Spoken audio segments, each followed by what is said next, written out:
He keeps telling the tribal leaders to wait patiently. But one day passes, then 2, 3, 5 days, until 10 days have gone by. These 10 days are counted from when the tribal leaders first came to find him. In fact, more than 20 days have passed since the battle. 5,000 of Yugazahasa's men are still missing with no news. At this point, Yugazahasa begins to feel a faint sense of unease, suspecting that his brother might be in serious trouble this time. He finds it strange. If things were really that bad, he wouldn't expect the entire army to be wiped out. Surely someone would have escaped and returned with news. But after so many days, not a single figure has come back. He also starts to suspect other possibilities. Could it be that his brother led his warriors to steal a lot of food, hide it, or even declare himself king? He orders some loyal followers to closely monitor all unusual activities within the Tatar territory. But after many days of observation, no news has come. Meanwhile, the cavalry unit that went up from Helan Mountain still hasn't returned. At this point, he begins to think that their defeat might be inevitable. This thought plunges Yugazahasa into despair. If none of the 5,000 warriors survived, then in this battle, the Tatars lost over 20,000 brave men. Thinking of this, the accumulated anger and grief finally burst out. Not only did they lose so many lives, but they also failed to recover a single grain of food. The situation in the Tatar royal court continued to worsen and was heading toward an even more dangerous state. Small tribes would also gather their forces to attack the Wala tribe where he was. This affected his reputation and power in the Tatar court. The key was that the 5,000 brave cavalry members were the best fighters in the Wala tribe. If the small tribes united, the Wala tribe would have fewer soldiers to resist. At this time, Ogazahasaha deeply regretted listening to the small tribe leaders' suggestions. When their strength in the Tatar court had not yet recovered, they launched a surprise attack on the northwest border. When trouble happened, those small tribe leaders turned their anger against him. They caused their tribes to lose many brave warriors and their loyal younger brother. But the leaders of the small tribes could not share Ogazahasaha's feelings. They only knew that their warriors were gone, and their tribes had no more food. Their tribes were about to starve to death, and their tribes might cease to exist. To let the remaining people survive, these small tribes had no choice but to unite and attack the Wala tribe controlling the Tatar court. Internal fighting in the court began, and they fought each day amid bloodshed. On the grasslands of the Tatar court, a scene of mutual slaughter unfolded. Each tribe fought for food and survival. Every day, people died on the Tatar steppe. This internal struggle caused the Tatar court to split apart and its population to sharply decrease. For many years afterward, they lacked the strength to attack the northwest border. But that is a story for later. General Shao, after the autumn battles, believed that the Tatar tribes had lost their fighting power. He relaxed his watch over the Tatars, nearly causing a tragedy at the western north camp. All lessons were learned from bloodshed and experience. After this battle, General Shao ordered scouts to watch the Tatars day and night. Unexpectedly, they learned about the internal war within the Tatar court. They also found out that the court had split into parts and no longer had the strength to fight the northwestern army. In the years that followed, only small groups of Tatar raiders needed to be watched carefully. Now, the northwest camp can freely develop their wine and coal industries, aiming to make the region self-sufficient. Because public official Fu and has been following General Shao every day, he is well informed about recent military affairs. The group that came to learn has also gained a lot. It is time for them to leave. Although the northwest is still covered in heavy snow, they have gained experience walking in such conditions. Moreover, they plan to teach these skills to other station troops. Their passionate hearts can withstand any cold. They are young and full of energy. They want to spread the skills they learned here to all the military posts in the Great Shun Kingdom, improving the lives of soldiers everywhere. Public official Fu and carries the military report written by General Shao, describing the current situation at the Northwest camp. The official document requesting a title for the Hua family is especially thick. Fuan admires this family very much. Before leaving, he specially visited Kashantan village to say goodbye to Jingyue and Huiyu, hoping they might meet again in the capital someday. Jinghua does not like socializing, so her farewell with Fuan was brief, and Huiyu was the one who saw him off. Huiyu also felt Fu and sincerity. At the end, he and Jinghua gave Fu a tiger skin they had just prepared, which they had hunted on Helan Mountain. A few days after the Tartar barbarians were defeated, Jinghua, pregnant, and Huiyu went up the mountain together. She said the Dada barbarians would come again, and not just with a few people. Many of them probably died on Helan Mountain, and their jewelry was valuable. Jinghua became interested, so she and Huiyu went to collect these ornaments from Helan Mountain. At first, Huiyu was worried about her being pregnant and the dangers of going up Helan Mountain. But then he remembered she had killed over 2,000 Tartars while pregnant, so he decided to go with her. Although many traces were covered by snow, they followed signs of beast fights or gnawing to find the edge of Helan Mountain where it connects to the Tartar grasslands. Their baskets were filled with the ornaments they collected. From the victims and their jewelry, they estimated that about 5,000 Tartar soldiers had come to Helan Mountain this time. This made Huiyu realize how dangerous Helan Mountain was and further believed in Jinghua's strength. He also secretly decided never to go alone to Helan Mountain again. Currently, everything at home is moving in a good direction. He has a loving wife, and she has given him children. There will be many more happy days ahead for him and his family to enjoy. He must not let his life be lost on Helan Mountain or on the battlefield. During this trip to Helan Mountain, they also hunted some animals. The most valuable was a large, colorful tiger. Of course, most dangers were avoided by Jingyu. When he saw groups of big wild animals, Jingyu would take Huiyu away from the area to avoid direct conflict. If Huiyu wasn't with him, Jingyu might have killed some animals and stored them in his space. But with his incredible space ability, Jingyu didn't want to tell Huiyu, at least not now. Even if Huiyu and others knew, they couldn't do anything about it. Jingyu just didn't want to test human nature. This time, Jingyu collected 2 baskets of jewelry and a perfect tiger skin, along with the hunted animals. Yama is easy to deal with, but tricky spirits are hard to handle. Grandpa Fuan is a favorite of the Emperor, and Huiyu hopes Grandpa Fuan can speak well of their Hor family to the Emperor. If the Emperor is pleased, he might reward them by letting the Hor family leave the military household system. So, Jingyu gave Grandpa Fuan this flawless tiger skin. Grandpa Fuan was overjoyed to receive the tiger skin. He was a man of taste and had never seen such a perfect tiger skin before. On this cold day, it also kept him a little warmer. When he returned, he planned to present the tiger skin to the Emperor. If the Emperor was happy, more rewards would follow. The Emperor might also look favorably on the Hor family, and good things could happen. Grandpa Fuan led his official team, arriving grandly and leaving in the same manner. General Xiao also sent a group of soldiers to escort them out of the northwest. This time, they also brought some coal and newly forged weapons back to the capital. This was to show the Emperor and other military leaders the real goods. They wanted everyone to see the valuable items in the Northwest camp and understand the hardships involved in obtaining them. They also hoped the Emperor would reward all the soldiers in the Northwest camp accordingly.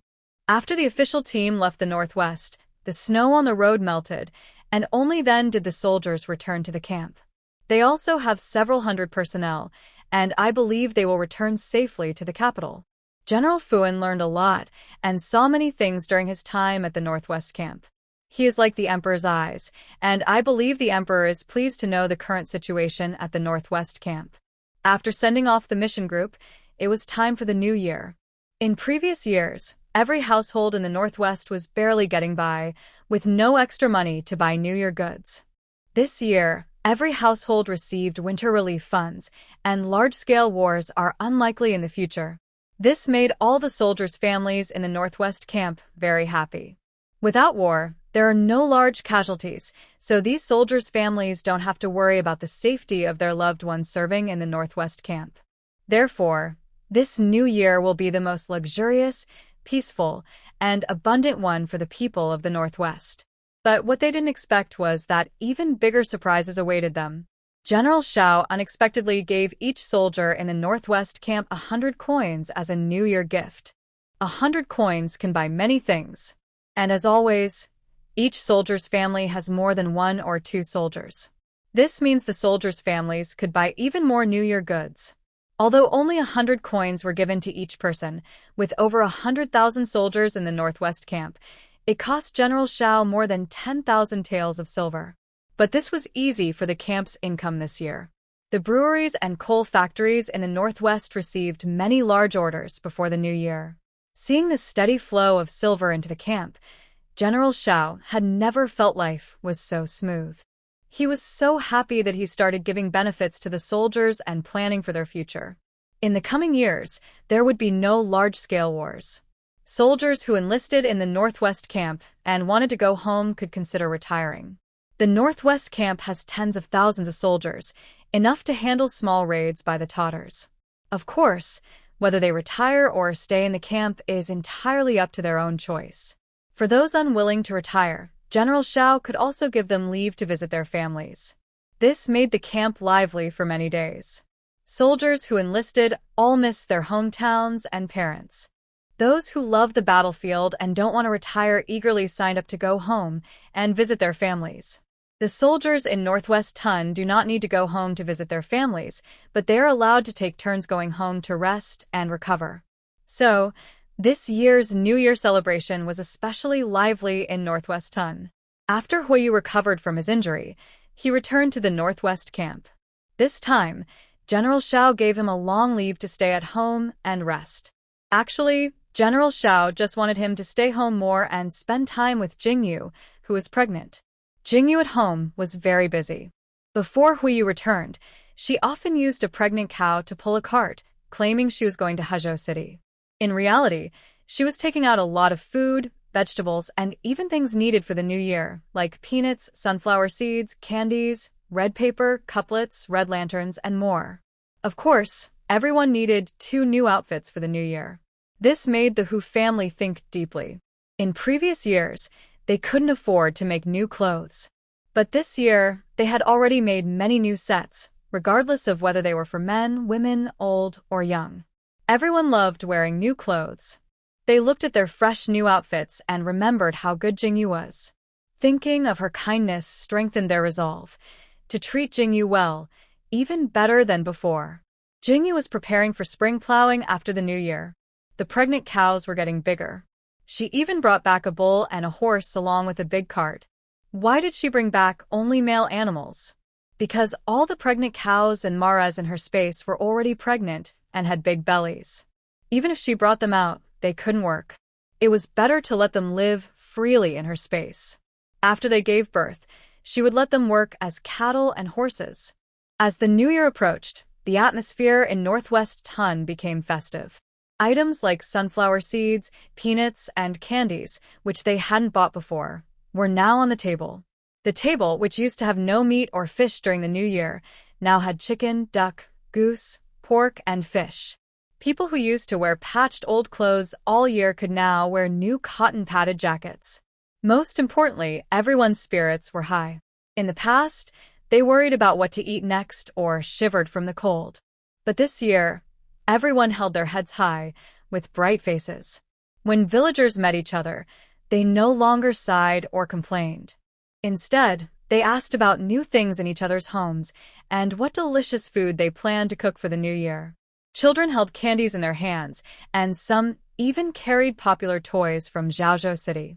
Everyone was talking about how good life is now. It seems that all this happiness is connected to the new wife that Old Hu's family recently married. Because of this, more and more relatives have been visiting the Hu family lately. These relatives, when talking with Hu's mother, expressed great envy. They no longer take advantage of the Hu family or complain bitterly.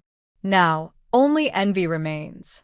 Some families have also been assigned a new wife this time. But compared to Jingyu, their new wives are not as good in any way. Jingyu didn't have the patience to chat with these relatives and didn't want to join in. Maybe because she was used to being cold and distant. Whenever visitors came, she would go back to her room.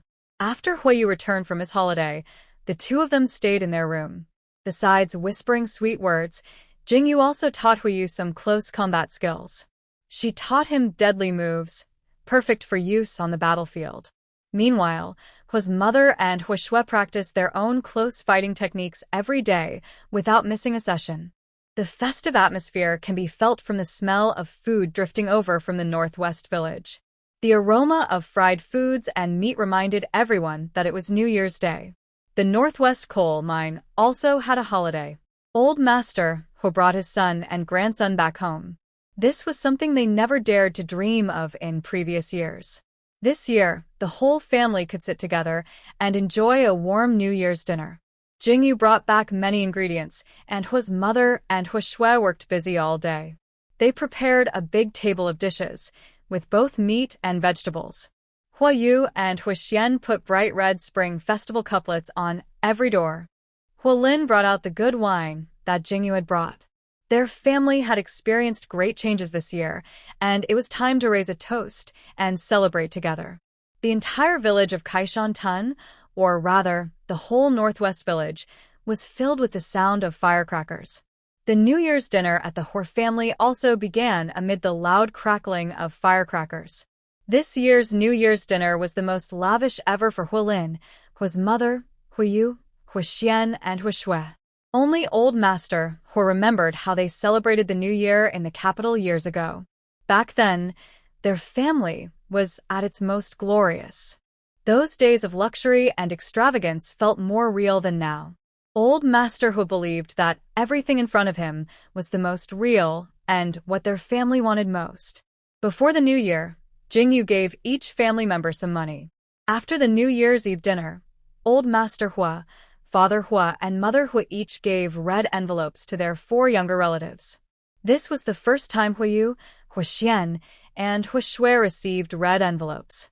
Actually, it was also the first time Jingyu received a red envelope in her 2 lives, her past and present. Jingyu's heart was once again melted. Although these coins were given by her to the 3 elders of the Hua family, they were earned by them through their own efforts. She was just keeping them safe. Currently, the Hua family didn't rely on her for support. The rewards Hua Yu received and the military pay for the 4 generations of the Hua family were enough for their good life.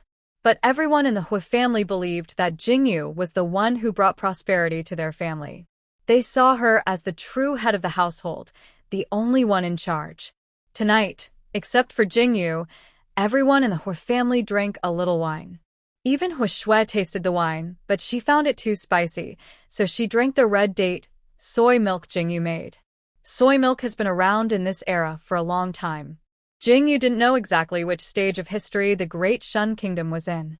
It didn't seem to match any known dynasty she was familiar with, perhaps an imaginary era. Their soy milk was pure soy milk. Jingyu asked Hua Shui to cook her a delicious, sweet, and fragrant red date soy milk. In the Northwest, men, women, and children often drank a little wine because the winters were very cold. They used wine to warm their bodies and dispel the cold. So, Mother Hua also drank a bit of wine during the New Year's Eve dinner. That year, the Northwest was especially lively. On the morning of the first day of the New Year, the children of the village took small cloth bags and went from house to pay New Year visits. In previous years, families didn't have extra money to buy candies, sunflower seeds, or peanuts for the New Year. So, the children didn't want to brave the cold and walk through the snow to visit each household. This year, knowing that every family had bought sunflower seeds, candies, and snacks, the children gathered in groups and visited from house to house. All day on the first day of the New Year, children ran happily through the village, laughing and playing. Because the Hua family didn't have young children, they didn't visit every household. Every household in Kashantan village, not only children greeting the Hua family and receiving delicious candies and treats, but also adults coming to wish the family a happy new year. People from nearby villages, including many strangers from Shibei, also brought gifts and visited the Hua family on this day. The house was more lively than ever before. After the lively first day of the new year, the second day is when married daughters return home. Hua's mother's parents had passed away early, and the unkind uncle, aunt, and relatives had cut ties with her over the years. Jingyue's maternal family was far away, and even if not very far, they had also broken contact. It was just unnecessary to tell the Hua family about it. In fact, the whole family was sitting together on a warm Kong bed, eating sunflower seeds and peanuts and enjoying sweet candies. They chatted happily, and life was very comfortable. However, their peaceful family time was suddenly interrupted by loud knocking on the door. Most of the villagers, and even people from Shibei Tun, had already visited yesterday. Who could be at the door today? Hua Xian heard the knocking and quickly slipped down from the Kong. He put on his shoes, wrapped himself in a thick coat, and ran to open the door. Since elders like his grandfather, father, and mother were not suitable to open the door, and his older brother and sister-in-law were admired by him, he couldn't let them do it either. His younger sister was someone he cared for deeply, so he couldn't let her open the door. The task of opening the door was only his, so he took action confidently. But when he opened the door, he was stunned. Outside stood more than 10 people, none of whom he recognized. These people had proud expressions, with their heads tilted up as if looking at the sky. It was as if they were waiting for him and expecting him to invite them in. Who are you looking for? Although he didn't like these people and was curious, Hua Xian believed that guests should be treated politely, so he asked, "Where is Jiang Xian? A woman shouldn't be the one to open the door. You, a child, shouldn't be opening it either. We are her family, and she should come out to greet us," said a mean-looking old woman without hesitation. The others who came along nodded in agreement, clearly supporting her words. Seeing these clearly troublemakers, Hua Xian would have lowered his head and called for his mother if this had been before. Now, with her older sister-in-law at home, she can stand tall and proud. "Who are you?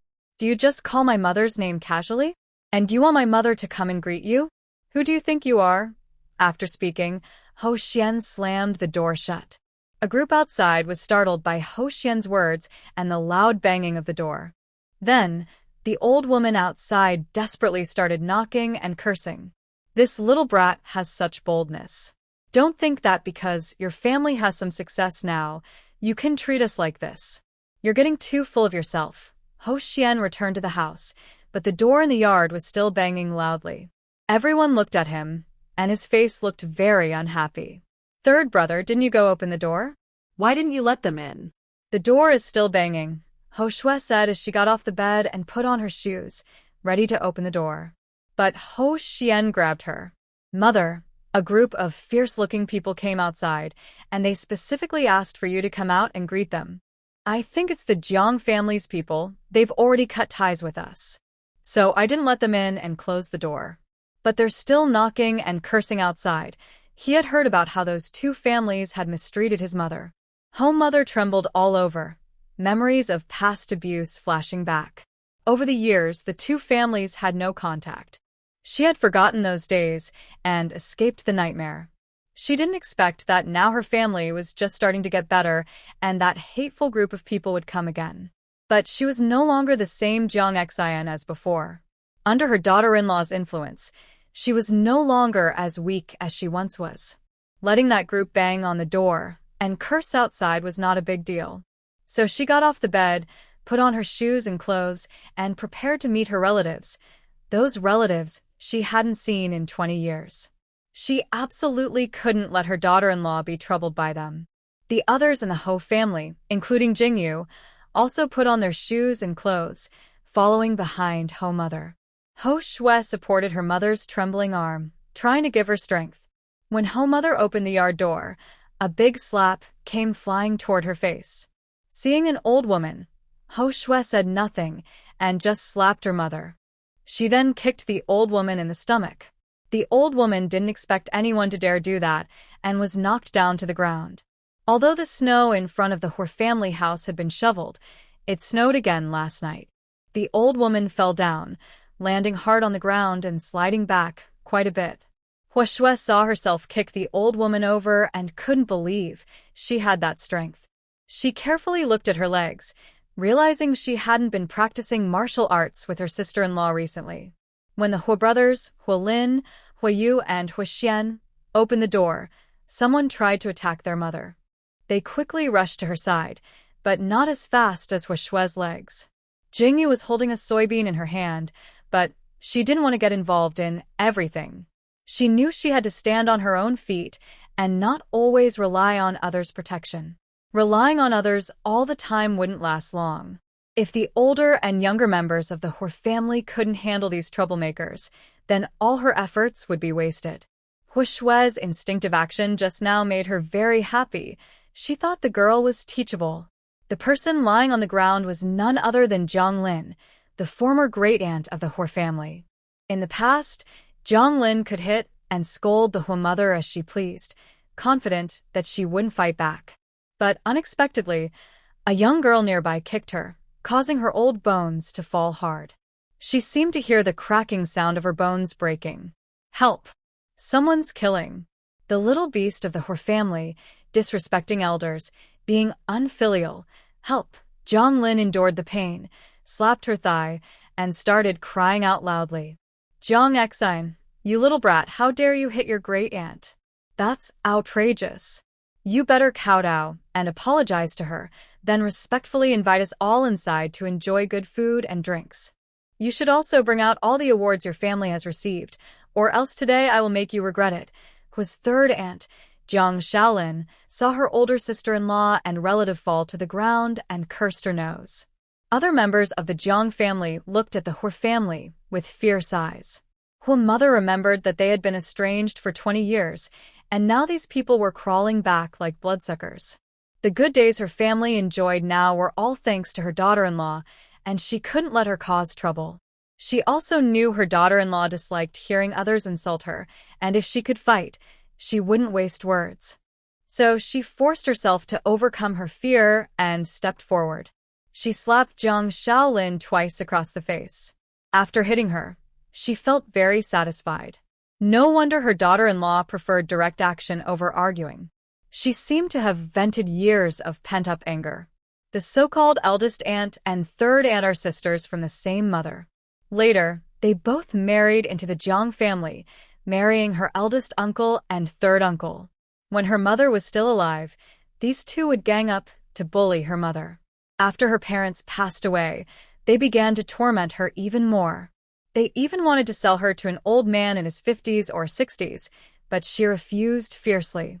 In the end, it was Hua Lin who became her only hope, leaving her with a simple silver hairpin. With the money from this silver hairpin, she severed all ties with the Jiang family. Over the years, their family was very poor. So, the Jiang family never came to bother them, and there was no contact between the two families. Recently, it seems that her daughter-in-law and son earned a bonus for their good work, and the news reached their ears. This made them very jealous, which led to today's events. Shaolin was stunned by Hua mother's 2 slaps. She never expected that the timid girl who had been bullied by them in the past would dare to hit her. She was usually quite fiery, so she couldn't stand this treatment. She lunged at Hua mother. Seeing this, Hua Yu and Hua Xian quickly protected their mother and sister, pulling them to the side. Shaolin used all her strength to rush at Hua mother. She watched helplessly as Hua mother moved away from her, unable to stop her own body. She fell straight to the ground, trying to protect her face from injury by stretching her hands forward. Once her hands hit the ground and steadied her body, she felt a burning pain. She slowly crawled up from the ground. Her hands were already cut and bleeding from the icy ground and snow.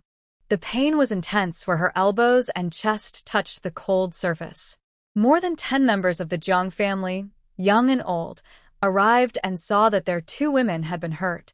They rolled up their sleeves and clenched their fists, ready to fight. They had come to the Hor family expecting to get some benefits, but before they even entered, a fight broke out. They knew the new daughter-in-law of the Hor family was formidable, but that was only against the Totters. They were her maternal relatives. They thought they could control Hua mother at home and, by extension, control her new daughter-in-law. No daughter-in-law would dare disobey her mother-in-law, especially if the weak Jiang Xian spoke up. The bonuses that the Ho family received now belonged to the Jiang family. Before coming, they thought this matter was almost certain, so they didn't take the Ho family seriously. Their group had over 10 people, while the Ho family only had a few. They also heard that the new daughter-in-law, who can fight, was pregnant. To protect her baby, She didn't dare to fight back, so they boldly charged at the Ho family. But what they didn't expect was that not only the men of the Ho family showed excitement in their eyes, but even Ho's mother and the young girl from the Ho family looked at them with shining eyes. The Ho family members were thinking that this was finally their chance to test the results of their recent training. Old Master Ho and Ho Yu had practiced internal skills longer than the others, so their martial arts were definitely better. Recently, they had been learning close combat and fighting techniques with Jingyu. Their moves were quick, fierce, and precise. They had practiced so much that they were now ready for a real test. Moreover, before the new year, their whole family had been practicing with sandbags tied to their legs and arms every day. After taking off the sandbags for the holiday, they felt especially strong and light on their feet. The men from Shibei Tun had also trained in fighting techniques since they were young. So when the Ho men faced the Jiang men, Ho Shui and Ho's mother fought against the women rushing at them. The noise had already attracted the neighbors nearby. Aunt Chin from next door quickly pulled Jingyu aside and protected her behind her. Jingyu thought that the people from Zaoshantan village were quite adorable now. This woman, who once wanted to take advantage of their family, was now protecting her from behind. The women from Zhou's family and the Hu family also ran over from a distance, eager to help Ho's mother and Ho Shui. But they found there was no place for them now. Ho's mother and Ho Shui were too powerful. The women from the Jiang family were beaten badly by Ho's mother and Ho Shui. Some were thrown over their shoulders, others kicked to the ground. The 5 or 6 women were no match for Ho's mother and Ho Shui. The men from the Jiang family were also easily knocked down by the Ho men. Everyone from the Jiang family and Zaoshantan village was stunned by the Ho family's strength. Just a few months ago, this would have been impossible. They didn't know that everyone in the Ho family had become martial arts experts in such a short time. Mr. Kobayashi saw that both families had been badly beaten by the Ho family. He looked at Jingyu with a cruel expression, taking advantage of everyone's attention being on the Ho family's strength. He secretly crawled up from the ground and quietly moved behind Jingyu, suddenly pushing her. He knew that pregnant women must not be hit or pushed, and definitely not fall. He aimed directly at Jingyu's belly, intending to harm the baby inside so that it wouldn't be born safely. He wanted to make both mother and child disappear forever. But he didn't expect that Jingyu seemed to have eyes behind her head. Just as his hand was about to touch her, Jingyu stepped back to the right. She quickly grabbed his arm, performed a beautiful shoulder throw, and threw Mr. Kobayashi onto the ground. She let out a scream, feeling as if her waist was no longer hers. But it didn't end there. Jingyu stomped on her right knee, hearing a cracking sound of broken bones. Then she did the same to her left knee. Next, she attacked her left elbow, then her right elbow. Jingyu completely disabled her limbs. Even a divine being couldn't help her hands and legs now. She would be a cripple for life, lying in bed forever. Jingyu was still quite kind-hearted. This person was trying to harm her and her baby. She even spared her life, feeling that she was becoming more compassionate. The continuous screams came from Mr. Kobayashi's mouth until she finally tilted her head and fainted. Her tragic cry drew everyone's attention. With her fainting, the scene fell silent. Aunt Chen, who reacted quickly, stepped forward and kicked her twice. Seeing she didn't move, she kicked her hard again. "You're not human. How can you be so cruel? You knew Jingyu was pregnant and still pushed her. You wanted her to fall and harm her baby. You deserve to be punished." When Aunt Chen saw Mr. Kobayashi pushing Jingyu, she wanted to rush to help, but it was too late. She even thought about falling to the ground first, to protect Jingyu. Everyone else heard Aunt Chen's angry scolding. The Ho family quickly left the group of Jiang family members they had beaten and rushed to Jingyu's side. Hu Yu didn't hesitate. He held Jingyu in his arms, forgetting that they were in a public place. Hu's mother also looked at Jingyu with worried eyes, afraid she might be hurt in any way. Hu Shui and Hu Xian also gathered around Jingyu, eager to step in and help their older brother. They wanted to check on the eldest sister-in-law. Old Master Hua and Hu's father also came over, showing concern with their eyes. Even the villagers looked nervously at Jingyu, worried that his actions might have hurt the baby inside his belly. They didn't pay much attention to the group of Jiang family members who had fallen to the ground. Jiang Yong, the son of Shaolin, saw his mother lying silently on the ground. He quickly endured his own pain and rushed forward, feeling her nose to check if she was still breathing. Then he let out a sigh of relief when he found she was alive. Someone is coming. Everyone look at the Hua family. They are about to cause a serious fight. We are all related to Jiang Xian, that shameless woman. On the second day of the new year, she didn't come home to visit us. We came to see what was happening, and they even started hitting people. This is unfair. Who can stand up for us? Delin sat on the ground, crying loudly and beating her thighs. The villagers from Kashantan village seemed to ignore her, quietly watching her perform. As long as she didn't mind sitting in the cold, they didn't interfere. Not only had they witnessed this family's behavior firsthand, but they also knew very well the nature of each person in the Hua family, as they had been neighbors for decades. Otherwise, they wouldn't have bullied the Hua family for so many years, even though their new daughter-in-law was a bit fierce. This gave the Hua family a good reputation in Kashantan village, and no one dared to bully them anymore. Over time, the villagers in Kashantan had become like one family. The Hua family was not the kind to bully others, and their daughter-in-law was even less so. As long as you didn't provoke her, she was very easy to get along with. Today, the Jiang family came to pick a fight, first insulting the Hua family. They also started the violence, trying to attack Huamu, which led to the Hua family's retaliation. The Hua family's new daughter-in-law probably didn't participate in the fight because she was pregnant. It was Shaolin's malicious plan that led to this trouble. She deserved her misfortune. Jingyu patted Huayu's back and told him to let go. With so many people watching, Jingyu felt a little embarrassed. Huayu released her, and Huamu and Huashui quickly held her hands. Huayu pressed his cheek with his tongue, worried about what would happen if his mother, sister, and himself fought over his wife. He could only watch from the side, feeling both helpless and proud. He wanted his wife and family to get along peacefully.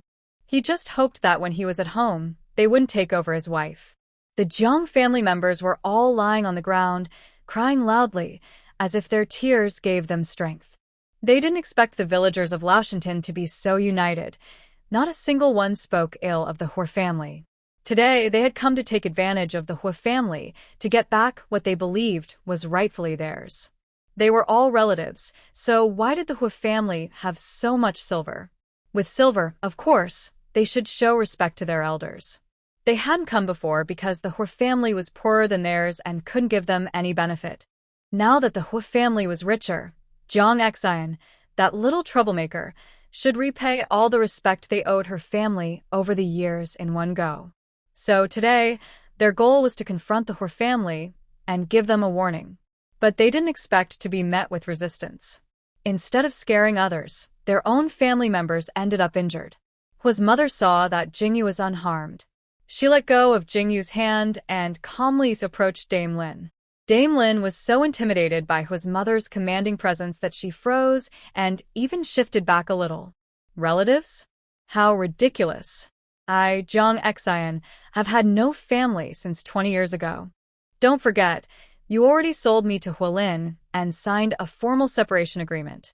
I will never acknowledge you as my family again. You should give up that idea and stop trying to find a place in our lives. I'm no longer the weak and timid Jiang Xian of the past. If you dare to cause trouble, we'll fight back each time. Let's see if your bones are strong enough. Even if we are no longer relatives, your daughter-in-law hurt my daughter-in-law. Look at her legs and hands, both broken and unable to be fixed.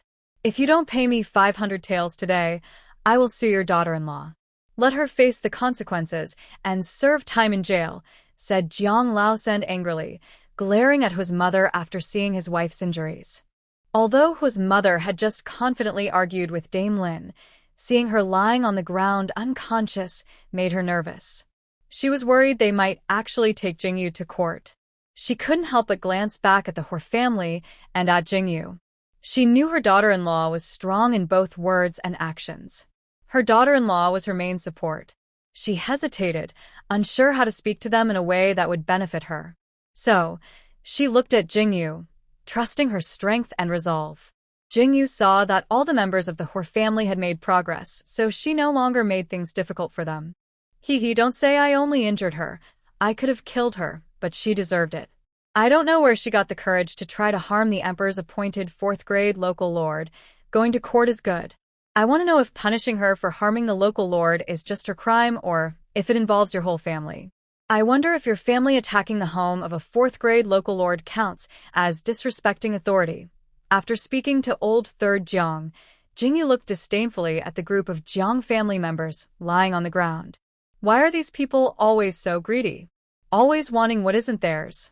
Xiao Xian, take my local lord's badge and ride to the government office to report.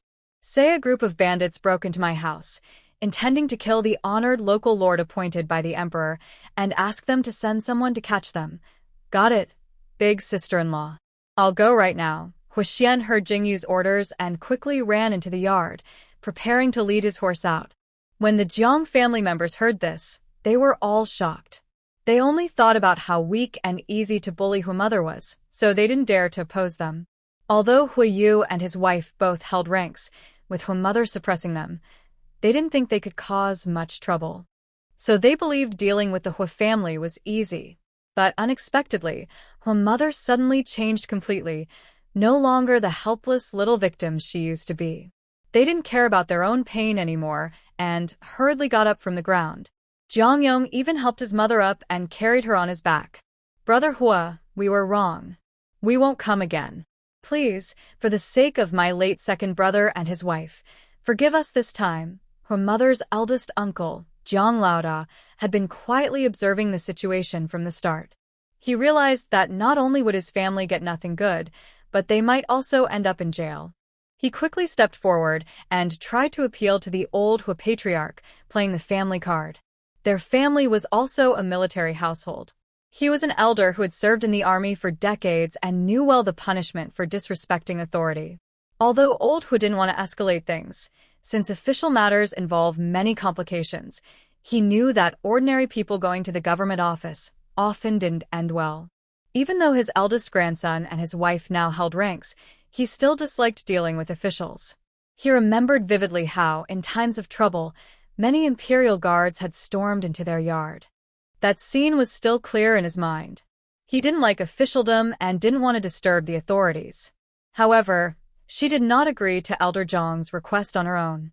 Instead, she looked at Jingyu and Mrs. Hua. Currently, the household is led by her eldest granddaughter-in-law, and everything depends on her opinion. The group across from them are all her daughter-in-law's family members. She wasn't sure what her daughter-in-law's attitude was toward them, so she didn't act on her own. Therefore, she didn't respond to Elder Zhang's words. Granddaughter-in-law, daughter-in-law, what do you think about this? We'll listen to you. After speaking, Hua Zheng, Hua Lin, Hua Yu, Hua Xian, and Hua Shui all looked at Jingyu and Mrs. Hua. I will listen to my daughter-in-law, she said. She had just bravely gone forward to fight the Jiang family and argued fiercely with them. Now that she was calm, her hands and feet were trembling. It was the first time in her life she had stood up to others. She felt that such decisions should be left to her daughter-in-law. The Hua family's behavior today made Jingyu very happy. She didn't want to cause trouble. It was so cold outside, and she didn't want her family to suffer. Get out of here. I hope this is the last time. If anyone from your family dares to bother us again, I will make them regret being born into this world, Jingyu said coldly, her words as icy as sharp ice. The Jiang family members, as if they had been pardoned, hurriedly helped each other and left Hua's house. After the Jiang family left in defeat, Old Master Hua clasped his hands and thanked the neighbors. He realized that the saying, "a close neighbor is better than a distant relative," was true. The neighbors responded politely and also reminded themselves that they must not provoke the Hua family again. Even the seemingly weak Mrs. Hua and Hua Shui, who had fought fiercely today, showed no mercy. The lively family gathering became somewhat dull because of this incident. Mrs. Hua might have thought of her parents or the hardships she endured as a child, and she remained silent.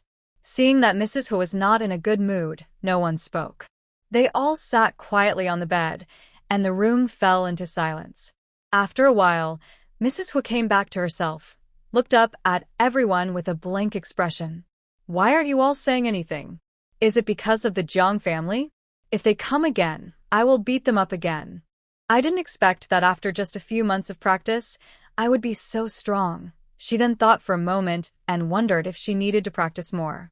I never want to hold you back. I find hitting people quite satisfying. The Hu family thought that Hu's mother's silence earlier was because of the Jiang family, but she was actually reminiscing about her own bravery and reviewing her performance. Jingyu secretly thought that maybe she had influenced this family a bit too much. But she didn't think she was wrong. If others don't offend her, she won't offend them. In such a world, and at the border, being weak means you can be bullied. She couldn't always be with the Hu family, so when problems arose, they had to stand on their own. After that day, everyone tied sandbags to their legs and arms again. They also started training every morning and evening, working harder than before. Jingyu watched all this and thought to herself that she was quite lucky. She was reborn after death and married into the Hu family, like drawing a prize. The Hu family used to be a bit soft, but now they were changing quietly. They listened to her and obeyed her, especially Huiyu, who was becoming a very good husband. She had plenty of supplies and money in her space, and on the surface, she had rewards from Huiyu and herself. She could live comfortably for the rest of her life. Most importantly, she was pregnant. It seemed she had achieved all her goals, even better than she expected. Not only was Jingyu very happy with her current life, but the Hu family was also very satisfied. They even forgot about their status as military households. The Hu family was happy with their life, and General Shao from the Northwest Camp was also very pleased with the situation.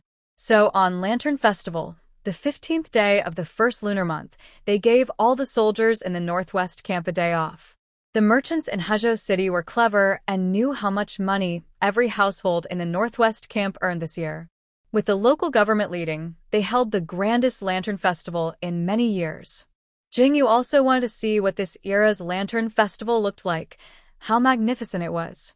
She wanted to see the natural, handmade lanterns without electricity, solar power, or advanced technology. Although the Hu family was a bit worried about her pregnancy, they knew how capable Jingyu was. They didn't stop her from going out, but instead had Huiyu, Huxian, and Huishui accompany her. She also wanted to keep her firmly at the center, but Jingyu thought it wasn't really necessary. Still, she didn't argue, since Huxian and Huishui also wanted to go out and have some fun. Since Huiyu wanted to stay with her, they might as well enjoy their time together.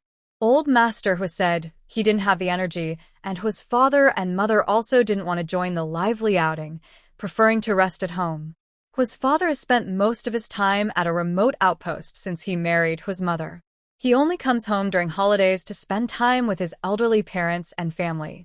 Because he was stationed at a distant outpost, his holidays were very rare. He hardly had any chance to be alone with Hu's mother. If it weren't for Hu's mother's easy-to-conceive nature, it would have been impossible for them to have 4 children with so little time together. He felt deeply guilty toward his wife. Now that they had the chance and the time, he just wanted to be with his wife properly. Seeing her white hair, he silently vowed to himself that he would treat her even better in the future. Huxian was driving the carriage, clattering along the road to Huzhou City. Huishui, unafraid of the cold, sat beside Huxian, watching the scenery behind them recede. She had grown up very little in Huzhou City, and she could count the number of times she had been there on one hand. So everything around her felt new and exciting, even though the environment and nearby villages were quite similar. Her joyful heart saw beauty in everything. The biting cold wind didn't bother her. Instead, she enjoyed it. How could her old, thin cotton coat, which was not warm at all, compare to the new, soft cotton coat she was wearing now? Not only was she warm, but her heart also felt cozy. Today, many people from the entire Northwest Village were heading to Huzhou City, mostly on foot. They moved in groups, happily chatting as they walked. The carriage passed by them. Watching the smiles on their faces, Huxian and Huishui felt that the people of Northwest Village seemed more lively than ever this year. Inside the carriage, only Huiyu and Jingyu remained. Huiyu held Jingyu's hand tightly, always watching her. Whenever the carriage jolted, he would immediately hold her close.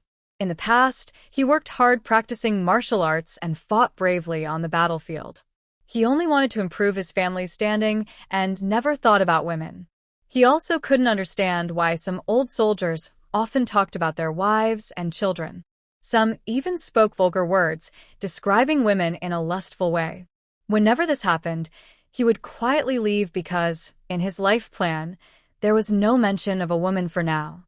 He never expected that now he would realize having a wife is truly wonderful.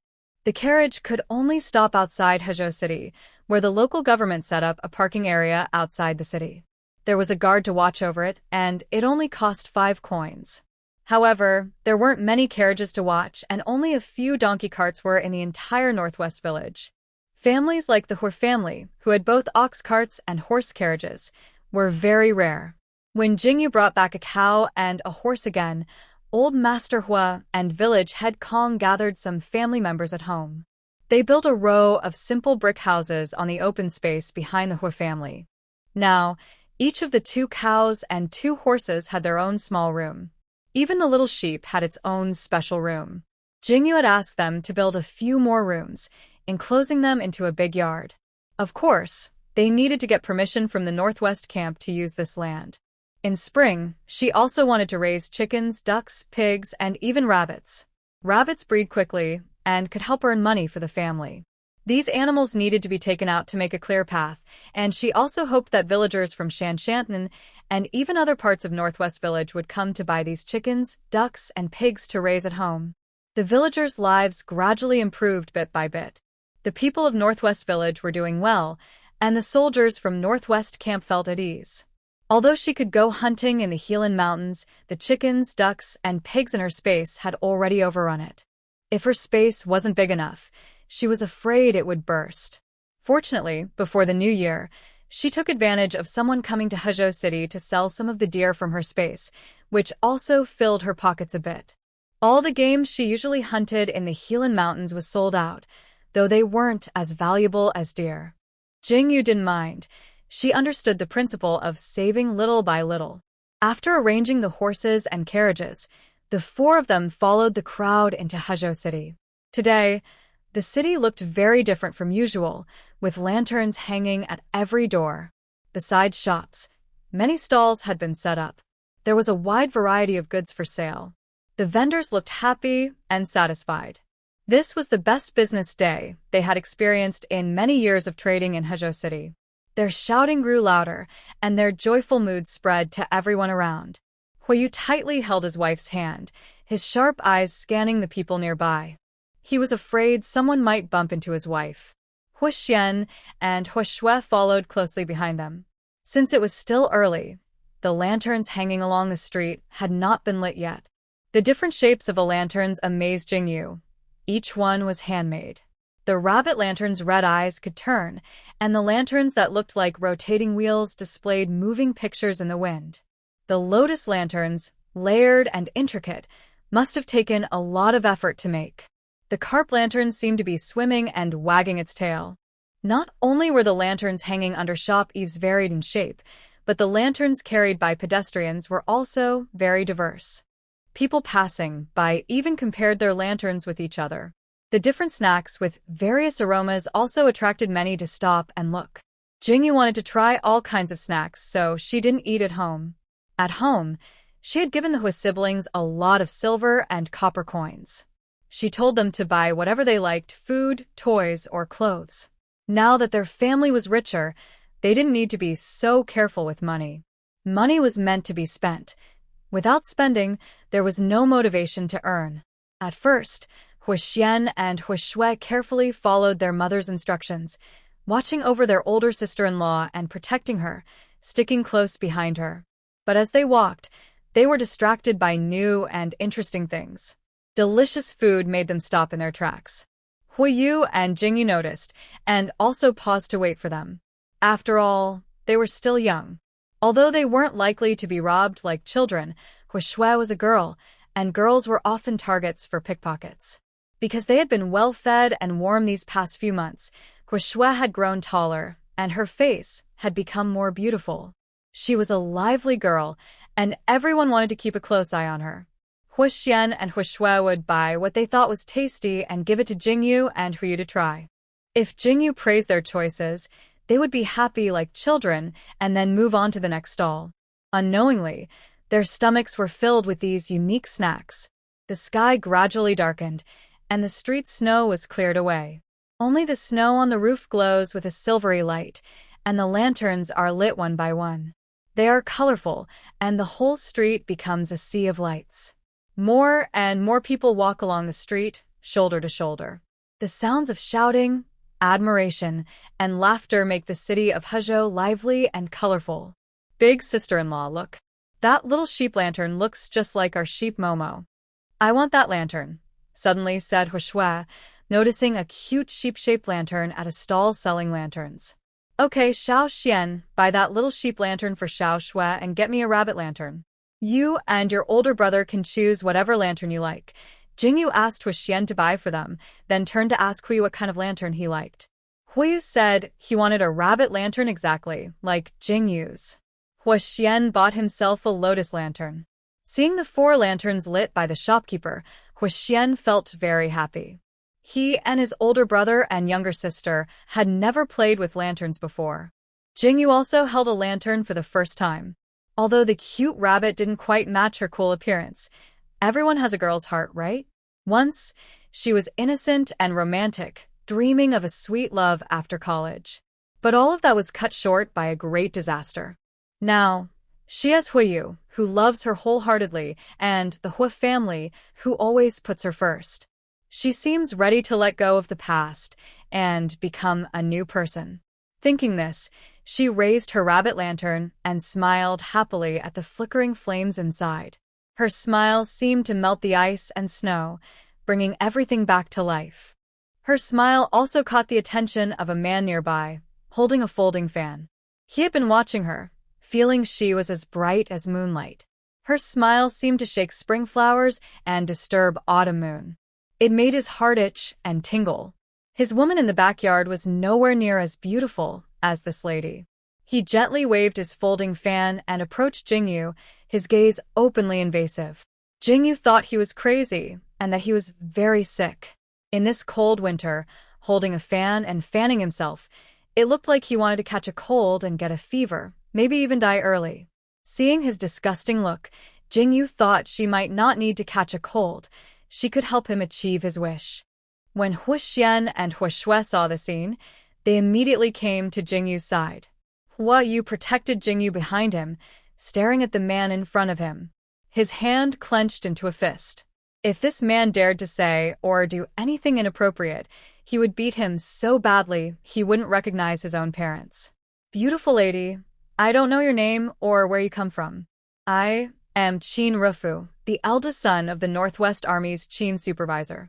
Since we have met by chance, why not get to know each other? Jingyu looked at him with disdain. Huiyu's fist clenched tightly, making a cracking sound. Huishue stood close to Jingyu, ready to protect his sister-in-law at any moment. This is my sister-in-law. You don't need to meet her. Please leave, Huixian said, stepping in front of Jingyu to block his view. He didn't want this man's sleazy eyes to look at his sister-in-law. Qin Rufa didn't expect such a beautiful woman to already be someone else's wife. But a wife might be even more exciting. He had a wife in his own backyard too. She was more interesting than those inexperienced young girls. Beauty, I don't mind that you're married. Come be my 15th concubine. I'll treat you well and make you happy. Before he finished speaking, Huiyu struck him with a heavy punch, knocking him to the ground. Blood immediately flowed from his nose and mouth. The 4 young men who were with him hurriedly helped him up, scared. If the lady found out her eldest son was hurt, she would skin them alive. Our young master is the legitimate son of Qin's supervisor. Are you all crazy? Bow your heads and apologize, and obediently offer the lady. One young man shouted hoarsely. Huixian kicked him away. Because there were many pedestrians on the street, the young man only flew about 10 steps before stopping. That was in the case of people moving aside. The residents and street vendors of Huzhou City saw Qin Rufu harassing that girl. They quickly moved away or shifted their stalls to avoid him. Qin Rufa's bad reputation was well known in Huzhou City. Any woman he liked, he would do everything to take back. He never failed. His backyard often had bodies of women thrown outside the city walls. Because people saw him clearing the area, Hu Yu and Hu Xian found a chance to fight back. Little Fourth, go call the city guards. Little Fifth and Little Sixth, keep a close watch. If they dare to hit me, I won't let them go, Qin Rufa said proudly, supported by one of his young men. The constant hissing sounds and the blood dripping from his nose and mouth made him look so ridiculous. Today, many people came to see the Lantern Festival in Huzhou City. Now, because of this incident, they were crowded around in groups, watching from all sides. Jingyu felt like she was being treated like a monkey in a cage. She hated this feeling. So she reached out and pushed away the two men, Hu Yu and Hu Xian, who were blocking her. She suddenly kicked Qin Rufa in the chest, causing him and the young servant supporting him to fall backward, landing awkwardly on the ground. Two other young servants tried to step forward to catch Jingyu, but Hu Yu and Hu Xian kicked them away. They pushed the servants onto Qin Rufa, who yelled out in pain. The people around wanted to cheer for them but were afraid that young Master Qin would take revenge later. So they kept quiet, secretly supporting the two men and feeling worried for them.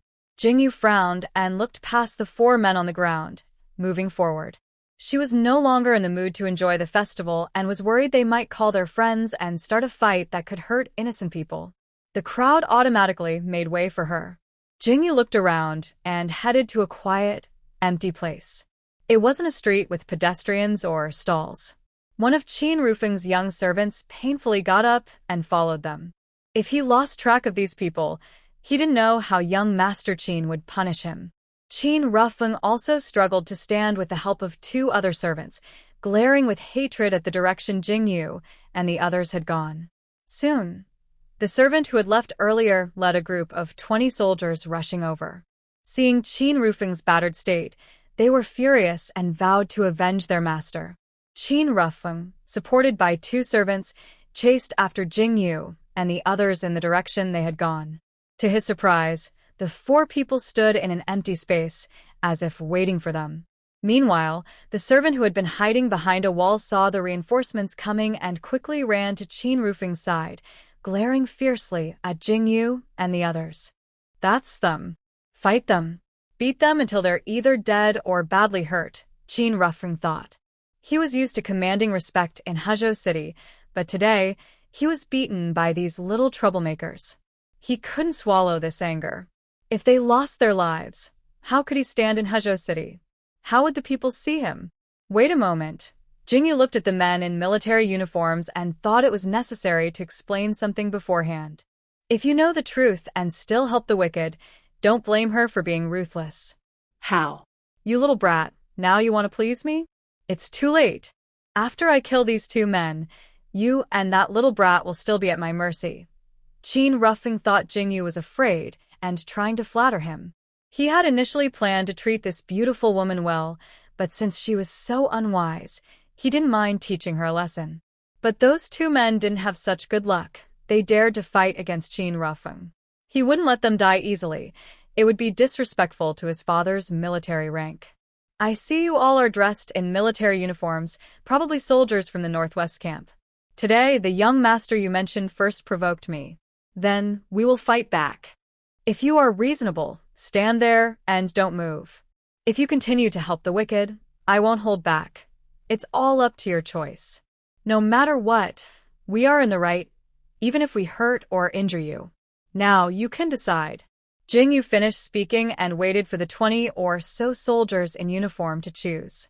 However, they didn't hesitate or back down. Instead, they looked at Qin Rufeng. Jingyu immediately understood. They still obeyed Qin Rufeng's orders. This was probably something they often did. So, Jingyu felt justified in fighting them. They wore these uniforms to protect the people of Dashuan, not to become private soldiers for certain people. Don't listen to this little brat's nonsense. Attack. Fight to the death. Even this little brat too, Qin Rufeng shouted hysterically. This was the first time he had suffered a loss. The 20 soldiers, Hearing Qin Rufeng's command, lunged at Jingyu and the others like hungry wolves. Huayu, Huaxian, and Huashui instinctively stepped in front of Jingyu. Though touched, they didn't really need to. Jingyu pushed them aside and faced the soldiers with the other three, ready to fight. Jingyu was determined to teach them a lesson, but didn't want to kill them. Instead, he restrained his strength and engaged in close combat. Every move he made knocked down one soldier, making it hard for them to get up. In a short time, all 20 soldiers were on the ground. They wailed, clutching their injuries, something they had never experienced before. In the past, young Master Qin easily handled anyone they were sent to deal with. Although they were soldiers from the Northwest camp, they were assigned to serve as personal guards for military supervisor Qin. Qin was very fond of his eldest son, so they always listened carefully to young Master Qin's commands. Moreover, after successful missions, young Master Qin would reward them with money or women he was tired of. They liked this very much. Therefore, even though they knew young Master Qin's actions were wrong, they still followed him without question. After all, they gained real benefits, so they had no moral boundaries. In the past, when they wanted to forcibly take women from the common people, even killing or injuring their families, they felt no guilt. Everything was arranged by military supervisor Qin. But today, they encountered a tough opponent. When Qin Rufeng saw so many soldiers fall to the ground, he was so shocked he took a few steps back. In Hezhou City, he was used to having everything go his way. Wind and rain obeyed him, and he had never faced defeat. Especially after seeing these 20 or so soldiers defeated and approaching him, he trembled with fear. He wanted the two young men helping him to drag him away and escape. But those two young men were also frightened and froze like wooden posts. They held him tightly, making it impossible for him to run. Huayu told Huaxian and Huashui to stand by Jingyu to protect her. He stepped forward and kicked the two young men to the ground. Then he grabbed Qin Rufeng by the collar and slapped his face left and right, delivering several loud slaps. Qin Rufeng felt his cheeks go numb, as if they weren't even his anymore. "Hurt my wife again with your words, and I will cut off your third leg, no matter who you are," Huayu said fiercely before pushing Qin Rufeng to the ground. Huayu then went to Jingyu, took her hand, and prepared to take her and her younger siblings home. At this point, everyone had lost their desire to continue shopping. The various lanterns emitting soft light no longer caught their attention. Jingyu looked indifferently at the group of people lying on the ground, her hands feeling very itchy. If it had been before, when she was alone, these people would no longer have a reason to live. But now she had a family, a group of relatives like the Hua family. She couldn't bring trouble to them, so she decided to let these people go. Following Huyu's lead, she prepared to leave the street and head back home. Just as they had walked a short distance, they heard the orderly sound of running footsteps and the clash of armor. These sounds were clearly coming from the direction ahead of them. Based on these sounds, Jingyu judged that there were at least 100 people. The first to appear before them was a man riding a reddish-brown horse, dressed in armor. Behind him was a group of armored soldiers running forward. Huayu and Jingyu stopped and looked up at the man sitting on the tall horse. He was a middle-aged man with sharp, eagle-like eyes. His gaze first fell on a group of people lying far away on the ground. He paused a little longer on Qin Rufeng, seeing that he was still able to stand strong. He withdrew his gaze and looked at the 2 men and 2 women in front of him. These 4 people had some skills. The dozen or so guards around him were no match for them. But what about more people? 100 people? Qin Rufeng was his eldest son, the legitimate heir, whom he loved dearly like his own eyes. Is it just a matter of liking beauty? Which man isn't interested in pretty women? Don't all men have multiple wives and concubines? The women in front of him were ungrateful, refusing to live a life of wealth and luxury. If they didn't want a life of luxury, then they must be eager to experience life in prison. First, he would torment them severely, then send them to where they belonged. This middle-aged man was Qin Rufeng's biological father, Qin Jianjun, the commander of the Northwest Army.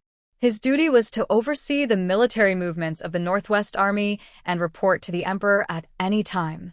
Although his position was high, he held no real power within the Northwest Army. It was also a way for the emperor to warn General Shao, making sure that everything he did was under the emperor's watchful eye. After the autumn battle, he returned to the capital. This was also the time for military supervisors from various regions to report to the emperor. He had just returned to Huzhou City yesterday and did not know Huiyu and Jingyu. From reports he heard after returning to the capital, he knew there were two capable people like them, but he had not met them yet. So, he couldn't connect the people before him with those two. Bring these 4 criminals back to the estate. Interrogate them carefully to find out which country they come from. How dare they injure soldiers on duty in Huzhou City? Jingyu raised an eyebrow and looked at this man. He looked somewhat similar to Qin Rufeng. He was clever, having changed the nature of this incident. It seems that such actions are quite common, but this dirty work isn't something he can do just because he wants to. It also depends on whether Jingyu agrees. Huiyu used to be just a common soldier in the Northwest camp, but I have heard of a figure called Qin Commander. I haven't seen him in person before, and today I wish I hadn't. This person is so quick to judge without knowing the facts, so reckless in labeling this matter. How can someone like him be a commander? Does he treat the Northwest Army as his private property? Qin Commander, right? I am also a soldier in the Northwest camp. Do you even know the full story? Yet you directly call us spies from another country.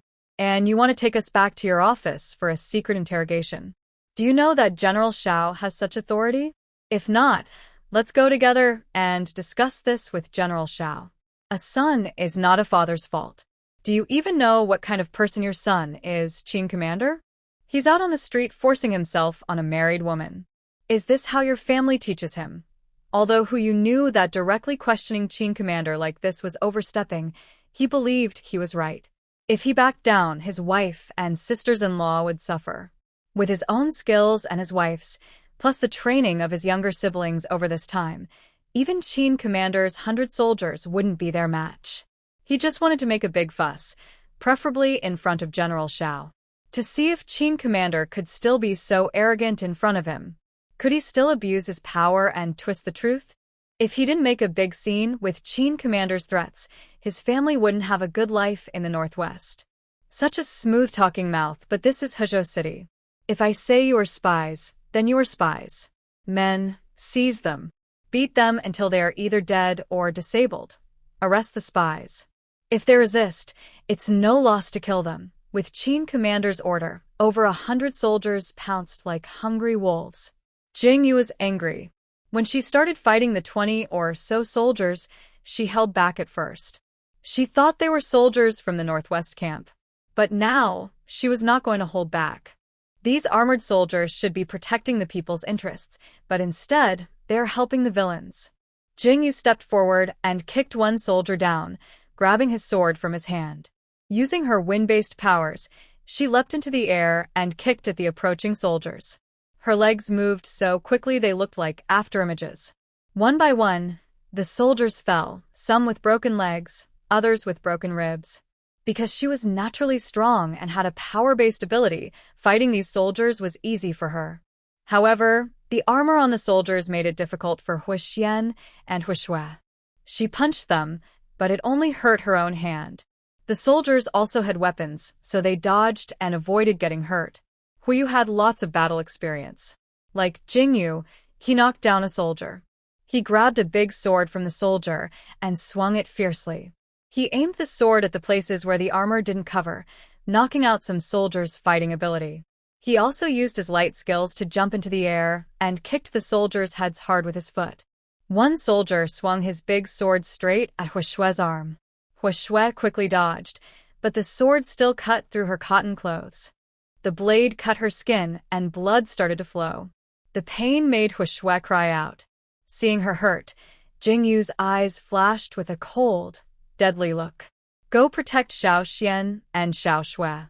Leave the rest to me, Jingyu shouted at Huiyu. Then she moved quickly to the soldier who had hurt Huishue and cut off his head with one strike. Even though she had injured many soldiers, she didn't kill anyone. Jingyu still thought of them as soldiers from the Northwest camp. But since someone had hurt Xiao Shui, that was unforgivable. Now, the Hui family was under her protection. No one could hurt them while they were under her care. Huiyu knew how strong his wife was.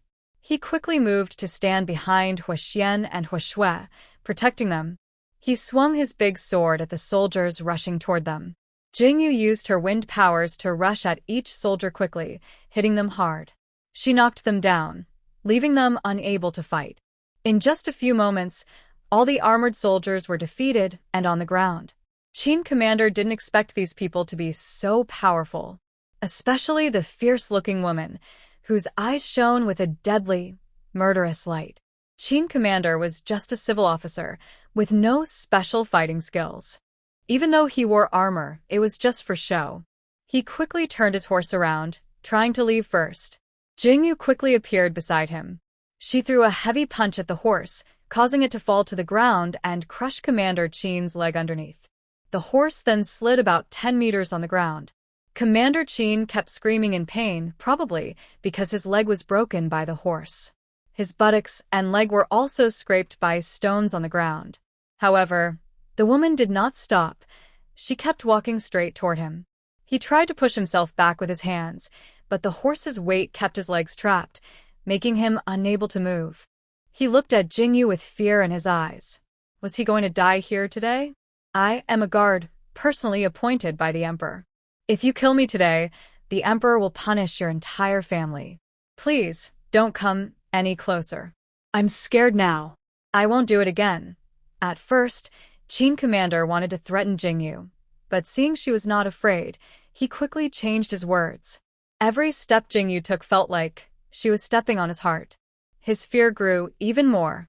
At this moment, he realized that his son was truly unlucky. Getting involved with such a fierce woman, if he survived, he would definitely teach that little rascal a lesson. Suddenly, he remembered Rong Jiujun, the nobleman who fought 2,000 enemies alone. Could it be that today he had offended her? Otherwise, he had never heard of such a powerful woman in the Northwest before. This year's Lantern Festival on the 15th day of the first lunar month was the grandest in recent years in Hezhou City. The city's officials sent many patrol soldiers to maintain order. The city officials didn't have enough soldiers, so Governor He of Hezhou borrowed some from General Xiao. When the conflict started, a patrol soldier went to report to Governor He. Today, General Xiao was also invited to the city hall by Governor He. They were chatting about the changes in the Northwest camp and the prosperity of Hezhou City. After some requests, the patrol soldier finally reached General Xiao and Governor He.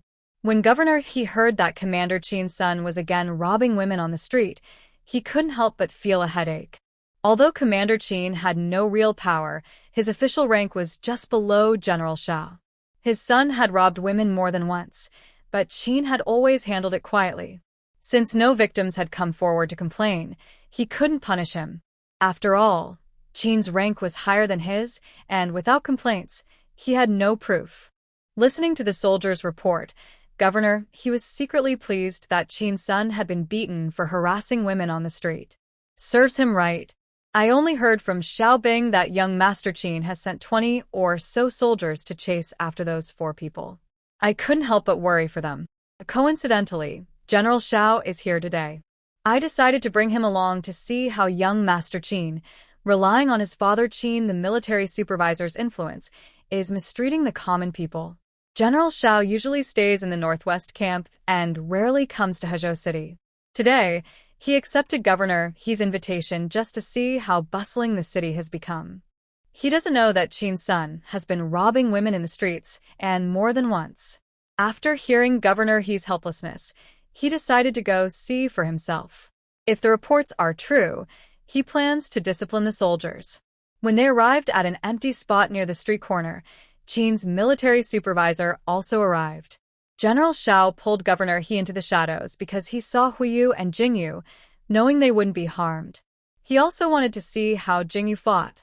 Seeing those 2,000 bodies that day, he was deeply shocked. He silently mourned for the soldiers in armor. Since they are helping the villain, as Qin's military supervisor said, being beaten or crippled is their own fault. Even if they survive, he would impose stricter punishments. General Xiao watched Jingyu's swift movements, eyes wide in amazement. His light skills are already at the highest level. He can only watch from afar. Huiyu's skills are also impressive. No wonder he could kill a Tartar general. The soldiers in armor couldn't stand a chance. But Jingyu and Huiyu didn't kill them. They only wounded them badly. Those soldiers fought desperately to kill them, not sparing even a little girl. Luckily, that strike only injured her arm. The girl's injury angered Jingyu. She moved with even more fierce speed, faster than the eye could see, to severely injure the soldiers. Although these soldiers are from the Northwest camp, General Shao didn't try to stop them. He didn't care. He thought they deserved it and silently lit a candle for them. They disregarded the camp's rules just to please their superiors and hurt the common people. Such soldiers are unworthy of being in his Northwest camp, or even of living in this world. Governor, he was also in a good mood. As a dedicated official for the people, he felt heartbroken that he couldn't catch the villains due to lack of evidence. The common people know to seek profit and avoid danger. Not only do the victims not report, but the villains also go unpunished. Even the common people at the scene didn't come forward to testify, fearing Qin's military officers' revenge later. So, Governor, he kept this anger inside his heart. Today, seeing the Qin family father and son suffer, especially when Qin's military officer's leg was broken by a horse, he felt very pleased. Meanwhile, General Shao and Governor, he led their men to secretly watch from the side. Over there, Qin's military officer was crying loudly, and Qin Rufeng was helped by a servant to his side. But both he and the servant were injured from the beating, and they couldn't move well. The horse was pressing Qin's military officer's leg tightly, so they couldn't lift the horse or pull Qin's military officer out. All of you are dead. Those who are still alive, come over quickly. Help lift the horse and free my father's leg from under it. Qin Rufeng shouted loudly at the soldiers lying on the ground. What a useless group. They couldn't defeat those 4 people, even with more than 100 soldiers. He was furious that his father was badly hurt. The worst part was, the 4 who beat them didn't run away when they had the chance. Instead, they looked at them with amusement, clearly mocking them. Don't be proud.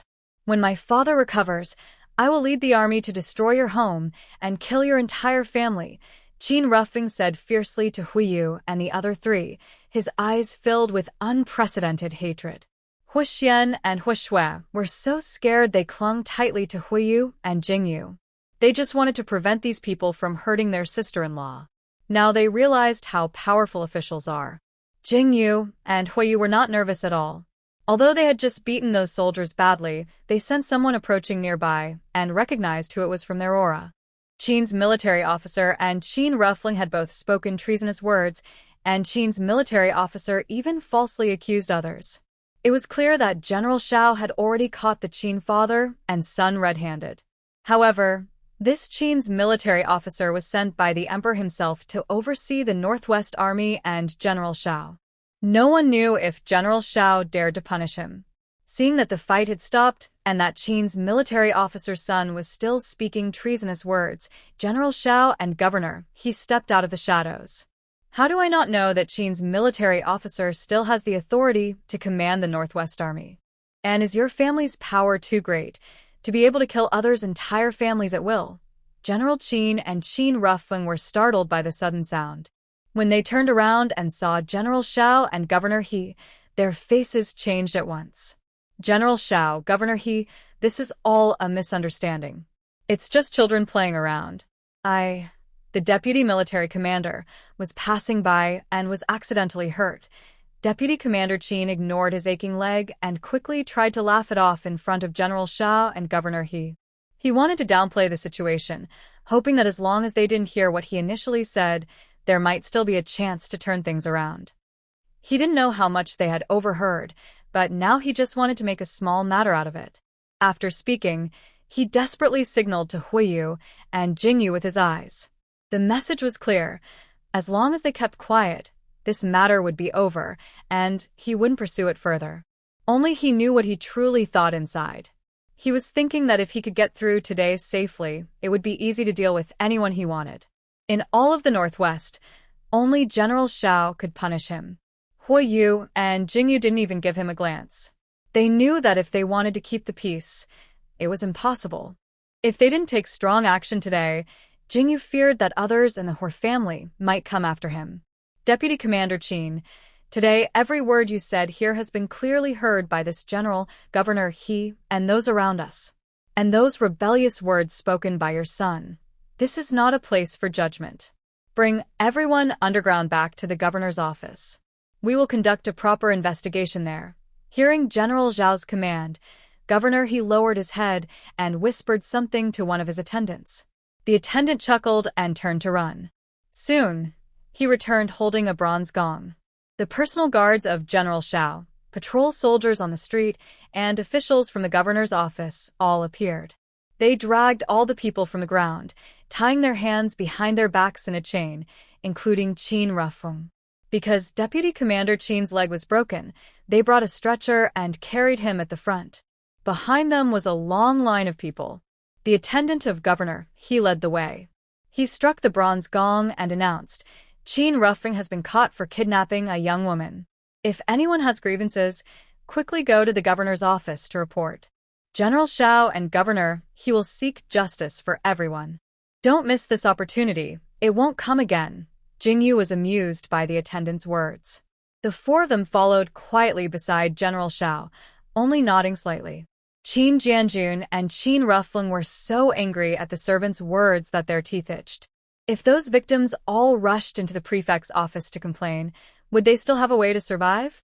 Today was the Lantern Festival, so Huzhou City was already crowded. When they heard the drumbeats and the servant shouts, everyone looked on in surprise. When they saw General Xia and Prefect He following behind, and also saw the disheveled Qin father and son, they all thought that this time, the Qin family was in trouble. People with grievances no longer kept quiet. Afraid of revenge, they pushed through the crowd toward the prefect's office. Some kind-hearted people also went to inform the families of those harmed who weren't present. Qin Rufeng had committed countless evil deeds in Huzhou City. He had robbed women and wives and had already caused dozens of deaths. All these crimes, under Qin Jianjun's manipulation, disappeared without a trace. When the tree falls, the monkeys scatter. When the wall collapses, everyone pushes. Today, with General Zhao and Prefect He in charge, no crime could hide. The clerk's brush had already left faint marks as he wrote. General Zhao and Prefect He listened to the reports from the common people, each story making them clench their fists and their eyes turn red with anger. They never expected Qin Jianjun to be so cruel. For his son, he committed so many wrongdoings and caused so many lives to be lost. Some families refused to accept this and prepared to report the case, but they were slaughtered along with their entire households. Others were killed to serve as warnings, with only a few family members spared. Most people could only swallow their pain and keep silent to survive. Although Qin Rufeng now only had 14 concubines, over the years, more than 30 women's bodies had been carried out of his backyard. Behind each woman's death, there was more than one life lost. And the soldiers who were beaten down today by Yu and others also contributed to Qin Rufeng's evil deeds. This made General Zhao extremely angry. His soldiers should have protected the country and the people, but instead, they became Qin Jianjun's personal executioners. Over 100 soldiers were taken back to the military camp by General Zhao and were dealt with according to military law in front of the entire Northwest Army. Zhao wanted to use this to warn all the troops. These soldiers had already been severely injured by Yu and others, and each was beaten with 50 military sticks. Not a single one survived. They all paid for their crimes. The Qin family was ordered to be raided by General Zhao, and all members were thrown into prison. Qin Rufeng was beheaded at noon the next day at the marketplace in Huzhou City. Qin Jianjun, being officially appointed by the emperor, was ordered by He Zizhou to be taken in a cage. He was transported back to the capital to await the emperor's decision. However, his fate would definitely not be good. The emperor himself had once served in the military and deeply hated such evil acts, especially when soldiers were treated as personal possessions. Jingyu was very pleased with General Zhao's punishment of the Qin family and those soldiers.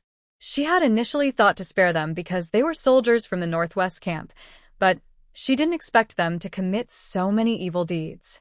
Even General Xiao didn't want to spare them anymore, as they continued to harm the common people. As for Qin Jianjun, who was being taken to the capital with the emperor's strict attitude, he had no hope of survival. Jing Yu felt relieved. She was not afraid herself. When people come to kill, they kill. When Buddha comes to kill, they kill. However, apart from Huiyu, the other members of the Hui family had martial skills that could match ordinary people. If there were many enemies or skilled fighters, she would be helpless. Over the past few months, she had grown attached to them, so she wanted to ensure their safety. General Xiao looked into Jingyu's bright eyes. Since Jingyu arrived in the Northwest, she had brought him countless benefits. Including the matter of Qin Jianjun, General Xiao had long held an opinion of him. But because he was personally sent by the emperor and lacked solid evidence or leverage, he couldn't really bring him down. Now, finally, the threat of this close confidant and the cancer in Hezhou City was gone. Not only was General Xiao happy, but even He Zhizhou felt very comfortable. They planned to finish investigating Qin Jianjun's family and then send rewards to Huiyu and Jingyu, including treatment and nutrition expenses for Hui Shui. Hui Shui's injury had been dressed by the doctor appointed by the prefect's office. Although the wound was small, it was a huge shock for a girl of 12 or 13. At this moment, with her face pale, she was tightly following Jingyu. Only beside her older sister did she feel safe. This sense of security was something even her older brother and third brother couldn't give her. They had come happily to see the lanterns, but returned home frightened and injured. Their mood was no longer as joyful as when they arrived.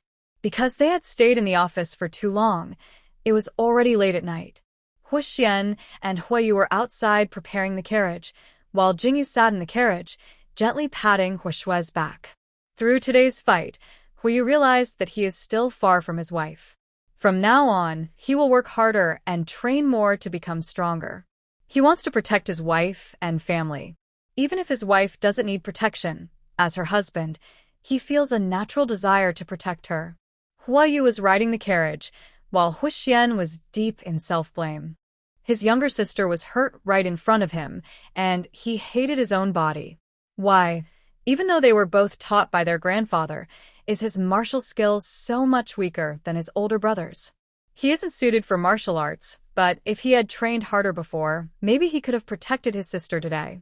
That night was full of excitement and danger. Meanwhile, the delegation returning from the Northwest was finally arriving in the capital. They had traveled through tough weather, battling snow and cold, and finally reached the city on the Lantern Festival Day, just in time for the palace's Lantern Festival feast. They were tired and dusty from their journey, but felt happy to meet the emperor. They reported everything they saw and learned in the Northwest camp. When the emperor listened to the report from Lord Fuan and read General Zhao's letter, he began to think about rewarding Huiyu. He was impressed when he saw that Huiyu's wife, Jingyu, fought alone against 2,000 enemies and stopped a sneak attack by the Tatars. She saved the lives of the weak and old in the Northwest camp, which made the emperor admire her. He shared the same feelings as General Xiao. Why isn't Jingyu a man? If she were a man, she would be a brave general in their great Shun country. Maybe she would be a hero who expands their territory. No ruler would mind having such a person. But unfortunately, she is a woman. This shows that he and General Xiao are like father and son. Even though she is a woman, her actions in the Northwest camp show she is a woman of great justice. She might even contribute more to their country in the future. The emperor has no worries about her talent. He only wants to promote her and give her space to show her abilities. People's hearts change when they are treated well. If you push her too hard, she won't understand. There's nothing you can do except keeping kind to her. Only then will she want to create more value. As a wise ruler, he did not want to use harsh methods to force others.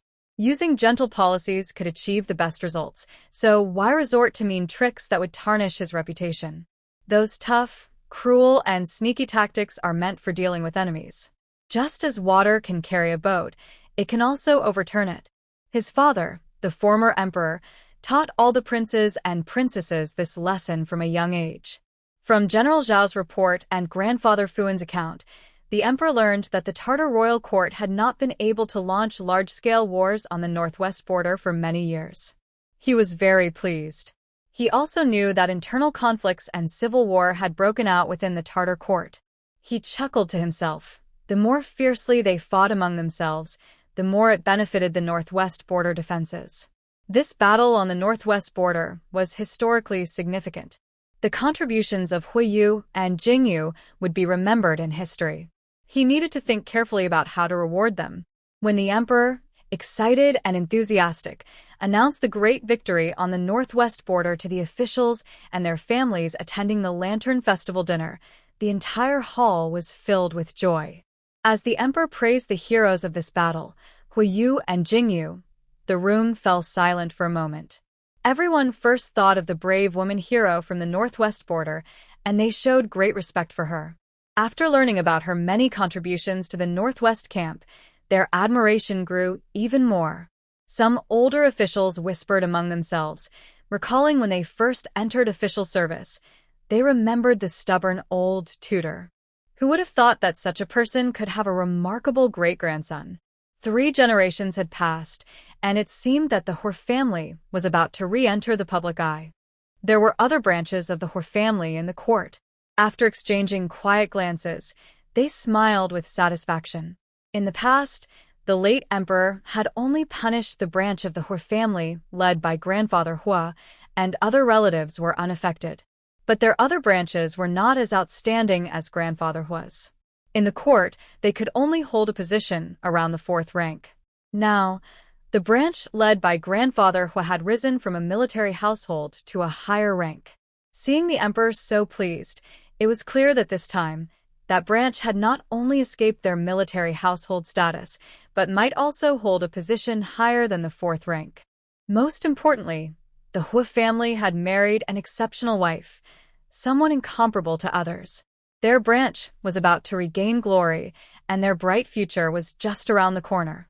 The proudest part of the Hua family has made them shine. Although the family hasn't gained much benefit from their relatives in recent decades, this was because of the emperor's orders.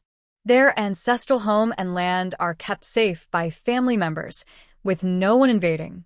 As long as they regain the emperor's favor, everything will belong to them again. Over the years, the family has faced some exclusion because of their status. Besides resenting the old matriarch, people also feel deep sympathy for her children and grandchildren. There is a head of the family who is careless and caused his descendants to suffer and decline. Similarly, the old matriarch has become a negative example for educating the younger generation of the Hua family. Many adults look on with hope because their family once had a girl who was married into the Hua family. They wonder what happened to her and her descendants after they went to the border. At that time, the emperor strictly ordered all relatives not to inquire about or help them. So, for the past decades, no one in the capital knew anything about the Hua family. Those families still hope that Huiyu is a descendant of their girl. They secretly plan to find out more today. They know it has been 40 years, and their girl might not still be alive. But because of the older generation's instructions, they still feel a connection and concern. Some people have bright smiles on their faces, but their hearts are heavy. Xiao Jingrui is the crown prince in the emperor's mind, and now he has gained 2 talented helpers, making him even stronger. News of the victory in the northwest has made the Lantern Festival dinner even more lively. The whole banquet hall is filled with happiness, bringing hope to many. 2 flowers bloom, each with its own branch. Now, let's talk about Huiyu driving a carriage, returning to Kaoshan Tun village with his wife and sister-in-law. The house is brightly lit, showing they're being watched over and waited for. Mother, sob. Throughout the journey, Huashui, who has been strong, finally breaks down when she sees her mother. She hugs her mother and cries loudly, frightening her mother into panic. Huiyu and Huaxian quickly apologize to their grandfather, father, and mother. They say they failed to protect their sister and ask for punishment. Old Master Hua, Father Hua, and Mother Hua hear this and quickly look at Jingyu. Seeing her clothes are neat and she is unharmed, they feel relieved. Mrs. Hua hugged Huishue tightly while walking over to Jingyu. She looked her over from head to toe, pinched her arms and shoulders to check for injuries. Seeing that Jingyu was unharmed, she let out a deep breath. She then observed Jingyu's condition and found her body was fine, which eased her worries. She knew Huishue was injured, and Jingyu must have been fighting the enemy at the time, so she couldn't take care of Huishue. But she was pregnant and still fighting, which made her worried about Jingyu and the baby. Old Master Hua, Hua's father, and Hua's mother saw that except for Huishue, the others were all okay. They quickly took them inside to ask what happened. When they learned that a bully had harassed Jingyu and wanted her to be his concubine, Old Master Hua, Hua's father, and Hua's mother rolled up their sleeves, wishing they could have been there to stop him. They were happy to hear that the bully's family didn't get away unpunished. They praised General Shao and Governor He, saying they had good officials and good bosses. Now, the family had plenty of good food and drinks. Hua's mother had been taking good care of Huishue and Jingyu these days, making them comfortable. Old Master Hua and his grandchildren returned to the northwest coal mine. Huiyu also returned to the northwest camp. During the day, only 3 women were at home. At night, Old Master Hua and his grandchildren came back, but Huiyu couldn't. He was a soldier at the northwest camp and couldn't leave the military base without permission. Jingyu could also go into her space to tend her fields, especially the sweet potatoes, which she kept harvesting repeatedly. While harvesting the sweet potatoes, Jingyu stored many of the vines. These vines were very lively, and she used her mind to cut them into sections. When spring arrives and the snow melts, she plans to prepare the land for planting. She wants to plant sweet potatoes on all of Hua's family's land. In Northwest Village, each household was allocated 5 acres of land by the Northwest Camp. The Hua family, with 6 members, had 30 acres before. Now, with Jingyu, they had 35 acres. The vast Northwest is sparsely populated, and only this large piece of land in Northwest Village was cultivated and distributed to soldiers for planting. The harvest was split evenly between the Northwest Camp and the families. However, the grain production here was very low. In good years, each acre could produce only about 100 gen of grain. In bad years, the harvest was even lower. Besides the grain they had to give to the Northwest Camp, each family struggled to feed themselves. Some even sold part of their grain to buy other necessary items. Jingyu wants to plant sweet potatoes on all these lands. Sweet potatoes are not only high-yielding but also filling. She believes that General Shao will understand and approve of this crop once he knows about it. In fact, Jingyu hopes that most of the land in the Northwest Camp will be used to grow sweet potatoes. This will help feed the local people and create extra value. However, for a new type of crop, others might be hesitant. Even General Shao might not have the courage to let the entire Northwest Camp plant something they've never tried before. She plans to start by planting her own land this year. Once everyone sees her harvest and the value of sweet potatoes, they will naturally want to plant this crop too. Jingyu plans to use 30 acres of the Hua family's land to grow white flesh sweet potatoes. She will also reserve 5 acres for the improved red flesh sweet potatoes, chestnut sweet potatoes, honey sweet potatoes, and other varieties. The snow season in the Northwest is longer than in other places, lasting until March when the snow melts and spring begins. Meanwhile, the mother cows and maras in the space have given birth to calves. This is much earlier than outside, where the cows are only 5 or 6 months pregnant, still a few months away from giving birth. Spring planting is unlikely this year. Fortunately, Jingyu previously brought out a bull and another horse. But she can't let the cow in the space be idle either. So, she took a day off to go out alone, bringing back the mother cow and her calf from the space to her home. Luckily, in Hezhou City, there are few cows, so there's no need to report them to the authorities or explain their origin. The villagers in Kaishan Tun saw Jingyu bringing back a cow and 2 calves. No one was jealous. Instead, they felt happy and hoped they could buy a calf too. It turns out that the Hua family's cow was pregnant with 2 calves, and now there are 4. The competition isn't as fierce anymore, and perhaps their family can even buy one. Jingyu definitely won't sell the calves now, as they still need to drink milk for several months to survive better. This also made Kaishan Tun village the envy of other villages in the northwest camp. They will soon have 7 cows, something everyone previously thought impossible. After the snow melted, the northwest camp gave the soldiers a break for farming. Even the Hua family's grandfather, grandmother, and grandson only left old Master Hua at the Shishan coal mine to oversee things. Father Hua and Hua Xian were both sent home for farm work during the holiday. The happiest person was Huiyu. He hadn't seen his wife for over a month, and he missed her so much it hurt his heart. His wife was pregnant at home, and without him there to take care of her, he didn't know if the baby was causing her trouble. He was eager to return, and as soon as he received the holiday notice, he used his light skills to fly back to Laoshantan village. Early in the morning, old Master Hua took out the grain seeds left from last year from the granary. He planned to sort them again, but was stopped by Jingyu. Jingyu told him that this year, they would plant new types of crops. She thought it would take some effort to convince the whole family.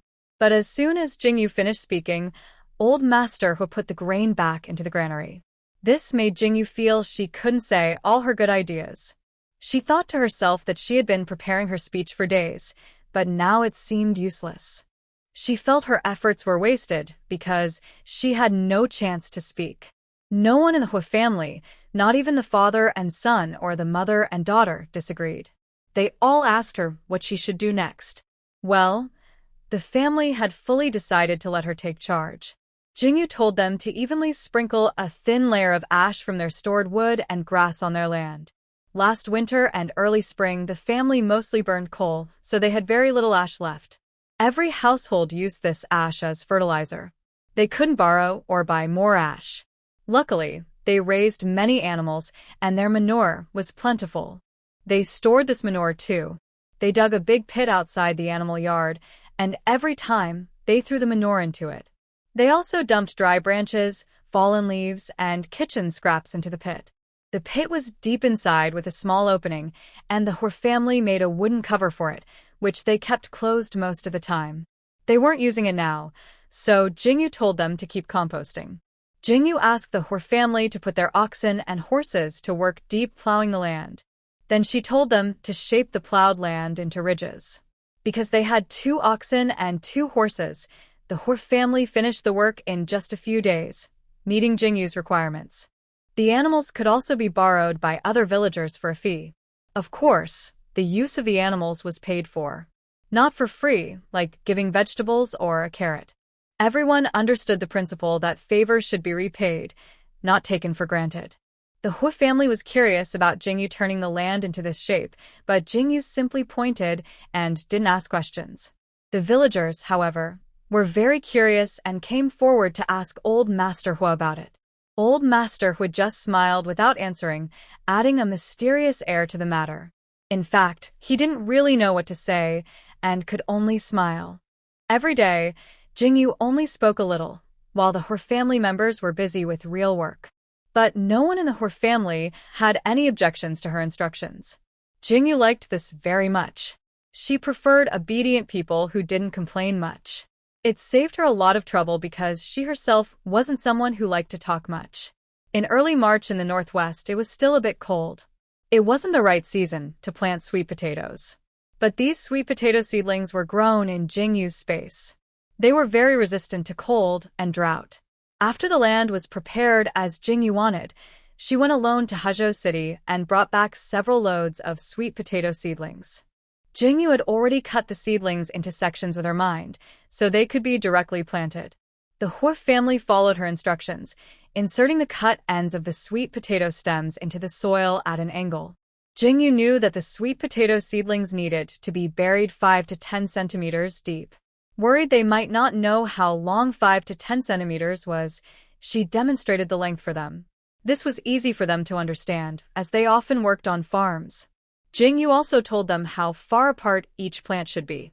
Seeing the sparse sweet potato seedlings on the ridges, the Hua family didn't say anything. The villagers watching nearby started to discuss loudly. They were already growing crops that others didn't know about, and now they were planting so sparsely. How much harvest could they expect? People from Kaoshan Tun village came to watch the Hua family's land. Later, even villagers from other villages in the northwest heard about it and came to see.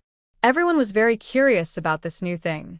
Since they couldn't get much information from the Hor family, a few older women went over to ask Jingyu. Jingyu didn't hide anything and told them she was planting sweet potatoes. Not only did they produce a high yield, but they were filling and could be used to make other foods. This news caused a big stir in Shibei-tun. People discussed it eagerly, some optimistic, some doubtful. After all, most didn't even know what sweet potatoes were. The villagers from Kaoshan-tun believed in Jingyu very much because their lives had been saved by her. Some villagers even went to village head Kong, hoping he could speak on their behalf. They are considering whether they can also plant some sweet potatoes, even though they are unfamiliar with them. They plan to plant a small amount, with each family willing to try 1 acre of land. Kaoshan-tun village has over 100 households, so planting 1 acre per family adds up to more than 100 acres. Village Chief Kong is unsure if Jingyu can provide enough sweet potato seedlings for so many acres. As village chief, Kong has to approach Jingyu despite feeling a bit nervous. Honestly, he is a bit afraid of her, especially after her past actions, like dealing with troublemakers. Jingyu listened to Kong's request and raised an eyebrow. She thought no one would dare to try planting sweet potatoes this year. Everyone usually only grows their own crops. She didn't expect the villagers of Kaoshan-tun to have such courage. Of course, Jingyu has plenty of sweet potato seedlings. She could supply not just 100 acres, but even 1,000 acres if needed. She has been growing these seedlings for several months. Seeing Jingyu agree, Kong hesitated for a moment and then asked if his family could plant a few more acres. His family has many people and lots of land, so he wanted to plant 5 acres. Jingyu thinks this old man, although sometimes awkward in dealing with others, actually trusts her. He's willing to try planting 5 acres, which makes sense. The villagers heard Kong's report that Jingyu agreed to give each family 1 acre of seedlings. But after the sweet potatoes mature, each family must return 10 jin of sweet potatoes to her. Although their previous harvest from 1 acre of land was only about 100 jin of grain, they have great confidence in Jingyu. Without hesitation, they agreed to her terms. The villagers quickly left their land to help the Hor family plant the sweet potato seedlings, also learning how to plant them. Once they master the technique, Jingyu will bring more seedlings, and they can plant on their own land.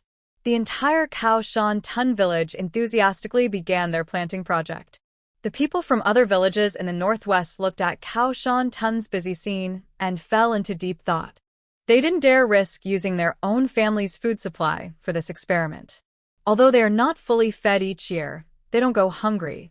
But if they lose their 1 acre harvest, they are afraid. Only a few families who have good relations with old Master Hua's father, Huiyu, and Huixian asked for 1 acre of seedlings. The others didn't dare to try. Kaoshan-tun village is passionately planting this new crop, provided by Hua's wife. All the land in the Hua family is now planted with this crop. Within a few days, news of this spread to General Shao at the Northwest camp. At this time, each household was still tidying their fields, waiting to grow seedlings and hoping for warmer weather before planting. However, the Hua family had already planted a new type of crop in their land. This made General Shao very curious and interested in trying it himself, as he trusted Jingyu very much. So, he and his guards rode their horses to the Hua family. When military Dr. Song heard that General Shao was going to Hua's house, he quickly followed. The old man hadn't seen Jingyu for several months. Besides missing Jingyu very much, he was also worried about the baby in her belly. As a military doctor, he felt it was time to check her pulse again, even though he was also like a caring father. When General Shao and Dr. Song arrived at the Hua family, they saw that all 35 acres of land had been planted with sweet potato seedlings. The workers were watering the roots to help them settle. It's best to plant sweet potato cuttings on a cloudy day, and if it rains shortly after planting, that's perfect. But the weather in the northwest was not cooperating, so they had to water the plants themselves. General Shao, who was born into the royal family, had never farmed before. He had only seen soldiers working in the camp in the northwest over the past few years. But he had never seen such sparse seedlings. He wondered how much harvest they could get with this planting method. He started to doubt. Yet, he looked at the 35 acres of land all planted with this crop called sweet potato, and then at Jingyu's confident face. He decided to trust her. In the Northwest camp, besides the soldiers' own farms, many soldiers farmed during their free time and fought with guns during wars. The camp itself had tens of thousands of acres of land that needed farming. But he couldn't risk using all the land for Jingyu's crops because he still had over 100,000 soldiers to support. Lord Rongjia, we heard that this crop called sweet potato has a high yield, is cold and drought-resistant, and can fill people's stomachs. Could you spare about 1,000 acres of seedlings for the Northwest camp? Of course, we also heard that for every acre of seedlings, you could get 10 gen of sweet potatoes at harvest time. That's fine, or you could convert it into silver coins.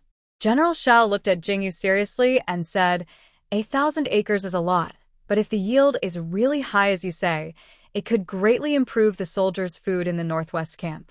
If there's no harvest, the soldiers can save a little and still avoid starving. The amount he suggested was about right for what Jingyu could provide. So Jingyu agreed to General Zhao's request to make the land look like the Hor family's fields. They also sent a carriage to bring sweet potato seedlings. Jingyu didn't tell them where the seedlings came from, and General Shao didn't ask about their origin. Everyone silently understood and went on with their own tasks. Does General Shao really not wonder where Jingyu's many sweet potato seedlings come from? He is very curious, but he doesn't ask directly. As long as Jingyu does things that benefit Dashuan Kingdom and the Northwestern camp, he won't investigate. He might even secretly support her and cover her behind the scenes. Jingyu's incredible fighting ability is frightening. Not to mention she can turn a single bean into soldiers. She could easily kill a brave warrior with just one small bean. Opposing someone like her is risking your life. He also saw Jingyu's speed in Huzhou City, which is almost beyond human ability. With her speed, anyone she wants to kill can't escape. Although the emperor hasn't officially named a crown prince, everyone knows who the next ruler is. Jingyu is the one the emperor is carefully training to succeed him. She still has many big plans she wants to achieve. He also learns from the previous emperor and the current one, being brave and clever. Using strength and strict rules outwardly and kindness and soft policies inwardly. He treats Jingyu the same way. He doesn't force anything on Jingyu. Everything she does benefits the country and the people, and she keeps going without stopping. If he used his position and power to pressure her, his own life would be at risk. Given Jingyu's temper, she wouldn't give him even the smallest benefit. As the next future ruler being carefully cultivated, he has good judgment and insight. The soldiers in the Northwestern camp are many and work quickly. In just one day, they turned 1,000 acres of land into neat rows, just like the Hor family's fields. Jingyu also took advantage of a moment when no one was watching to place the sweet potato seedlings, enough for 1,000 acres, in the large yard where the livestock were kept. At first, the animals were startled by the green plants suddenly appearing. Later, smelling the fragrance of the plants, they realized where they came from. They lowered their heads to eat their food and lost interest in the green plants filling the yard. General Shao sent many wagons to transport all the sweet potato seedlings. Father Hua and his 2 sons returned to the Northwestern camp to teach the soldiers how to plant the sweet potato seedlings. After 2 busy days, when Hui left the Northwest camp, he handed General Shao a booklet about planting sweet potatoes. This was a copy that Jingyu had copied from a book in her space. During the end of the world period, Jingyu collected many books that others didn't want. When she wasn't out gathering supplies, she would read these books. She learned methods like making a heated bed, using coal, and smelting iron with coal from these books. She also learned how to grow sweet potatoes and make fertilizer, all from reading. The old ancestors often said, there are beautiful women in books, and there are treasures in books. Everything in the future is more convenient now. If you want to know something, you can find it online. Many books are printed for people to read and keep. Jingyu has many books in her space. When she has free time, she still takes them out to read. If she finds something suitable for the Northwest, she is happy to share it. As times improve, life gets better. Her life also becomes more comfortable. Everything she does is to make her life easier. If others want to praise her for her efforts in serving the country and people, she can accept that. Everyone likes to wear a good reputation. It's not bad to make her image look better. The people in the Northwest Village saw that General Shao wanted to plant 1,000 acres of sweet potato seedlings. They thought these sweet potatoes might really be good and wanted to ask Jingyu for some to plant. Many families in the mountain-back village also felt they had planted less and wanted to ask Jingyu for a few acres of seedlings. But her space no longer had any prepared seedlings. She told those who still wanted sweet potato seedlings to wait until her family or other sweet potatoes grew a bit more. They could directly pick some from the vines. Her family had already started planting sweet potato cuttings early, and it was the right time for planting. It wouldn't delay the harvest, so everyone could rest assured. When everyone heard Jingyu's words, they felt relieved and very happy. They were very disappointed when they thought there were no seedlings, but now they learned they could pick some directly from the vines without delaying the harvest. They were so happy they almost danced with joy, and they felt very grateful to Jingyu. This woman not only saved the lives of all the elderly, women, and children in Shibei-tun, but also shows great understanding and kindness. If Jingyu knew that people thought she was kind and understanding, she might feel confused about what they really mean by that. The Hor family all support Jingyu's decisions, but it's impossible that they feel completely at ease inside. They worry about the yield of sweet potatoes and whether they are safe to eat. However, Huoxian told the Hor family how delicious and filling sweet potatoes are. When everyone learned that Huoxian had seen and eaten sweet potatoes, they looked at him with envy. Especially Huayu, this mischievous boy, always one step ahead. To comfort the Hor family, she prepared a sweet potato feast today. She took out sweet potatoes and explained a few ways to cook them, while Hua's mother and Huoshue practiced cooking. Jingyu knew how to cook these dishes easily, but she was a bit lazy and didn't want to do everything herself. She grew up in an orphanage and never learned to cook in a real kitchen. Later, after the end of the world, she learned to cook at their small base. Her space contains many cookbooks, which she has read many times. She may not remember everything perfectly, but she can tell how to cook a dish just by looking at the ingredients. Plus, she has some special seasonings that are not available in this era. Most importantly, she didn't ask Hua's mother and Huoshue to make fancy dishes. She kept it simple: steamed sweet potatoes, roasted sweet potato porridge, and candied sweet potatoes. These 4 simple ways of eating sweet potatoes made the Hor family very happy and full. The sweet potatoes she brought were not ordinary white flesh ones, but improved red flesh and honey sweet potatoes. Huoxian ate these sweeter and more fragrant sweet potatoes, and his eyes widened in surprise. Jingyu told them that their family had 5 acres of land where they grew these delicious sweet potatoes. Other fields grew white flesh sweet potatoes, which could be used to make noodles and starch. They didn't understand now, but they would learn once they saw the results. Making noodles and starch was only a theoretical knowledge for Jingyu. The actual work would depend on their efforts, but that was no problem. With so many sweet potatoes for experiments, they would definitely succeed. These sweet potatoes needed to be processed into other products to have real value. Otherwise, eating sweet potatoes every day would cause stomach problems or make them fart excessively. Thinking about that scene made Jingyu smile slightly. The Hu family enjoyed the delicious sweet potatoes. Every day, they took care of the sweet potato seedlings in the fields and became even more diligent. There were no weeds in the ridges.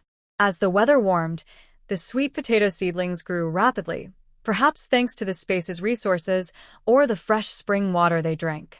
They grew wildly and quickly. In the Northwest Camp and Northwest Village, the fields planted with sweet potatoes looked lush and green, making people feel happy. Everyone imagined a good harvest and smiled with joy. Jingyu followed the tips in the sweet potato planting manual. She told everyone to pinch the tips and turn the vines. The extra vines they removed could be given to others who wanted to plant sweet potatoes.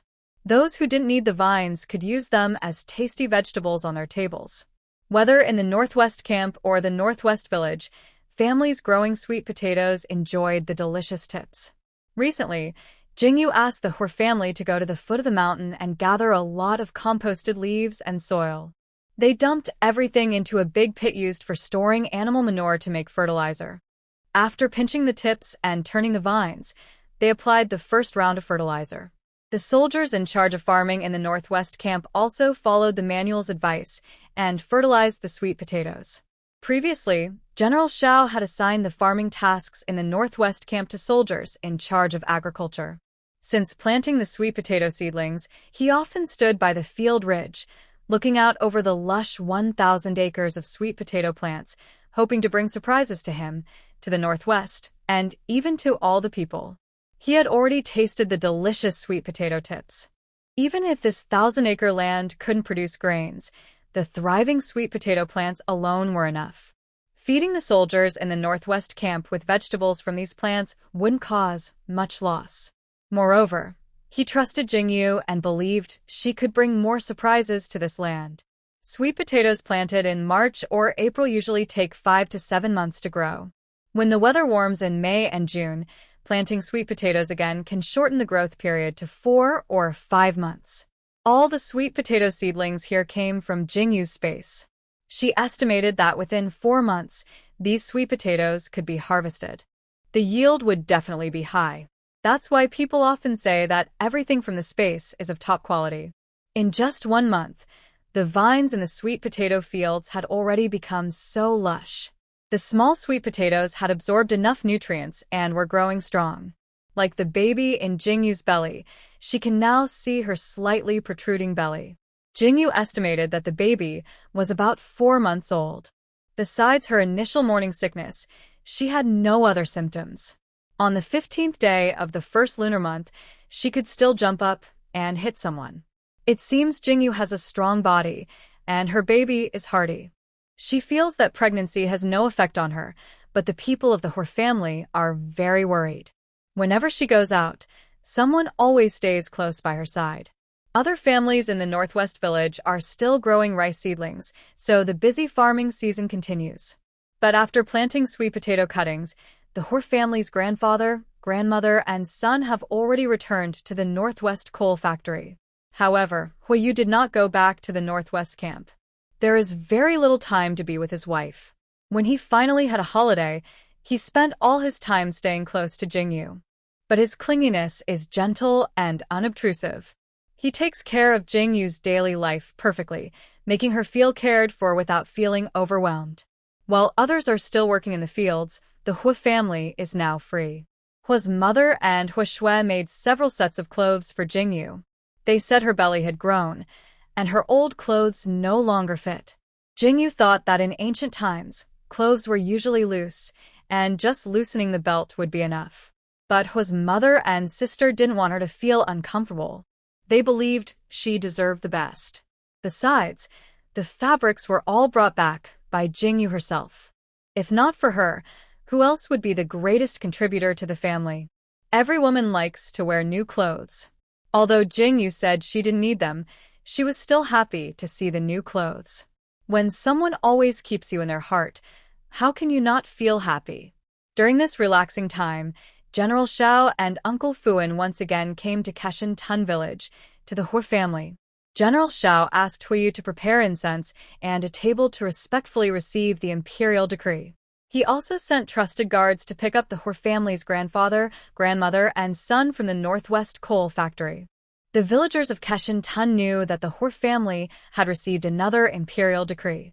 They all went home to change into clean clothes and gathered outside the Hu family's door. They wanted to kneel and listen to the imperial decree, sharing in the joy. They hoped that good luck would also come to their families. When the Hu family's grandfather, grandmother, and son returned from the coal factory, they washed up and dressed properly. The whole family set up the incense table, dressed in their best clothes, and prepared to kneel together, waiting for Uncle Fuan to read the imperial decree. Jingyu, coming from the future, didn't want to kneel casually. Although she knew she should follow local customs, she still felt a little uncomfortable inside. She was trying to prepare herself mentally, thinking that kneeling would bring many good things. She might even gain a higher rank, and the higher her rank, the fewer people she would need to kneel to. Before she could finish her thoughts, Lord Fuan and General Shao told her she didn't need to kneel. The emperor, understanding her pregnancy and her great achievements, exempted her from future kneeling. This was such good news, more exciting than receiving silver rewards. Last time, she had to kneel in front of all the soldiers in the Northwest camp when receiving an imperial decree. Now that the emperor had exempted her from kneeling, she felt an indescribable happiness. She thought highly of the current emperor's kindness. Looking at General Shao in front of her, she knew he had many secrets. He never tried to dig into her past. If someone else with bad intentions and military power had her secrets, they might not be as open-minded as him. She believed he was a good person. She also thought about the Hua family. They often brought her strange things, food, clothes, and supplies, including a few cows and horses.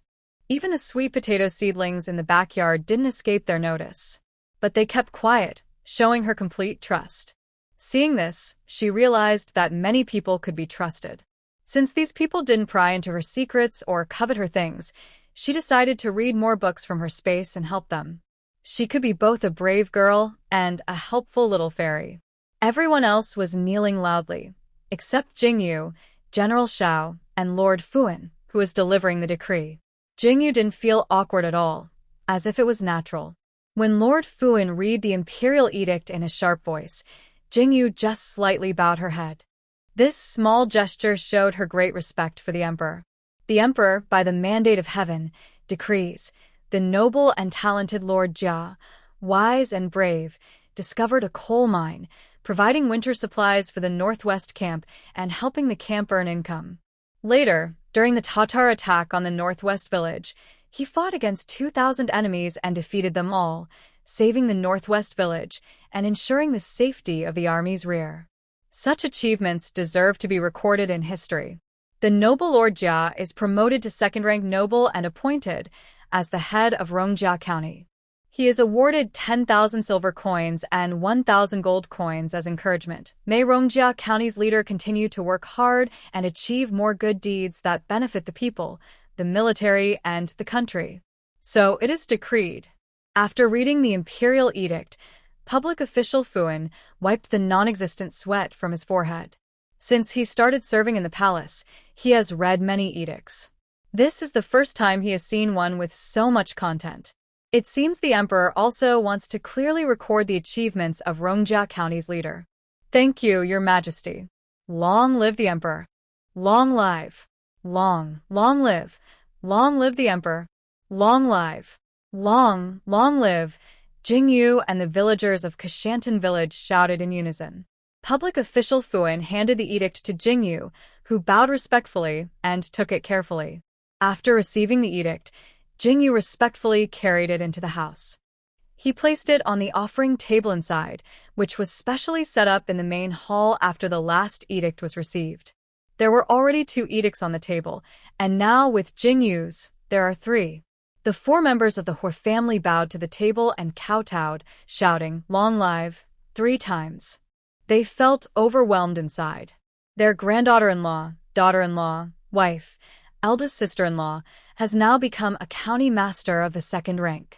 Typically, county masters are of royal blood, but this honor was given to Jingyu.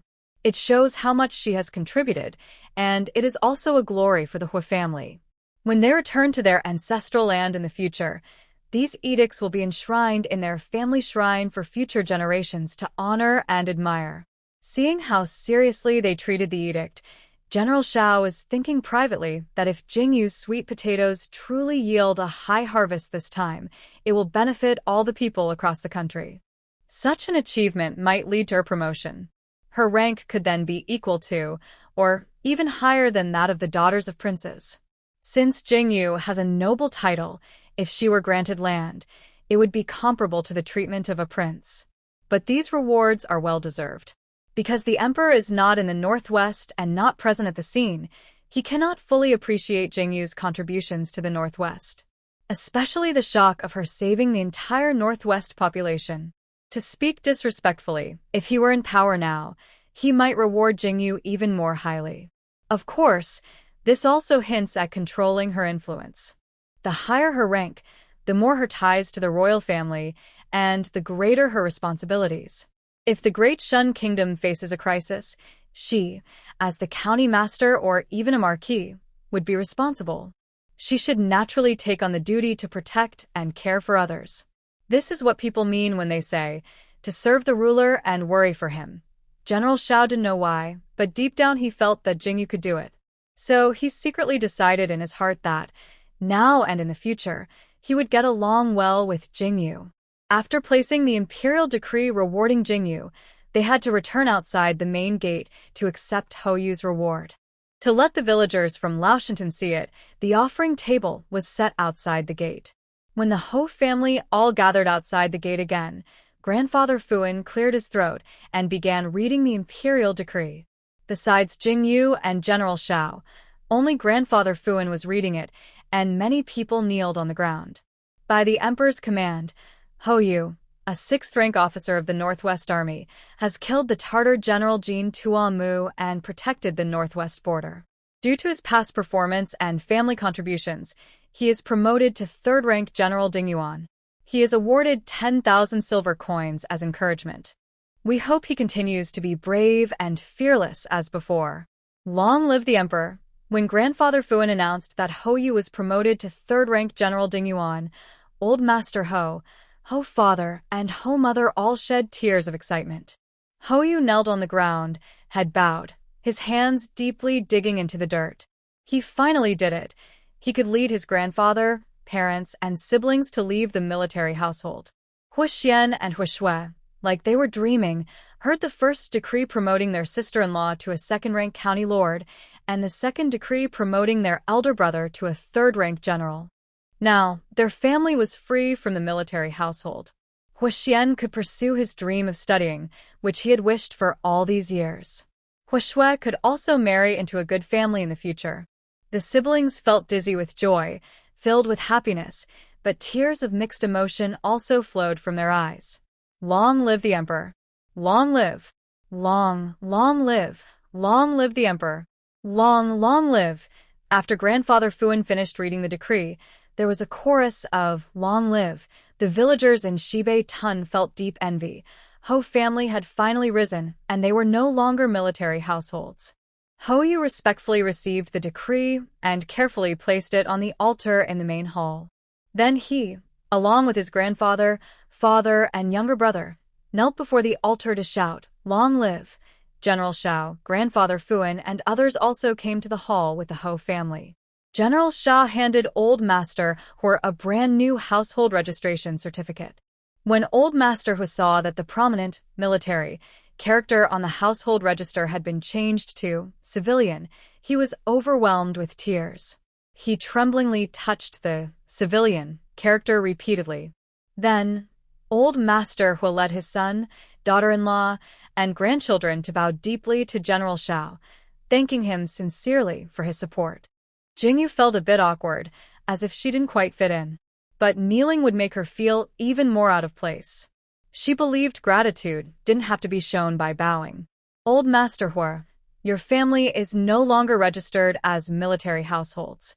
If you wish to continue working at the Northwest Coal Factory, we can pay you monthly wages. If you prefer not to, we won't insist. The 35 acres of military land you are currently farming will be temporarily assigned to your family. When you leave Northwest Village someday, it will be returned to the Northwest Camp. As for the house you live in, although the land was provided by the camp for military households, the house was built with your family's money. You can continue living here. Again, when you leave Northwest Village, just return it to the camp, said General Shao. After a moment of thought, he seemed to feel he had said all he needed to.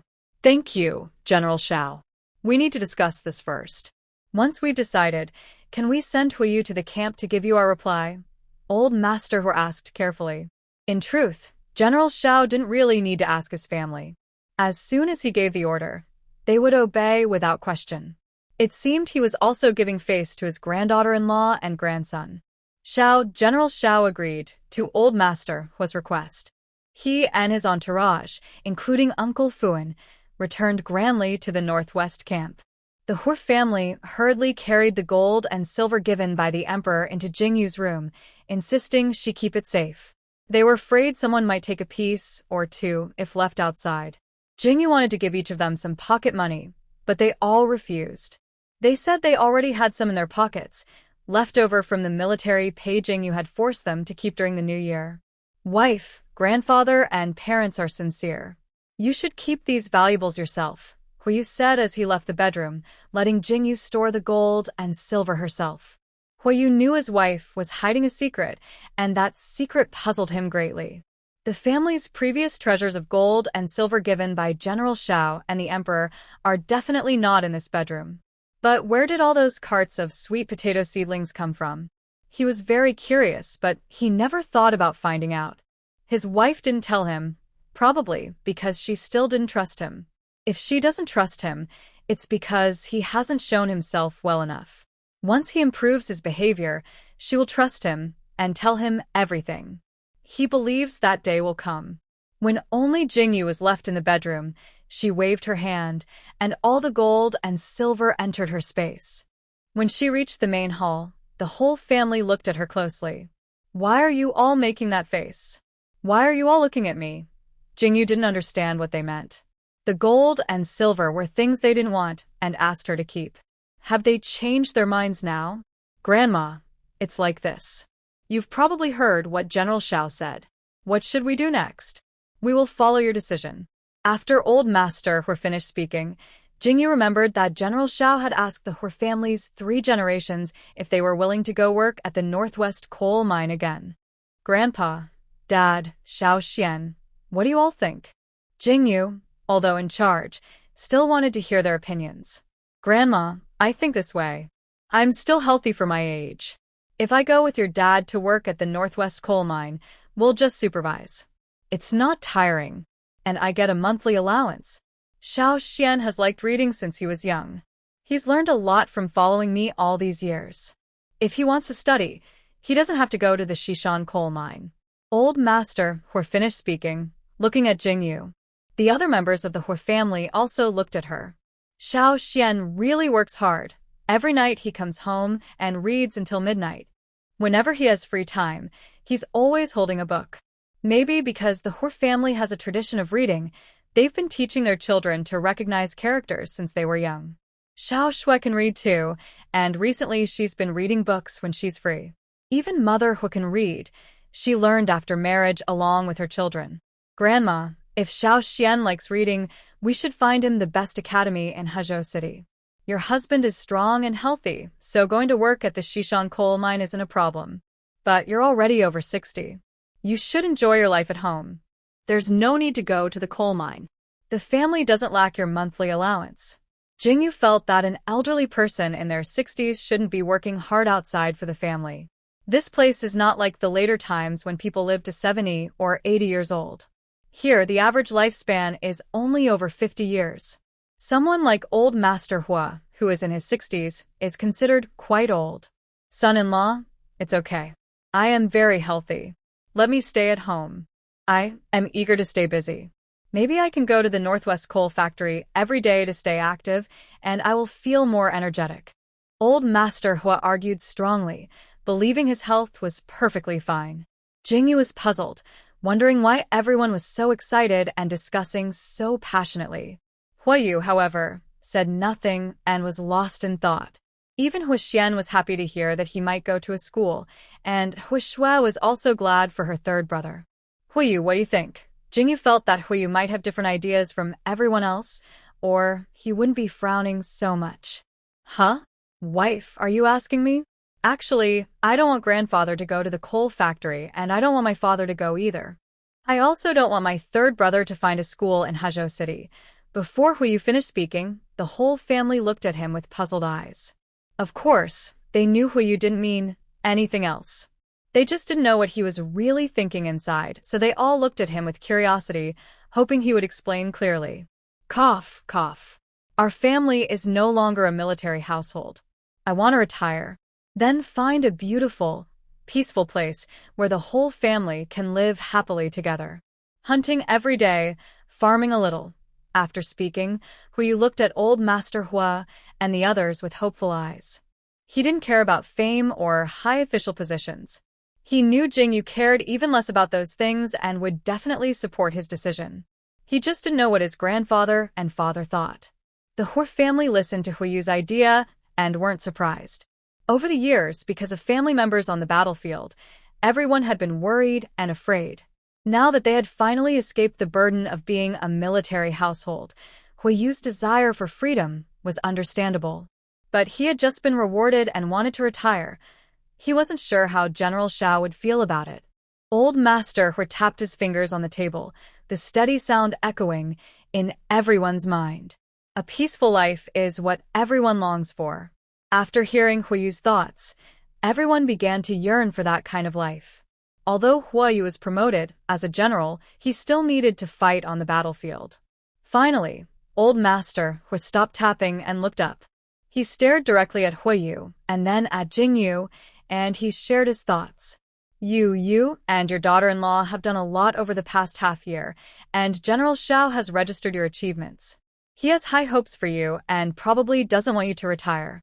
If General Shao doesn't allow you to retire, our whole family will stay here with you. We want to be together and not apart. But if General Shao agrees to your retirement, I suggest we go back to the ancestral land of the Hua family.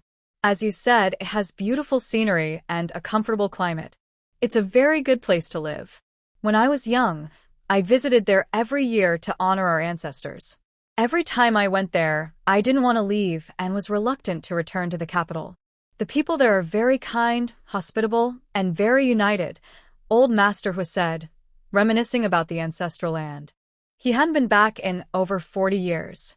He didn't know how many familiar people were still alive. Although he was born in the capital, the ancestral land was his root. Listening to Old Master Hui's stories, the others in the Hua family also longed for the ancestral land. Especially Hui Xian, who had heard from his grandfather that the family school was very famous. It had trained many talented people for the court, and he also wanted to enter official service through the imperial exams.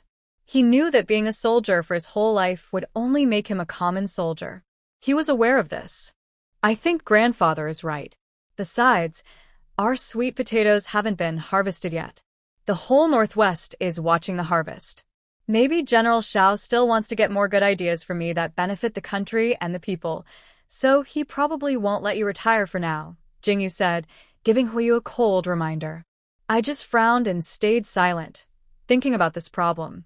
I know General Shao probably won't agree to my retirement, but I want to tell him my thoughts. Let him know I am determined to retire. Maybe one day, he will let me retire and at least give me a deadline. Huiyu was only 21, but he carried too much. Since he was young, he knew the heavy responsibilities on his shoulders and worked hard to improve his martial skills.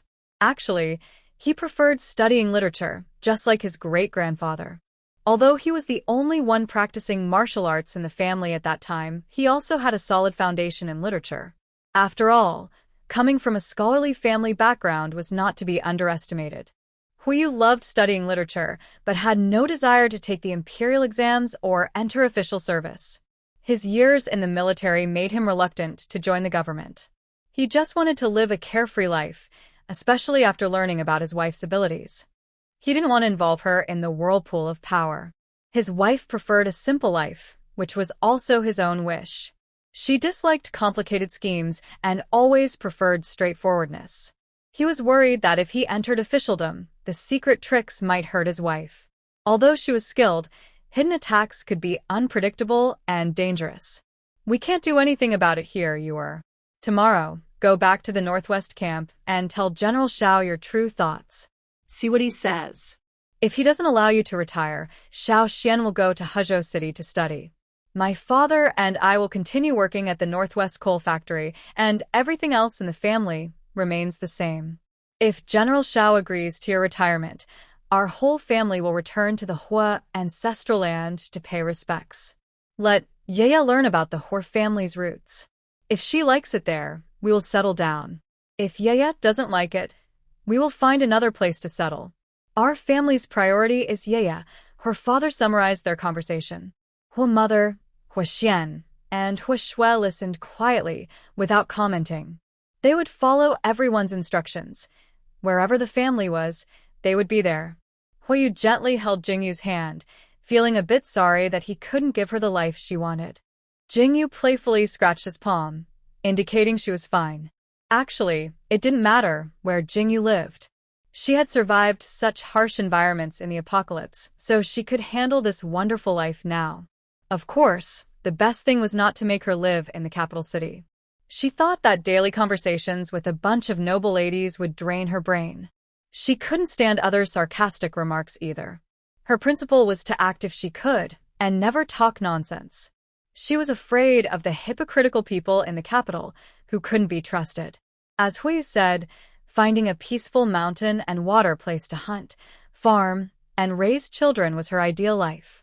But all these plans now depended on General Zhao's decision to see how things would turn out.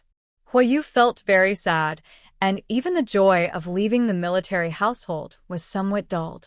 The next morning, the 3 generations of the Hor family still went to the Northwest coal factory. They waited for news from Huiyu and adjusted their decisions based on his message. Huiyu also arrived early at the Northwest camp with a nervous heart. Now he could directly meet General Zhao. When the guards saw him, they hurried to report to General Zhao. When Huiyu explained his idea of retiring, General Zhao looked at him steadily, without moving. He stared for a long time, making Huiyu feel uneasy. He thought, "Come on, say something. Can I do it or not?" Finally, General Zhao sighed. "Huiyu, I know that over the years, you've worked hard to help your family get rid of the military household status.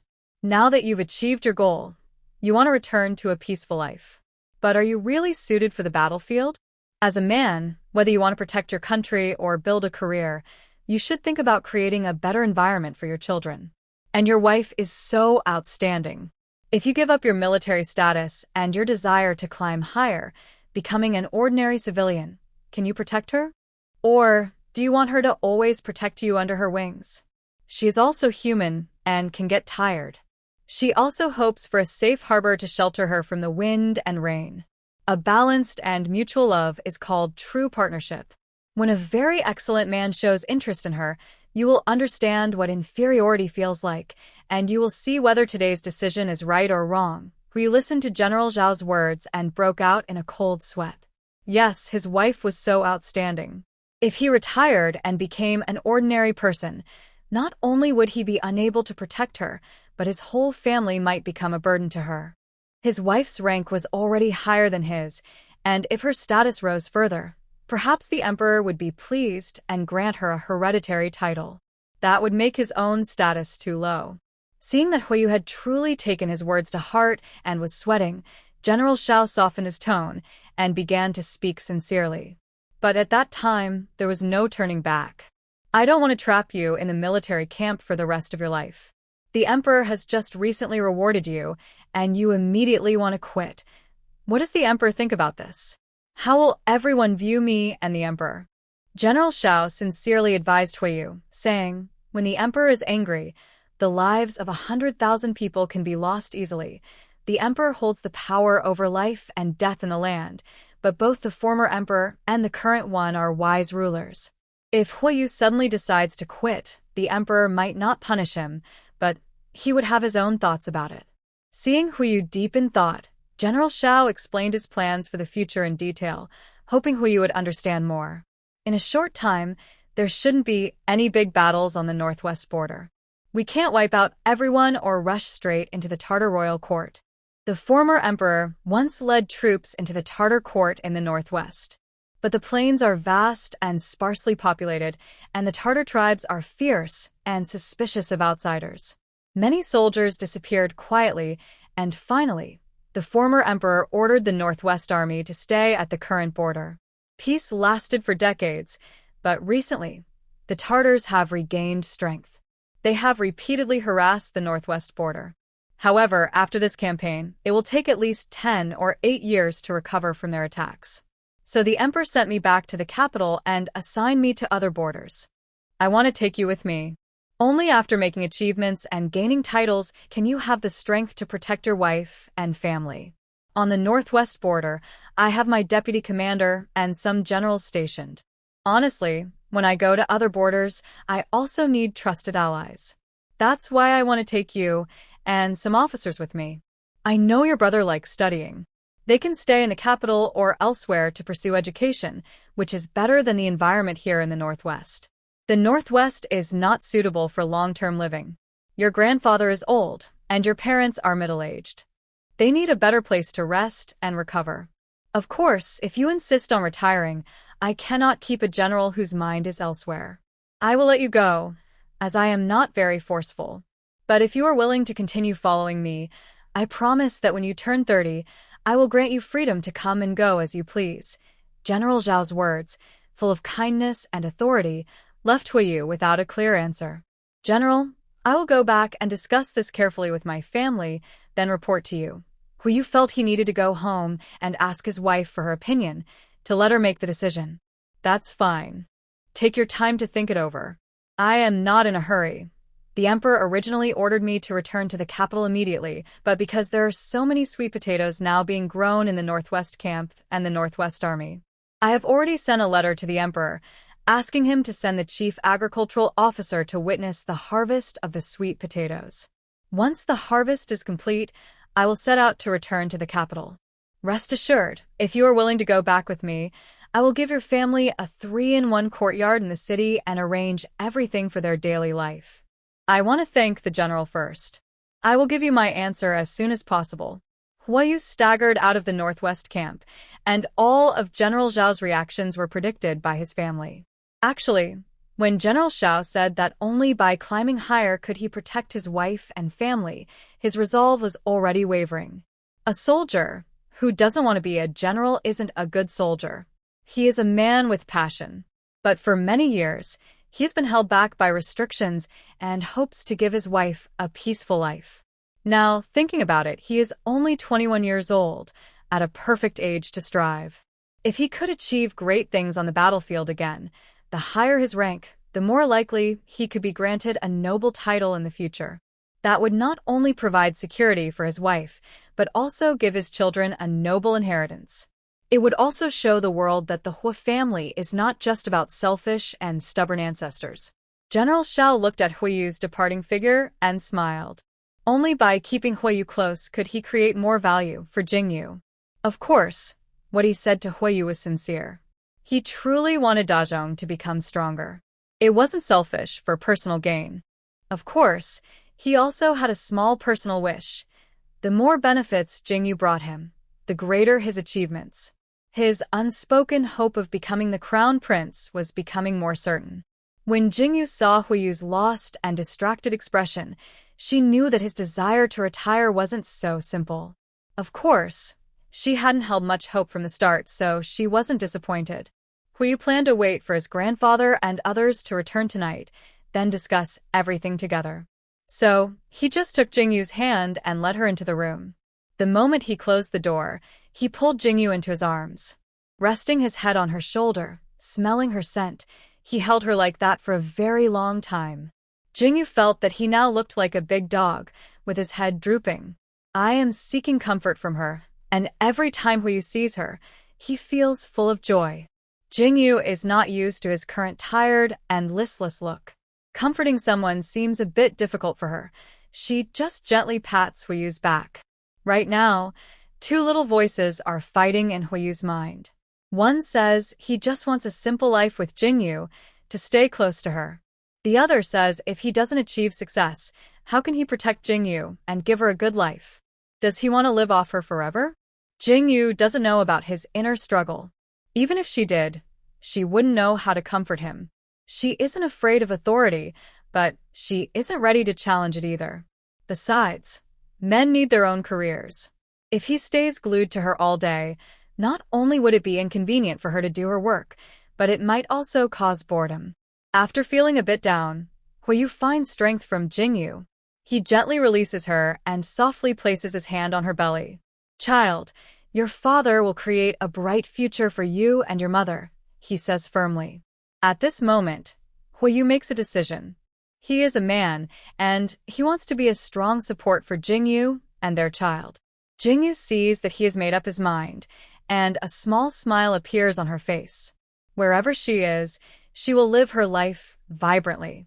Any environment is better than the end-of-the-world scenario. At least here, the air is fresh, unlike the polluted, foul air of the apocalypse. After dinner, the whole family sits together again. Huayu recounts every word General Xiao told him, without missing a single detail. Afterward, he expresses his decision to follow that path. Everyone in the family understands the situation from yesterday's conversation. The new problem now is that they will no longer be in the northwest. They are heading to an unknown place.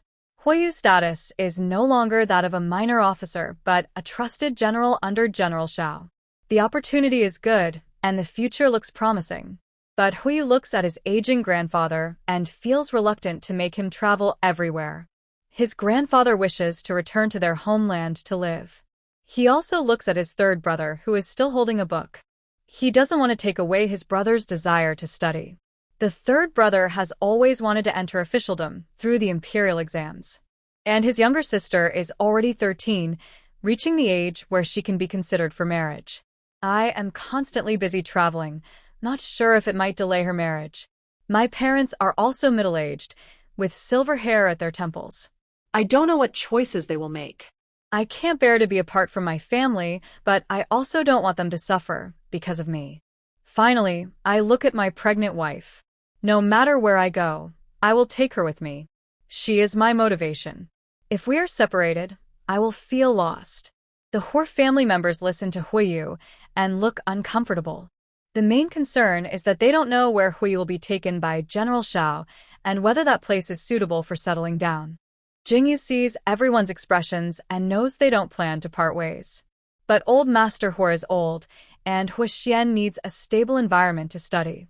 Grandfather, father, mother, please listen to my plan and tell me what you think. Grandfather often says that the ancestral land of the Hor family is beautiful and good for living, and our family school has many talented students. Why don't we ask for leave before General Xiao leaves the northwest border to go back home for ancestral rites? We can see the local customs and scenery. If we like it, we can settle there. Xian can also attend the family school, and I will go with Huiyu to his military camp. Jingyu feels that not only old Master Hua and Xian need stability. Hua's father and mother have worked hard for many years, and they should enjoy some peace. Also, Hua Shui and others probably want to be together as a family. Huiyu can't help it. Military orders are strict. Yes, no way. How can that be? All at once, Huiyu, Hua Shui, Hua's father and mother speak up. Old Master Hua is still thinking about the feasibility of Jingyu's idea. Huiyu is happy when he hears his wife wants to go with him to the military camp. He's afraid she might change her mind if he delays. Wherever they go, as long as she is with him, he feels motivated. I don't want to be separated from my sister-in-law. Wherever she goes, I will go too. I can take care of her and the baby. Hua Shui panics when she hears about being apart from her sister-in-law. I also won't be separated from Yaya. She's already pregnant. No matter where she goes, I will follow. I want to take care of her, help her after she gives birth, and look after the baby, Hua's mother firmly says. Yes, after Huayu goes to the camp, he will join the army, and the daughter-in-law will be alone at home. She's pregnant or has just given birth. How can that be okay? Since my wife and Snow Girl want to go with the daughter-in-law, I will also follow my wife there. I can run errands for the women and do some heavy work, Father Hua said. Jingyu looked at them with confusion. She thought they initially opposed her going with Huiyu to the station, wanting her to stay and live at the ancestral home with them. I will go with you too. As a family, we should stay together happily. Where Yaya is, we will go too, old Master Hua said. Although he really wanted to visit the ancestral land, he cared more about being with the family. I will also go with my older brother and sister-in-law to the station. There are academies everywhere, and I can study wherever I am, Hua Xian quickly said, worried they might leave him alone at the ancestral land. Jingyu saw that they all wanted to go with her to the station, but she looked at old Master Hua and Hua Xian and thought of a new plan. Let's go back to the ancestral land first. I think grandfather and Xiao Xian should stay there, while my parents Snow and we go together. After we settle in at the station, grandfather and Xiao Xian can come to visit and keep us company. That way, we will have a stable environment, she suggested. Father Hua, Mother Hua, and Huiyu all thought Jingyu's idea was good. They comforted old Master Hua and Huixian, agreeing that it was a good plan to avoid them all rushing around. In the end, old Master Hua and Huixian agreed to Jingyu's plan. They said it was only temporary and that they still wanted the whole family to be together. After the decision was made, Jingyu started to get busy. She thought they would stay in the Northwest Village for a long time. Since she had planted sweet potatoes in the ground, she also grew soybeans in her space. The soybeans she planted are late maturing, called September cold beans, which are harvested after September. She planned to wait until the sweet potatoes were ripe, then plant these soybeans to enrich the land. The high-yield sweet potatoes absorbed many nutrients from the soil, and planting soybeans would improve the land. After the soybeans ripen, Jingyu planned to plant winter wheat. From last winter, she saw that the land in the Northwest Village was full of radishes and cabbages. She knew there was no winter wheat there. Since she was about to leave the Northwest and wanted to contribute to the soldiers and the villagers, she worked hard in her space to grow soybeans and wheat seeds. Jingyu was busy here, preparing to leave and leave hope for the Northwest Village. General Xiao is also making arrangements for his departure from the Northwest. The Northwest will always be his stronghold, so he left his deputy and a clever business-minded advisor here. Now, both the Northwest Brewery and coal factory are thriving. Coal is now reaching thousands of households in the Northwest. The brewery in the Northwest camp has expanded its business across the entire region. While promoting their wine throughout the Northwest, the advisor exchanges wine for large amounts of grain from local farmers. Brewing requires grain. When the brewery was first established, the advisor took several thousand silver notes from General Xiao to buy suitable brewing grains from the grain-producing areas. Before winter, all the grain was brought back to the Northwest camp. Merchants also transported a lot of wine from the Northwest camp to other regions. They then brought back large quantities of grain in exchange for wine. This business of trading back and forth made them very rich. Days passed quickly in this busy life. More than 2 months went by without notice. The sweet potatoes had been growing in the field for 4 months, and during this time, they had been topped twice. Jingyu thought the sweet potatoes in the field should be ripe now. She asked Huishue to dig up one plant. A vine held more than 10 sweet potatoes of various sizes. These were much larger and more numerous than the sweet potatoes Jingyu had dug up on the mountain. Huishue was delighted by the big bunch of sweet potatoes and found the light red fruits very adorable. Each sweet potato was bigger than a grown man's fist. Jingyu asked Huiyu to inform General Xiao that the sweet potatoes could be harvested. The fresh, tender parts of the vines could be eaten, while older vines could be fed to cattle, horses, and pigs. After drying and crushing, these would be excellent feed for livestock during winter. The Grand Minister sent by the Emperor had also arrived at the Northwest camp some time ago. He studied in the fields every day, even digging into the soil and noticing the clusters of fruits. Having worked with land for many years, he immediately recognized these as high-yield crops. He also tasted the delicious sweet potato tips and was impressed by their flavor. When Huiyu came to tell General Xiao that the sweet potatoes could be dug up, the Grand Minister recorded this important discovery in his notebook. He noted that the sweet potato vines could be used as livestock feed. He thought these sweet potatoes were truly treasures and planned to report this to the Emperor. The goal is to promote this crop across the country, so that all the people know its benefits. The entire Northwest Camp, Northwest Village, and Househan Village all began digging up their sweet potatoes. Excitement and laughter filled the fields. Every household in Househan Village dug up their 1-acre plot. Seeing the piles of sweet potatoes, they felt both surprised and happy. They knew they had to thank Jingyu for this. After finishing their own plots, they all rushed to help the Hor family dig sweet potatoes. Village head Kong took his big scale to his field and set it up beside the field. He and Old Man Hu weighed the baskets of sweet potatoes they dug out. They placed each acre's harvest separately. When they finished weighing the first acre, Village head Kong slowly added up the weight of all the sweet potatoes. As he added, his hands trembled, and he almost couldn't hold the pen. Old Man Hu took the pen from him and told him to report the weight, while he kept adding. In the end, They found that 1 acre produced nearly 5,800 gen of sweet potatoes. The watching villagers' eyes filled with tears. They no longer had to go hungry. Their own sweet potatoes were about the same amount as this big pile. At that moment, they deeply regretted not planting more land. They also no longer blamed Jingyu for asking only for 10 gen of sweet potatoes as a reward. They saw Jingyu as a kind savior, like a compassionate goddess. Knowing how much 1 acre could produce, it was so generous to ask for just 10 gen. It was almost the same as giving them food.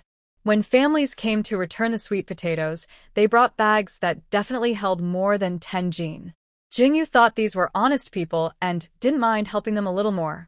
With many people working together, just in one day, they harvested all the sweet potatoes from every household in Northwest Village and even the 35 acres from Jingyu's own farm. People from Househan Village helped the Hur family first, then secretly went to harvest their own sweet potatoes at night. They were exhausted but happy. That whole day, the entire Househan Village and even Northwest Camp were filled with joy from the harvest. Other families in Northwest Village who hadn't grown sweet potatoes also came to talk with Old Manhwa. I hope to buy some sweet potatoes from Old Master Hua to use as seed potatoes for planting next year. Old Master Hua didn't dare decide on his own, so he went to ask Jingyu. Jingyu had no problem with it. She already wanted to help these military households. She also told them that if they had spare land at home, they could cut some vines from the plants they pulled up. Planting now might allow them to harvest some sweet potatoes before November. Although the yield wouldn't be as high as now, it would still be much better than the grains they usually grow. However, land that has already been used to harvest sweet potatoes cannot be used for planting new ones, as it needs to rest. Instead, she plans to let everyone plant carefully cultivated soybeans on that land. These sweet potato vines were brought out from her space. She is confident that before winter comes, she can harvest a good batch of sweet potatoes. But all the land in the Northwest Camp is currently planted with grains. Each household only has small patches of land where they can plant some vines. When they heard this news, every household was excited. They carefully took scissors and baskets to cut the lush green vines from the sweet potato plants. Even planting some in their own vegetable gardens would last their families a long time. Moreover, most of the land in the Northwest is unclaimed, so they can open up some land wherever they like. As long as they work hard and the harvest is better than their usual grains, it's a good opportunity. Right now is the farming off-season. The soldiers in the Northwest Camp are mostly busy during planting time. During their free time, men return to the camp, while women, children, and the elderly tend to the fields and remove weeds. In the past, they didn't dare to open up too much land because they might not be able to handle the work. Now, with no war on the northern border and sweet potatoes being highly productive, their enthusiasm has grown. General Shao today also brought many soldiers and, together with the Grand Minister of Agriculture, was harvesting sweet potatoes from the fields in the Northwest Camp. General Shao was very nervous, finally witnessing a miracle. When the Grand Minister of Agriculture heard the reported yield per acre, he sat down heavily on the field ridge and burst into tears.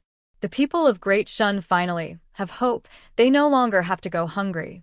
Minister Qian, who dedicated most of his life to the land, only wanted to increase food production so that people wouldn't go hungry. Today, his wish came true, and he was overwhelmed with emotion. General Shao was very happy, even though he came from a wealthy royal family.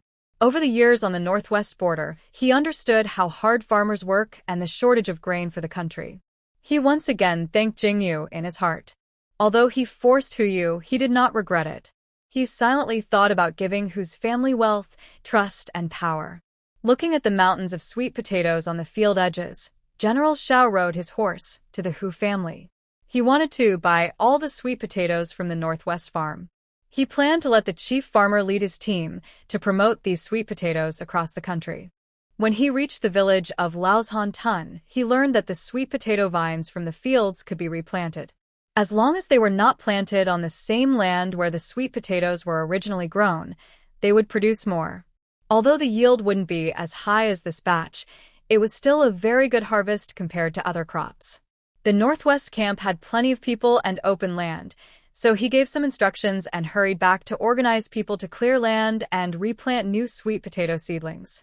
Besides the initial 1,000 acres of sweet potato fields, they later pinched the tips of the vines and replanted hundreds of acres. The newly planted fields couldn't be harvested yet. Seeing that the harvest from this 1,000 acres of land exceeded what they had previously gathered from tens of thousands of acres in the Northwest farm, General Shao regretted that they had planted too few. If Jingyu knew his thoughts, she would tell him that even if he wanted to plant more at that time, there wouldn't have been enough sweet potato seedlings available. He also felt grateful in his heart that they had replanted several hundred acres later.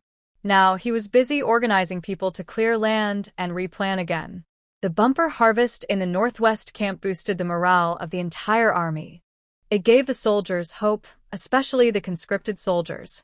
They also hoped that this high-yield crop could be sent back to their hometowns so that their families would no longer suffer from hunger. When they learned that the chief farmer would promote sweet potatoes nationwide, they worked even harder. The harvest of sweet potatoes in the Northwest camp made the chief farmer unable to stay here any longer. He left a subordinate to continue recording the growth cycle of the 2 seasons of sweet potatoes. He then led thousands of soldiers, carrying some of the sweet potatoes, and headed towards the capital. He wanted to report to the emperor about the high yield and request that the emperor order the promotion of sweet potatoes nationwide. Once all the sweet potatoes from the Northwest camp and Lao's Tun were collected, Jingyu encouraged everyone to work the land, fertilize the soil, and plant late-maturing soybeans. Because the Hu family was preparing to leave the Northwest after planting all the soybeans and return to their ancestral land, this season the land belonged to the Western Army. Jingyu was very busy. After planting all the soybeans, she worked hard in her space to grow winter wheat seeds. She always wanted to do more for the people on the Northwest border before she left. Life here is really hard, but she couldn't let the soldiers defending the country suffer. At this time, Jingyu's baby was over 6 months old. Although her belly was big, she moved freely, just like she wasn't pregnant. Because she had special abilities, she could even communicate deeply with Huiyu at night. During early pregnancy, Yu only dared to hold his wife to sleep every night. He didn't dare to do anything else, afraid of hurting Jingyu or the baby. But Jingyu knew her body well. She could easily defeat over 2,000 Tartar barbarians with her bare hands and seriously injure many soldiers brought by Qin Junjun. There was nothing she couldn't do. Jingyu felt that she might not only be a beauty lover but also have a passionate side. She had never experienced romantic things before, just wanting to stay alive. Now that she had opened up to love and tasted a man's affection, especially after pregnancy, her body became more sensitive. Even a slight touch from Huiyu made her shiver.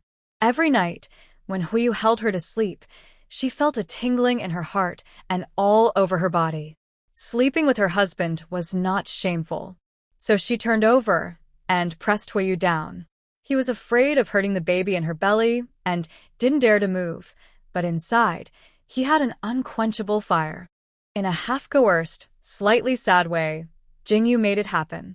Later, they no longer suppressed their feelings and continued to enjoy their happy, shameless nights. Oops, I got sidetracked.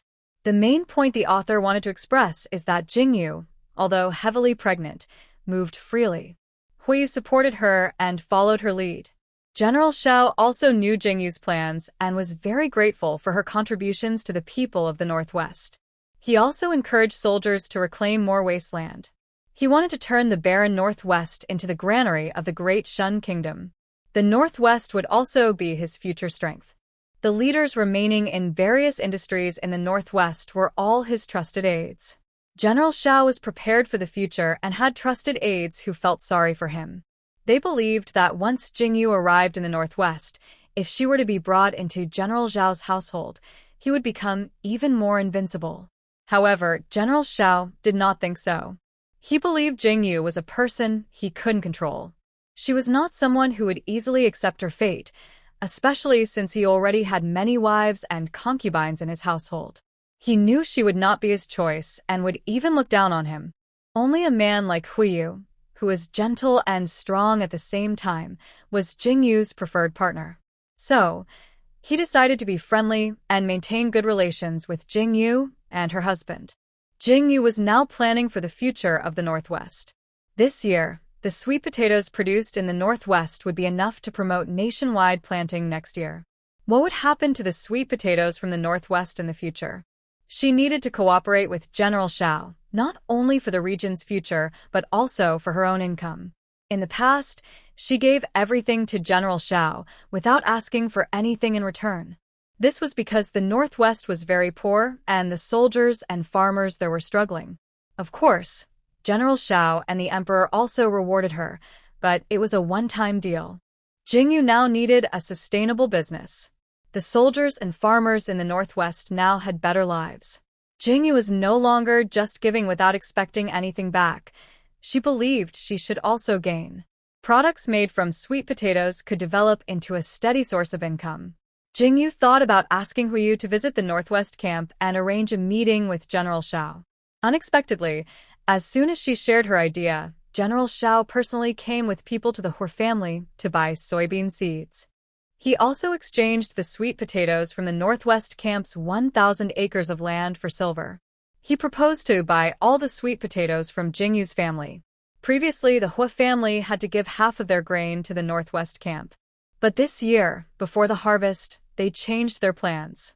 The 35 acres of land cultivated by the Hu family produced so many sweet potatoes that they now owned all of them. These sweet potatoes were worth a lot of silver. General Shao approved their return home to honor their ancestors, and bringing so many sweet potatoes was not practical. Old Master Hua, his father and mother, had lived most of their lives. They never imagined that farming in the Northwest could bring them so much silver. Seeing so much silver, I finally felt the joy of a good harvest. Jingyu didn't raise the price of sweet potatoes. At 5 coins per jean, she earned nearly 1,000 taels of silver. General Shao, I want to discuss a partnership with you. About sweet potatoes. Jingyu looked at him and saw him smiling, signaling her to continue. Sweet potatoes have a high yield. They can be stored for a while, but they will spoil eventually. This year's harvest can be used as seed potatoes for the whole country. But what about next year, the year after, and beyond? The output will keep increasing. We can't eat it all, since it's not a staple food. I have a recipe to turn them into long-lasting food. We can set up processing factories in the Northwest for now. Once sweet potatoes become popular nationwide next year, we could even open similar factories elsewhere, then sell the processed food across the country, and even to other countries. Furthermore, we could use this processed food to create many small snacks nationwide. I have all the recipes, but I don't want to do the work myself, just want a share of the profits from the recipes. After speaking, Jingyu looked at General Shao with bright eyes. She wasn't really looking at him. In her eyes, all she saw was shining gold and silver.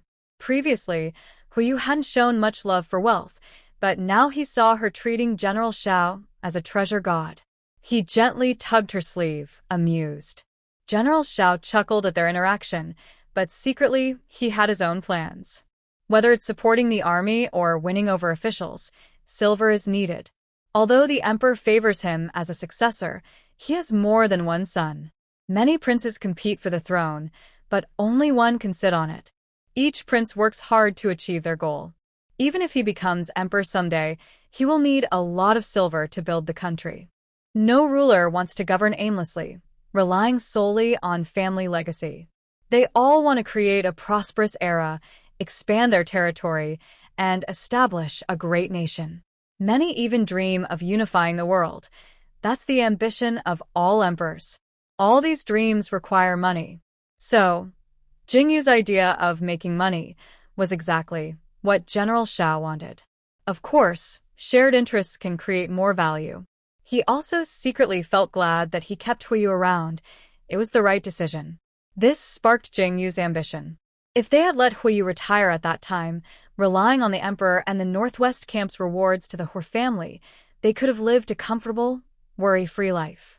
Then Jingyu might have become lazy and indifferent. He heard the term, lying flat, from the Hu family, probably from their words or his own thoughts. Now that Huiyu continues to serve in the army, Jingyu is motivated to earn money. So, in this game of strategy, General Shao wins big. Alright, Romjia County Lord, you mainly focus on creating recipes. I will handle all personnel, venues, and future sales. Can you accept 2/10 of the pure profit? General Shao considered many factors. The profit couldn't be split only between her and Jingyu. He also had to consider the army and even the emperor, so giving Jingyu 20% was already generous. His main goal was to bring Jingyu onto his side. With this cooperation, they built a shared interest, and future collaborations would be even easier. He believed Jingyu's recipes were far more than she claimed, and her talent was greater than what she showed. So, he agreed to their partnership without needing her detailed plans. Seeing General Shao so decisive, Jingyu handed him her recipes for making fans and starch. These were all copied from books. She also gave him a cookbook she had copied, full of recipes using starch and fans to make various delicious foods. She believed these snacks would become popular in Dashun country, elevating its cuisine to a new level. It also satisfied her cravings. She missed those flavors so much. Before high school, she often passed by snack stalls, smelling tempting aromas. But she had no extra money, so she could only buy a snack once in a while. After the apocalypse, there was nowhere to eat those treats. She hadn't tasted them for many years. Just thinking about the sour and spicy noodles made her mouth water. There were also beef fans, duck blood fans, and ants climbing a tree, delicious dishes tempting her taste buds. Of course, she wouldn't admit she was craving. It was probably her stomach's little kid. When General Shao received these recipes, he was overjoyed. He quickly signed a contract with Jingyu and hurried back to the Northwest camp. He wanted to start experimenting with sweet potatoes to produce a batch. He also wants to try the delicious dishes from those recipes. He almost saw Jingyu drooling just now. Once the first batch of fans makes the dishes, he will send some to Jingyu. Of course, he will also taste the food made by the fans at the Hu family. For some reason, he feels confident that the Hu family can make the delicious dishes from those recipes. The land where they dug up sweet potatoes has already been planted with soybeans and winter wheat seeds. Jingyu, along with the planting manual, has handed everything over to General Shao. The Hu family no longer has any worries here and is preparing to leave for the ancestral land of the Hu family to pay respects. They plan to go to the capital and meet General Shao before the new year. During this time, General Shao has managed to produce fans and starch in the military camp. Jingyu also tasted the sour and spicy fans, duck blood fans, and ants climbing a tree, made by Humu and Huishue themselves. General Shao also tasted these dishes and praised them highly. Actually, Jingyu's favorite is beef fans, but they secretly ate it, and General Shao didn't know. The beef in the Northwest village is rare and precious. How could they slaughter working cattle? The beef Jingyu took from her space, and the Hu family members didn't ask or say anything. Everyone ate these delicious foods, and Jingyu didn't find any fans in her space. Fortunately, General Shao brought them quite a bit, enough to last a long time. Before leaving, Jingyu and her family handed over 3 adult cows and 4 calves to General Shao.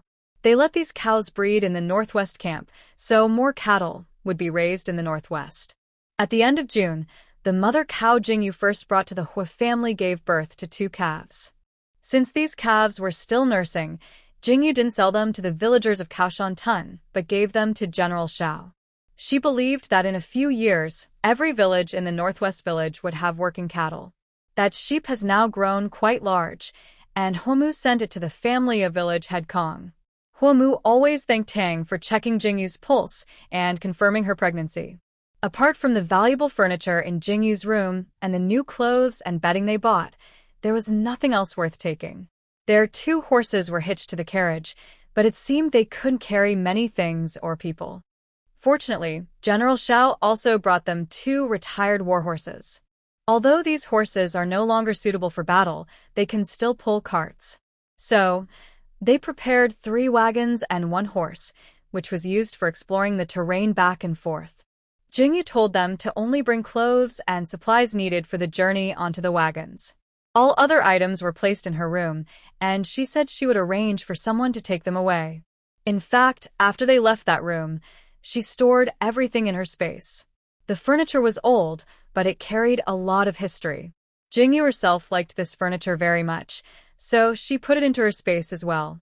Although the house was broken and worth a lot, Jingyu told them to leave many things behind. However, old Master Hua, his wife, and Huiyu, having experienced hard times, felt that every item was useful for their family. They couldn't bear to leave anything behind, so each of the 3 wagons was loaded with some belongings. Fortunately, most of the items were stored in Jingyu's space. They were expected to travel for about a month, and they might not find inns or rest stops every day. Sometimes, they had to camp outdoors in the wilderness, and the wagons became their shelter. The women couldn't rest outside like the men, so the wagons served as their resting places. Normally, Jingyu was already 7 months pregnant and shouldn't be traveling long distances. But she knew her own body well and felt fine. The Hua family always listened to Jingyu's decisions, so they set off with 3 wagons and a horse. General Xiao wanted to assign some guards to escort them, but Jingyu refused. Only the Hua family was with her. Whatever she took out from her space, the Hua family acted as if they didn't see it. Although she wasn't afraid of outsiders, she didn't want to cause trouble or get involved in unnecessary problems. In July, the weather was very hot, and even the wind felt restless. But that didn't bother Jingyu. She used her wind element magic, and immediately, the surroundings became cool and refreshing. Her carriage and the 2 wagons following behind were all gently breezed through, making everyone feel refreshed and comfortable, without the discomfort of the heat. They didn't have a strict schedule. There was plenty of time before the new year. So, they traveled at a relaxed pace, enjoying the scenery along the way. Jingyu, her father, her mother, Huiyu, and Huishue had grown up in the northwest. Only old Master, who had lived in the capital since childhood. Last time, Huixian went on a mission to pick up some military wives leaving the northwest. So, along the way, everything they saw felt new and exciting. Although Jingyu had traveled to many places before, those places were in different times and worlds. The land was full of scars, and even the air smelled rotten. Together with the Hua family, they enjoyed the scenery along the road and tasted local special foods. Sometimes they camped outdoors, which made Jingyu feel the joy of a simple outing. They brought some food on the cart, and Jingyu sometimes added vegetables and meat. She no longer kept things secret. She would take what she needed directly from the cart, and no one asked where it came from. Sometimes they stopped near forests, and they even went up the mountains to hunt. They dug up wild vegetables, and after the rain, they looked for mushrooms on the damp ground. Their long journey was like a trip, but they also faced small challenges. Some people tried to rob them, but it's unclear who was the real thief in the end. Meanwhile, the Hua family's pockets grew heavier, and the food on the cart increased. They also acquired more fine and practical fabrics. Hua's mother and Huishue even made new clothes for them while the cart was moving. They found a few cows in a mountain village, and some horses as well. Jingyu secretly stored things in her space when they weren't looking. They turned this trip, meant for visiting ancestors, into a mission to gather supplies. That afternoon, they arrived early outside a county town. The town's gate had the words, Qingfeng County, written above it. They wanted to clean up and rest, so they drove the cart into the town. The Hua family now knew Jingyu couldn't settle for less. Their family wasn't short of money, so they chose a clean, tidy, and impressive inn to stay in. They booked 2 high-quality rooms, a suite for Hua Laoyi and Huixian, and another for Huiyu and Jingyu. Hua's parents and Huishue stayed in the suite. Although Huishue was already a young lady, Jingyu didn't want her to stay alone. She arranged for her to stay with her parents for safety. Even after many days of traveling, they didn't feel tired. They traveled and played along the way, feeling relaxed and happy. When they reached Qingfeng County, it was mainly to experience the local prosperity. After freshening up, they agreed to leave the room and go explore the streets. They saw that the town was still lively, and if there were any special local products worth showing off, they might buy some to bring back to their homeland. Old Master, who was not tired, but he didn't want to go shopping. He felt there was nothing he needed to buy, so he stayed in his room to rest. Because they had captured a few mountain bandits and taken their supplies, Jingyu had slipped some silver notes and silver coins into each member of the Hua family's purse. Father Hua wanted to buy something for Mother Hua. After all these years of her suffering and working hard with him, he had never bought her a proper gift. Now that there was money in their purse, he wanted to make up for it. He also saw the young couple's love. On the way, Huiyu went into the woods and caught some good game. Besides eating, he would take some to sell in the next town and buy gifts for Jingyu. These gifts might not be very expensive, but they were Huiyu's way of showing his feelings, and Jingyu was very happy to accept them. Their relationship grew closer during the journey, and they interacted more intimately. The Hua family members noticed this and realized Jingyu was starting to care about Huiyu too. Everyone was happy to see this. Father Hua also wanted to surprise his wife a little. His wife wore clothes and accessories bought by his daughter-in-law, which made him feel a bit ashamed. Now that he had some silver, he planned to buy a lot for his wife. Of course, he also wanted to buy gifts for his elderly father, children, daughter-in-law, and the grandchild or grandchildren in her belly. The 6 of them went out together. Father Hua told Hua Xian to watch over his sister carefully, because Huiyu only had eyes for Jingyu. He also wanted to keep an eye on his wife. The task of watching over his daughter fell to the 3rd son. Each of them had money. As they strolled, shopped, played, and bought things, they gradually got separated into 3 groups. While walking, they arrived at a lively place filled with noise. Ahead was a crowded crowd. In front of them was a 2-story small building, and on the upper floor, a girl dressed in red held an embroidered ball. Jingyu was surprised to see the tradition of throwing embroidered balls to seek a marriage partner in real life. She didn't like crowds, so Huiyu stayed close to her, and they stood on the edge of the crowd. The girl's gaze swept over the faces of the men in the crowd, but she didn't make any other move. It seemed she wasn't satisfied with anyone below. The crowd below was getting restless, with some shouting loudly, "Throw it! Hurry up and throw it!" The crowd responded enthusiastically, and shouts kept ringing out. The girl's eyes briefly looked at Jingyu and the others, her expression pausing for a moment. Then she casually looked away as if nothing had happened.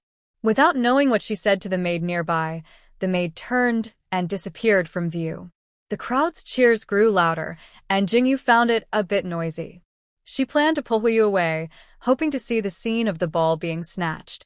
But after a long time, the girl didn't make a move. Jingyu grew impatient. Just as they were about to turn, a large group of people rushed into the crowd from behind. Jingyu and Huiyu were carried into the middle of the crowd. Huiyu tightly protected Jingyu, worried that the crowded people might hurt her belly. Jingyu also started paying attention to her surroundings. Although she was in good health, she was still worried about accidents. She used her wind powers to prepare to leave the crowd with Huiyu. At that moment, it seemed something was about to fall from above. Jingyu knew what it was without looking and understood why the group had brought them into the middle of the crowd earlier. She used her wind power to blow the falling ball far away from them. The crowd rushed toward the ball, and she and Huiyu easily moved away from the crowd.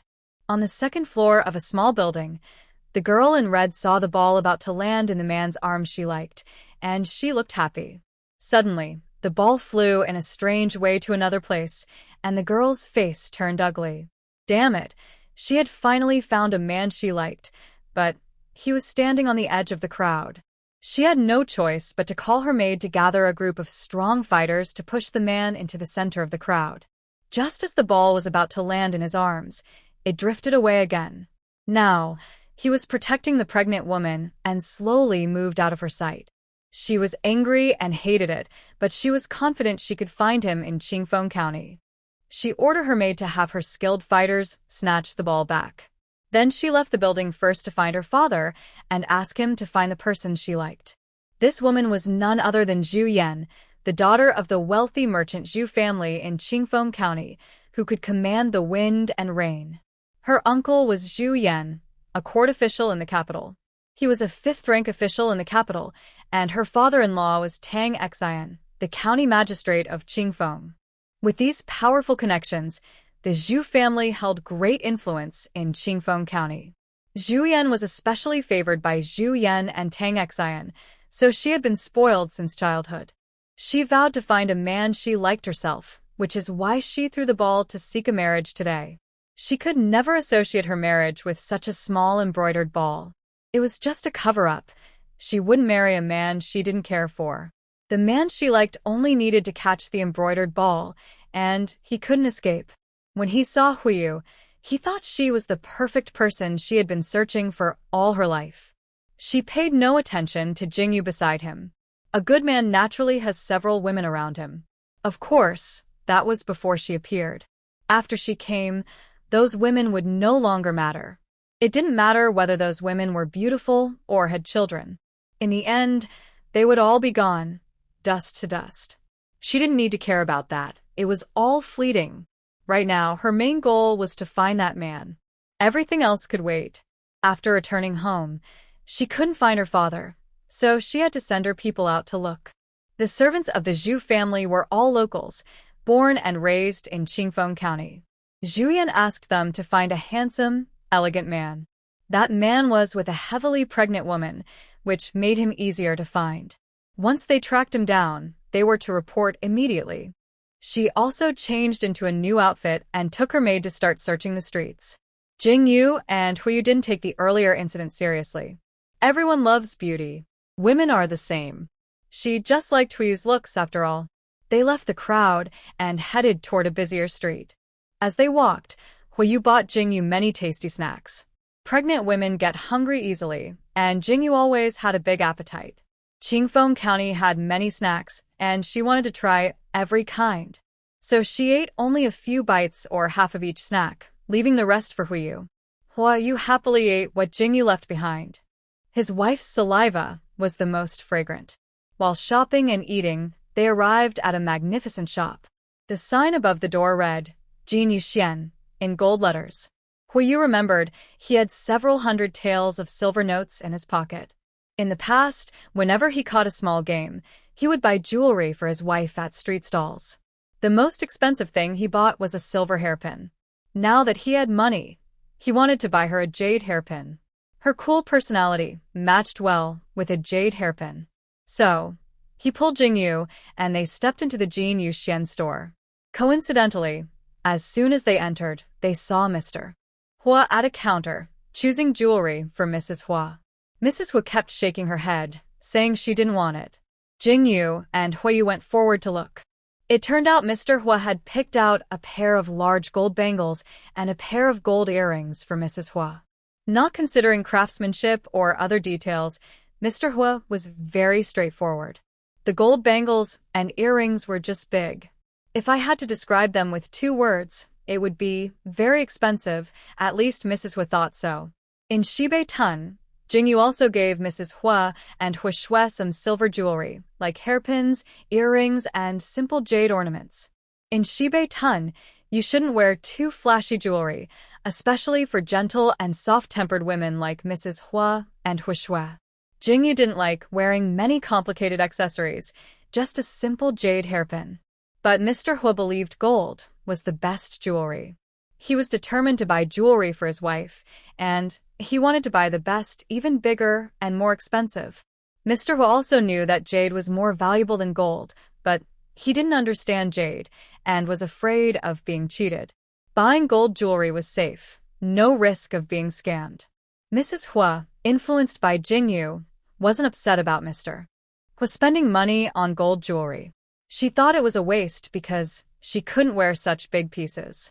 Seeing her son and daughter-in-law approaching, Mrs. Hua felt like she was saved. She quickly went to hold Jingyu's arm, asking her to persuade Mr. Hua not to buy such large gold bangles. Jingyu asked Mr. Hua to return the jewelry he picked out to the shopkeeper. She chose some suitable jewelry made of gold, silver, and jade for Mrs. Hua and Hui Shui. At the same time, she also selected some jade hairpins and pendants for Old Master Hua, Mr. Hua, Hui Xian, and Huiyu. They weren't short of money now, so they could pick more jewelry. Jingyu had these items in her space, but since they came to Jin Yu Xian, buying some here was fine. Let them experience the joy of shopping. Hui Xian and Hui Shui also arrived at the entrance of Jin Yu Xian. Hui Shui looked inside and immediately saw her older sister-in-law. She quickly pulled her third brother to go inside. At the same time, Zhu Yan received news from the servants that the man and woman had entered Jin Yuxian. She hurried over in a rush because Jin Yuxian was her family's business. She felt like heaven was helping her. Since they were on her territory, she wouldn't let them escape. She decided she was going to have that man. Jingyu carefully selected jewelry for everyone in the family. Father Hua hurriedly went to pay the bill. This was his way of showing his love for his family. Little 6, wait. Please note that all the money from this customer will be charged to my account. Also, pick out some more jewelry for them as a gift for their first meeting. After giving instructions to the shop assistant, Zhu Yan turned to smile warmly at Father Hua, who bowed politely, showing elegant manners of a young lady from a noble family. She had already noticed that the man she liked looked very much like this middle-aged man. They must be his parents. Since she had met his parents, things would be easier. Uncle, Auntie, I am Zhu Yan and I pay my respects. The Jin Yuxian shop belongs to my family. I have some matters to discuss with you. Would it be alright to speak in the back hall? Zhu Yan looked at their simple clothes made of plain cotton fabric. They weren't wearing any fancy jewelry, which suggested they weren't wealthy. She believed they knew her family background and would be happy to agree to this marriage. She sneered slightly at Jingyu. Although Jingyu was very beautiful, she was not ugly herself and came from a good family. Most people knew how to choose what was best for themselves. She was confident and always liked to please others. For example, her uncle and her father's brother liked her very much. What they didn't realize was that her father had several sons, but she was his only daughter. Her father spoiled her. Her uncle and her father's brother only favor her because they wanted to please her father. Every year, her uncle and her father's brother received a lot of money from her father. Did they need to spend money on official duties? Her father was their money bag. Father Hua, Mother Hua, and even Hua Xian and Hua Shui were all confused by this young lady's words. They had just met and didn't know each other well. Why give them gold and jewelry? Why go inside to talk? But they knew one thing. Offering favors without reason usually meant trouble or theft. So they shook their heads decisively. Only Jingyu and Huiyu understood her true intentions. Wasn't this young lady the one throwing the embroidered ball from the second floor? Shouldn't she be building a relationship with the person catching the ball? Why come here? It was obvious she was looking for Huiyu. Jingyu cast a cold glance at Huiyu. This glance contained no emotion, as if she was looking at a stranger. It was this look that made Huiyu feel cold all over. He knew that if he didn't handle this matter well, he would lose his wife forever. Actually, Jingyu didn't think much about it. She just wanted to see Huiyu's attitude. The Jin Yuxuan was so luxurious and the business was so good. It seemed that the woman's family was very wealthy. Wife, let's go. There are more jewelry shops in Qingfeng County. Let's look elsewhere. Dad, Mom, third brother, younger sister, let's go. Huiyu helped Jingyu and was about to leave. Wait a moment, young sir. Since you don't want to come inside, I will say this here. I like you, young sir. Our Zhu family in Qingfeng County is one of the top wealthy families. My parents gave me countless dowries, enough to make your family rise to a higher status. My uncle is a fifth-rank official in the capital, and my brother-in-law is the county magistrate of Qingfeng County. It's not impossible to help you find a position in the county government or in the capital. Looking at the woman you're supporting, I am not a person who cannot be accommodating. Let her be a concubine, and I will help raise the children. Think about all these benefits. Now, can we go inside to discuss this in detail? Zhu Yan naturally thought no one could resist such temptation. After she finished speaking, she shot a provocative look at Jingyu. Jingyu pushed away Huiyu's hand and directly stepped in front of Zhu Yan, slapping her twice. If Huiyu wanted to climb such a high branch, Jingyu was not necessarily opposed. But if her things were being coveted, the result might be too much for others to bear. If Huiyu had any thoughts of attaching himself to her, she would consider it separately. But clearly, Huiyu had no such intentions. The fact that he openly came to steal her partner in front of her, she could tolerate. She was not a wicked woman, Jingyu. Hui's father, mother, Hua Xian, and Hua Shui finally understood. It turned out that this woman had her eyes on Huiyu. Not only could Jingyu not accept this, but they also couldn't. They all stepped in front of Jingyu. You shameless woman. To snatch someone else's husband in the street and still have no shame, Hua Shui angrily scolded, her face turning red with anger. Hua Xian nodded repeatedly upon hearing his sister's words, standing in front of his sister and sister-in-law to support her and defend her position. Our family will forever only recognize Jingyu as the daughter-in-law. If Huiyu has other ideas, we can give up the son. Mrs. Hu stepped forward and warned Zhu Yan, also warning Huiyu. Hu's father quickly supported his wife's words with actions and nodded repeatedly. He also glared fiercely at Huiyu, as if blaming him for causing trouble. Huiyu touched his nose, feeling he probably hadn't done anything wrong to cause misunderstanding. His heart belonged only to his wife, and that would never change. Ah, You shameless woman! How dare you hit me? Guards, take them away. Zhu Yan felt her cheeks go numb on both sides. She never thought anyone in Qingfeng County would dare to hit her. She hadn't planned to let Jingyu and the baby in her belly live, and now she wanted to tear them apart. Miss, my heart only belongs to my wife. In this life and forever, only my wife matters. Your family is a big household in Qingfeng County, but is that how you raise your children? By fighting in the street? And you want a proper wife to become a concubine? How dare you? You got what you deserved for hitting my wife, and you should be thankful. While scolding Zhu Yan, Huiyu also made his feelings clear to Jingyu. As for his last words, she should be thankful that Zhu Yan wasn't beaten to death by his wife. The shopkeeper and staff at Jinyu Pavilion saw their young lady being slapped in the shop. Unsure how to explain to their master, they hurried forward and surrounded Jingyu and her group. The young servants who came with Zhu Yan also blocked the door, looking like they were ready for some action today.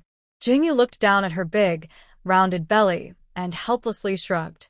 Child, it's not that I don't want to be peaceful, but someone doesn't want me to be peaceful.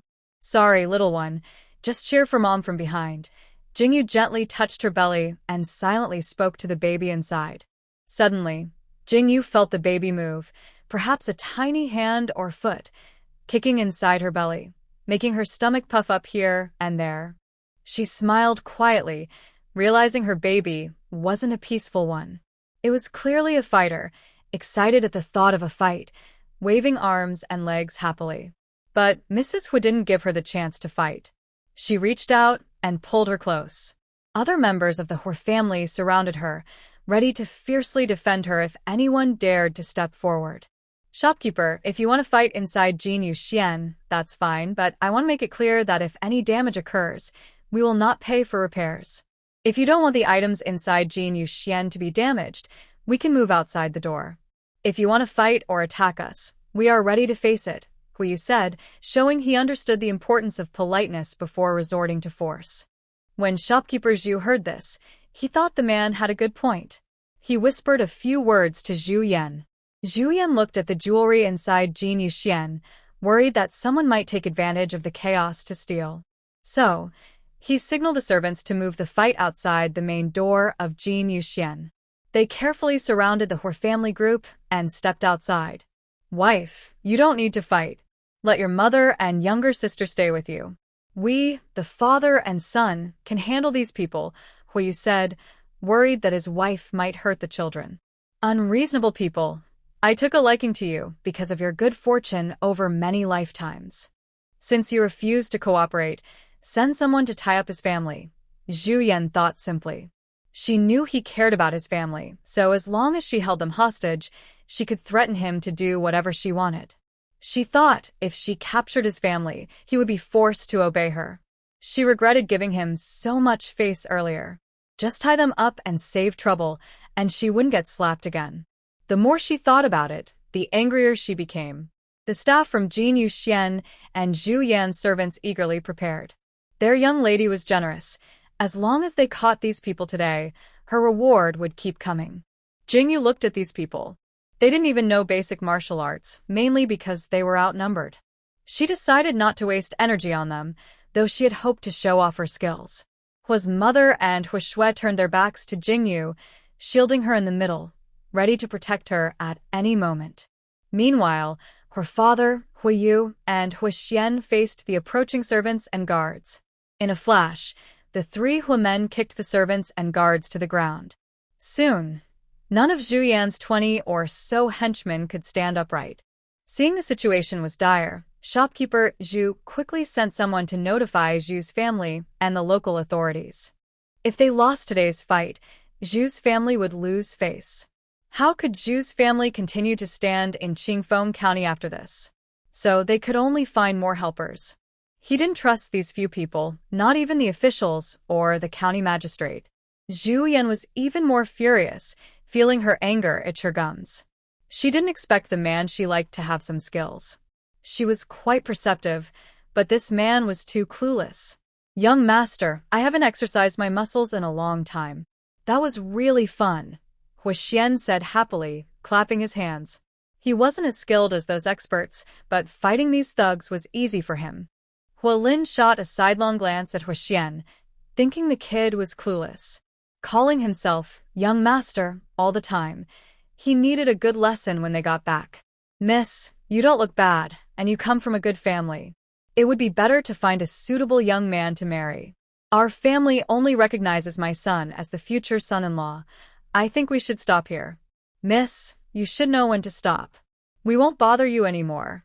Farewell," Huolin said sincerely. He was really trying to persuade the girl to stop before he angered his daughter-in-law. He didn't know how things would end if he caused trouble on someone else's territory. He didn't want to make a big scene. His daughter-in-law wasn't afraid of thousands of Tartar barbarians, nor did General Xiao need to give her face. In Qingfeng County, no one could stop his daughter-in-law. But his words angered Zhu Yan. She was used to being dominant and unchallenged in Qingfeng County. This was the first time she was put in her place, losing face. How could she let them go? Although these people had some skills, she didn't believe they dared to oppose the county officials. She had already seen Zhu's shopkeeper and sent someone to notify her family and the officials. Now, she just wanted to delay them until her people arrived. She signaled to Zhu's shopkeeper and then lunged at Huolin. She saw that among this group, only the middle-aged man looked honest. She believed that if she threw herself at him, he would dodge and wouldn't dare hurt her. Meanwhile, Zhu's shopkeeper shamelessly threw himself at Huishui. Fortunately, after Huiyu knocked down all the servants and guards, he returned to Jingyu and helped support her. Hui's mother and Huishui relaxed their tense nerves, no longer paying attention to Jingyu. Instead, they focused on the shopkeeper and Zhu Yan, quickly seeing their intentions. Hui's mother was very angry. This woman was shameless. First, she said she liked his eldest son, and now she was throwing herself at his man. This made her unable to bear it. She stepped forward and kicked Zhu Yan in the chest, knocking her 2 meters away. Mother Hu brushed non-existent dust off her foot, feeling quite accomplished after months of practice. The harm was minor, but the insult was strong. It was as if Zhu Yan was some dirty thing that dirted Mother Hu's foot. Zhu Yan was so angry, perhaps hurt, and spat out a mouthful of blood. At the same time, Huishui looked at the chubby shopkeeper rushing toward her and also kicked out her foot. Huixian stood beside his sister and saw the shopkeeper coming at her. He helped Huishui with a kick, both feet striking in quick succession. They kicked the shopkeeper 5 meters away, causing him to fall to the ground, coughing up blood loudly. The surrounding villagers watched this scene and secretly felt pleased. They thought, serves him right. Zhu family members usually relied on the county magistrate's power to act arrogantly. Now they had fallen, but they still worried about these outsiders. Everyone knew Zhu family's influence in Qingfeng County. These people dared to act so boldly probably weren't locals. Master Zhu Chong of the Zhu family had just returned from an official matter outside the city with County Magistrate Tang Xian, a group of Zhu servants, and a dozen city guards. Soon after entering the city gate, they were stopped by someone. They were told that their precious daughter had a conflict outside Jinyu Pavilion, so they hurriedly came with the magistrate and his men. When they arrived at Jinyu Pavilion, they saw their daughter lying on the ground, bleeding. Their eyes widened with anger, and they rushed to her. Their daughter was their heart and treasure. Magistrate Tang Xian looked at Zhu's servants lying outside Jinyu Pavilion and at Zhu's shopkeeper still coughing blood. A storm of anger gathered in his eyes. Everyone knew Zhu family was his relatives. Anyone who dared to attack Zhu family in Qingfeng County was ignoring him, the magistrate. If he didn't make an example today, no one would respect his authority in the future. He didn't care about the identities of the ordinary men and women involved. If they fought over something, whoever was wrong was wrong. Today, humiliating Zhu family so badly was their fault, an enormous mistake. If they didn't pay a heavy price today, he, the magistrate of Qingfeng County, might as well resign. Bring these troublemakers in Qingfeng County back to the county office, Tang Xian ordered sternly, his anger burning inside. Wait a moment. You are the magistrate of Qingfeng County. Why don't you ask about the cause and process of the incident? Why are you just arresting people? Does this comply with the laws of Dashuan Kingdom? Huiyu and the others tightly surrounded Jingyu in the center. While observing the surroundings, Huiyu sternly questioned Magistrate Tang. You all are fighting and causing trouble in Qingfeng County, disturbing the peace. People are injured on the ground. Regardless of the reason, you must be taken back to the yamen for questioning. Tang Xian felt his authority was challenged. This person dared to question him. Once inside the yamen, he would be the one in charge, and he could accuse them of any crime he wanted. Since those involved in fighting must be taken back, I ask, are these people on the ground also to be taken back? Equal treatment for all, Huiyu argued strongly, mainly wanting to ask Zhu Yan and shopkeeper Zhu if they also needed to be taken back. If everyone went to the yamen, he had nothing more to say. If it was just about taking them to the yamen, he wouldn't sit still. Suddenly, a fierce killing intent, like on a battlefield, surged toward Magistrate Tang. Having served as an official for many years, Magistrate Tang felt such a terrifying aura for the first time. He couldn't help but step back 2 paces, feeling nervous. But thinking this was Qingfeng County, he straightened his back. How dare you be so presumptuous? My words are law. Take them all back. Tang Xian looked at the 6 people in front of him. If they were taken back, they might not die but would definitely suffer. Of course, when he said all taken back, he meant all 6, including Huiyu and his group, as well as Zhu Yan, shopkeeper Zhu, and the little servants. They wouldn't be taken back, and Huiyu's group would also be compensated accordingly. Mainly because he wanted to deal with his wife's niece and see how they would handle them. Taking them to the yamen was impossible.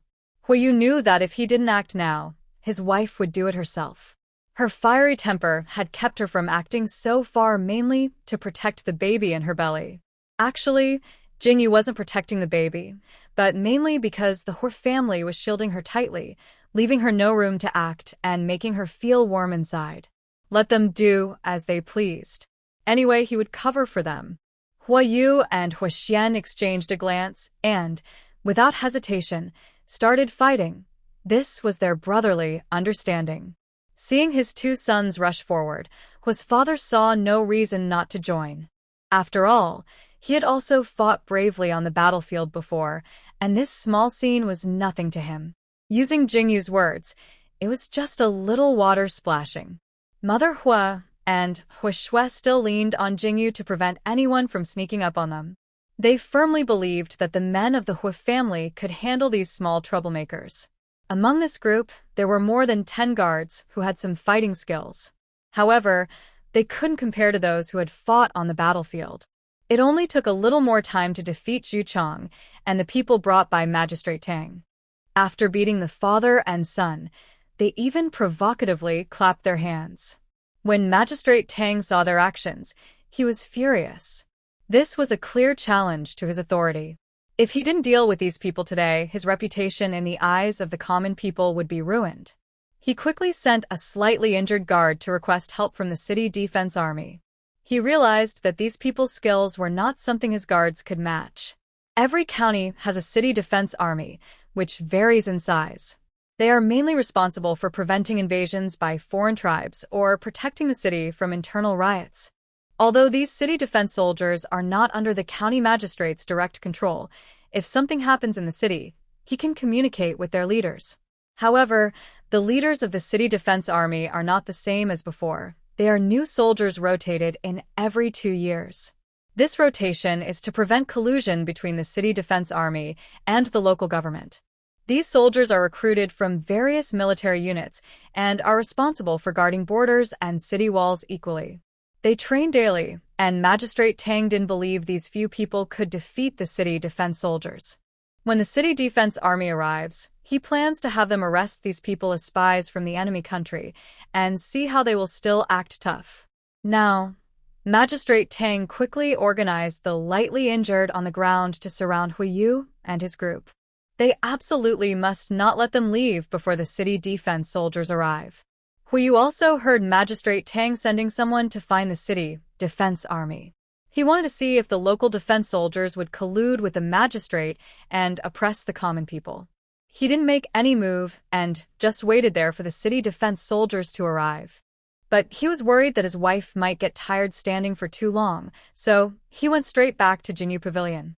He took out a chair, placed it beside Jingyu, and sat her down. The guards and servants saw Huiyu's actions and only dared to follow silently behind him. Watching what he was about to do, they didn't dare to stop him. No one expected that he entered Jingyu Xian just to pick up a chair for his wife to sit on. This man is really caring for his wife. Zhu Yan, helped up by Zhu Chong, looked at Huiyu with angry eyes. She wondered what was so special about that woman to deserve such careful treatment. His father and mother felt very happy. They knew their son understood how hard it was for his wife to be pregnant. He always thought of her, and they believed that a happy family means everything. Hu Xian and Hu Shui were very upset. They wondered why they didn't think to bring a chair for their sister-in-law earlier. They felt sorry for her being tired. They also worried about the little nephew or niece in her belly. They wondered if she was tired or scared today. Thinking of this, their eyes turned unfriendly as they looked at Zhu Yan. Jingyu felt very happy inside, like she was eating honey. It wasn't just because of Huiyu's actions, but mainly because of the lovely her family. No matter when or where, they always treated her as the most important person. This was why Jingyu opened her heart to them. But if one day everything changed, she would not hesitate to close her heart again. People who come from a tough world often think only of themselves. But Jingyu was quickly proven wrong because she started thinking about her children. Many readers might say that her ideas are wrong. They believe everyone should think first of the country and the people. But that's not true. If you can't feed or warm yourself, how can you care about the country or the people? When you are busy taking care of yourself, you have no time for others. That's why people say, when poor, focus on yourself. When successful, help others. Sorry, I got sidetracked. Let's go back to the tense scene at Jingyu Xian's entrance. The fight on the streets of Qingfeng County had already caught the attention of the city guards. But that was the county government's responsibility, and they had no right to interfere. They watched quietly from behind. However, when they received a request for help from Magistrate Tang, the situation changed. So, Commander Xia of the city guards led dozens of soldiers running to Jingyu Xian's entrance. Coincidentally, Commander Xia and his soldiers had just been transferred from the Northwest Camp last month. He had been promoted to a 7th-rank officer after earning merit in last year's battle. He also thought that, just as the county magistrate of Tang's subordinates had said, there were spies from a foreign country on the street needing their support. When they arrived at the door of Jingyu Xian with weapons in hand, they were stunned. This was clearly not an enemy spy from another country. It was a hero from their great Shun kingdom. Whether it was Lady Rongjia or General Ding Yuan, these were the people they admired most. Captain Xia was momentarily stunned, then quickly led his dozens of men. They put down their weapons, straightened their clothes, and knelt on the ground. I, your humble servant, pay respects to Lady Rongjia and General Ding Yuan. I, your humble servant, pay respects to Lady Rongjia and General Ding Yuan. I, your humble servant, pay respects to Lady Rongjia and General Ding Yuan. The deafening chorus of greetings shocked the villagers around them and also stunned Magistrate Tang and the Zhu family group. They could hardly believe their ears. If the people in front of them were Lady Rongjia and General Ding Yuan, they were doomed. This was their immediate thought. The county lady and the general were unreachable figures to them. Even Ju's uncle was just a minor official of the fifth rank. In their eyes, they were not worth mentioning. There were many fifth-rank officials in the capital city, and Zhu Yan even blushed a little. Just now, she had boasted that her relatives in the capital could promote Huiyu. General Ding Yuan was a third-rank official, and the county lady was a second-rank official. Zhu's family knew this basic fact, not to mention Magistrate Tang, who was familiar with rank distinctions. At this moment, he was blaming Zhu Yan. She had caused them all trouble. But Zhu Yan was thinking that she had excellent judgment. She had immediately recognized someone extraordinary. However, she also knew her wish would not come true. The general was not someone she could match with. Moreover, she dared not compete with the county lady. Although she was arrogant and domineering, she understood the importance of knowing her place. What she didn't realize was that even if she now understood the importance of knowing her place, she would still have to pay for her mistakes, including Magistrate Tang. Huiyu and Jingyu gently helped Captain Xia and the others to stand up. Huiyu recounted everything that had happened today in detail to Captain Xia. He hoped Captain Xia would write a report to the prefect. They couldn't handle this matter themselves and would leave it to the prefect to decide. He also kindly asked Zhu shopkeeper and Zhu Yan if his words had deviated from the truth. What could Zhu Yan and Zhu shopkeeper say? They now behaved like timid quails, huddling together and not daring to speak, only nodding desperately. They hoped that Commander Xia would overlook their sincere apology and lightly dismiss their crimes. They had only caused trouble by offending the county lord, opposing the general, and committing crimes such as killing the county lord, the general, and abusing their power as county officials. All these actions would be written in reports and sent to the magistrate. As for how the magistrate would judge them, that was not something the commanders could influence. Huiyu and Jinghua also did not want to get involved. It was just a small incident they encountered on their journey and not worth their worry. However, when they returned to the inn, not long after, Zhu Chong led his wife and sister, who was County Magistrate Tang's wife, to the inn with generous gifts to apologize and make amends. They hoped Huiyu and Jinghua would be merciful and forgive them. If Zhu Yan had not relied on his family's influence to oppress ordinary people, they wouldn't have to apologize. If Magistrate Tang had only made a mistake because of today's events, she wouldn't mind. But she had overheard whispers and cheers from the common folk on the street, knowing that Zhu's family and Magistrate Tang had committed many wrongdoings and harmed many people. This was beyond her control. Justice from the Great Shun Kingdom's laws should punish them. Jinghua told them to take their gifts back, trusting that the magistrate would deliver a fair and just punishment. But what they feared most was fairness and justice. They now deeply regretted their actions, realizing they had spoiled Zhu Yan with too much love, fostering her arrogant and self-centered attitude. Their family was now in big trouble, and they wondered if this would cause trouble for Zhu Yan in the capital. They knew they still depended on Zhu Yan to turn things around. The next day, the Hu family happily set out again, continuing their journey home. The only regret was Hu Lin, who hadn't bought any gifts for his family, especially not jewelry for his wife. Humu still felt scared when she thought about it. She was just an ordinary farmer and couldn't handle such big troubles. As long as her family was safe and healthy, it didn't matter if they had no jewelry. Last night, when they returned to the inn, Huyu was very cautious in front of Jinghua, as if he had done something wrong. But Jinghua showed no emotion. People saw Huyu as attractive not because of his fault, but because her husband was excellent.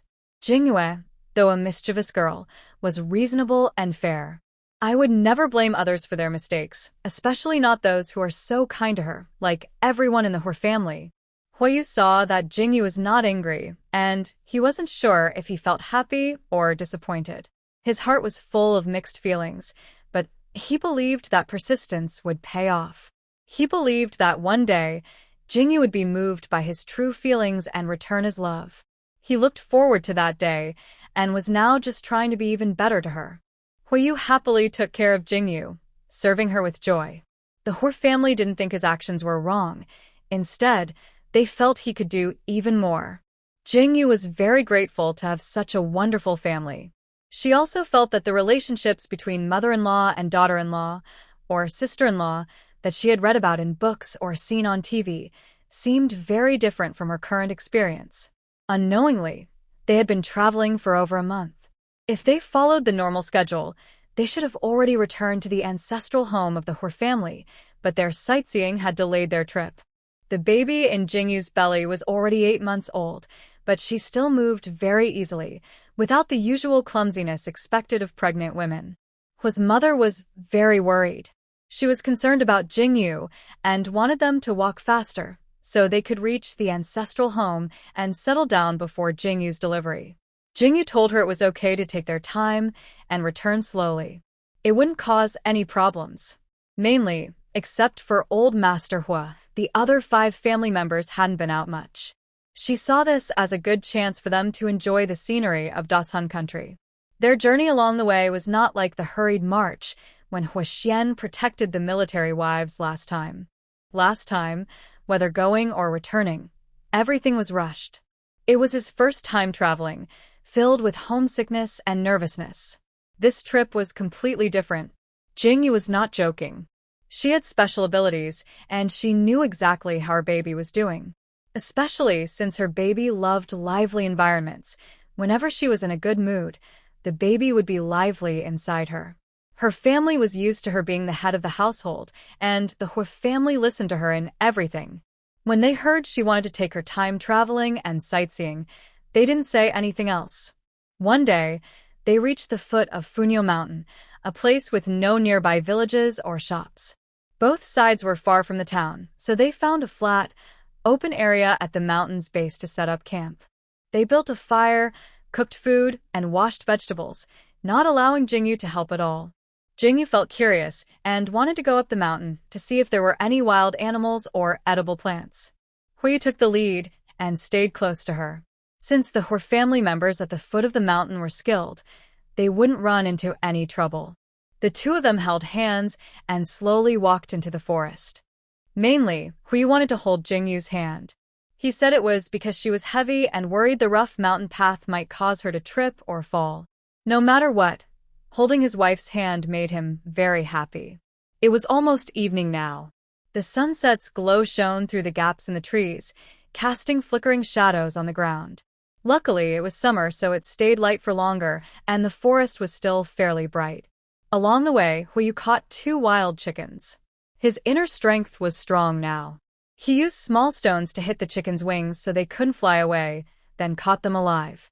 They planned to go deeper into the forest, but didn't want to leave a bloodstain that might attract bigger wild animals. Later, when they saw more wild chickens and rabbits, they stopped hunting. It was too hot to leave animals behind.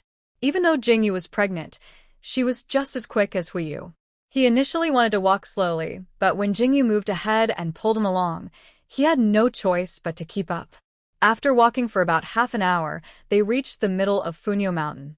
Looking down, they saw endless mountains covered in green trees.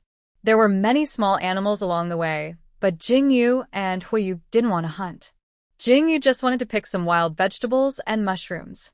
She had gathered enough for everyone to eat, but she didn't see any mushrooms. The setting sun was only half visible. The two decided to head back home, mainly because they didn't want their family to worry. But just a few steps into their return, they heard distant howls of wolves and roars of tigers. Their calls were very loud and sharp, as if they wouldn't stop until one of them was dead.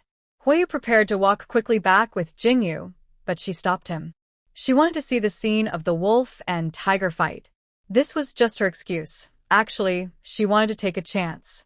Her senses were very sharp, and she seemed to hear the whimpering of wolf pups and tiger cubs. She wanted to go and find some playmates for her unborn child. Hearing the howls and roars, they knew that one animal was probably badly injured, or both were fighting fiercely.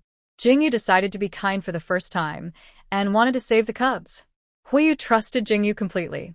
He knew she was capable, and whatever she said was true.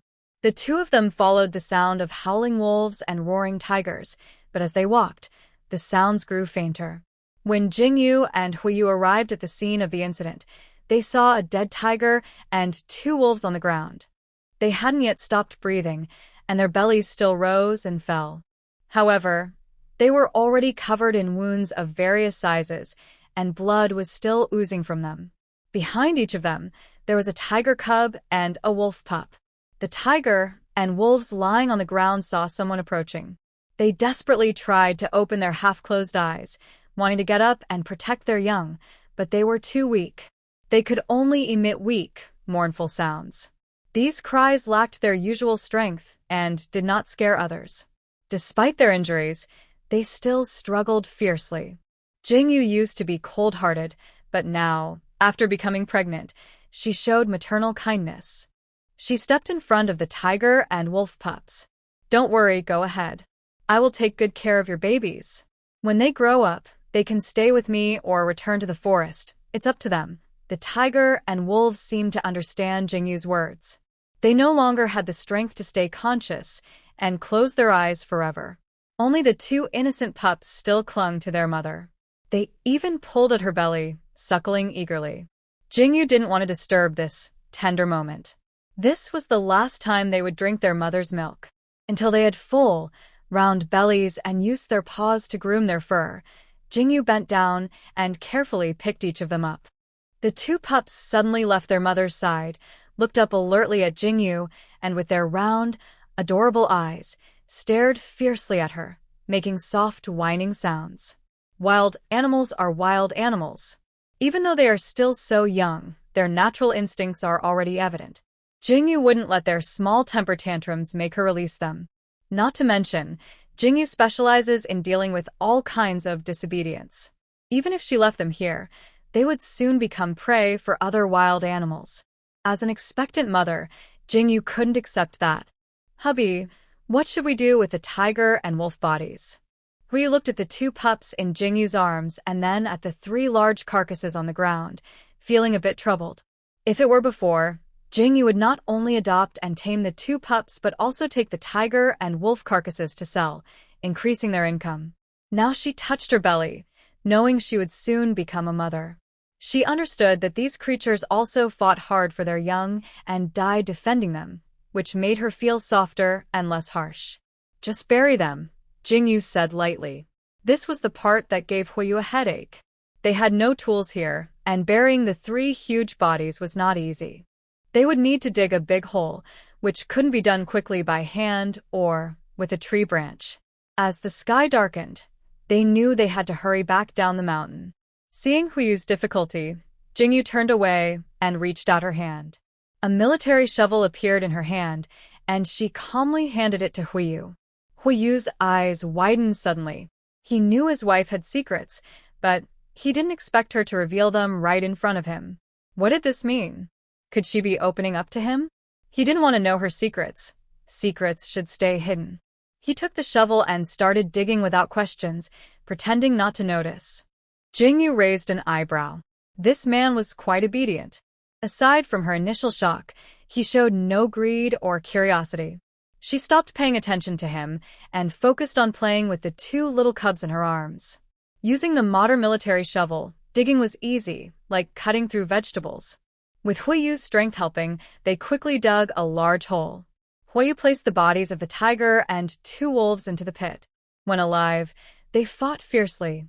Now, after death, they were peacefully together. Their future cubs would be the best friends. He covered the bodies with earth, then handed the shovel back to Jingyu. He took the 2 small creatures from her arms and stood with his back to her, waiting. Jingyu put the shovel away and moved beside Huiyu. He handed her a small wolf cub, while he held the slightly heavier tiger cub. He also hung 2 wild chickens on his belt. Then, he took Jingyu's hand, and they walked down the mountain step by step. Luckily, both of them were strong enough to carry the little ones with one hand. The Hor family was hardworking and capable. In about half an hour, they finished preparing all the meals and began waiting for Jingyu and Huiyu to return. From afar, they heard the howls of wolves and the roars of tigers. They were not scared because they knew Jingyu was very powerful. Even if she encountered these animals, there would be no danger. They were worried, of course, but they would never cause trouble. So, They didn't rush recklessly up the mountain but waited quietly at the bottom for their return. Sure enough, in the evening, the two figures gradually emerged from the woods and returned to their camp. However, they now carried two fluffy little creatures in their arms. Huxian and Huishue immediately liked them. They each snatched one from their older brother and sister-in-law. They gently stroked their soft fur, finding them extremely adorable. Originally, the wolf cub and tiger cub were sleeping in Jingyu and Huiyu's arms. Suddenly, they opened their eyes in a new place and whined fiercely at Huxian and Huishue. Jingyu didn't plan to spoil them. She gently tapped each of the cubs on the head. Wild animals are naturally more afraid of stronger auras.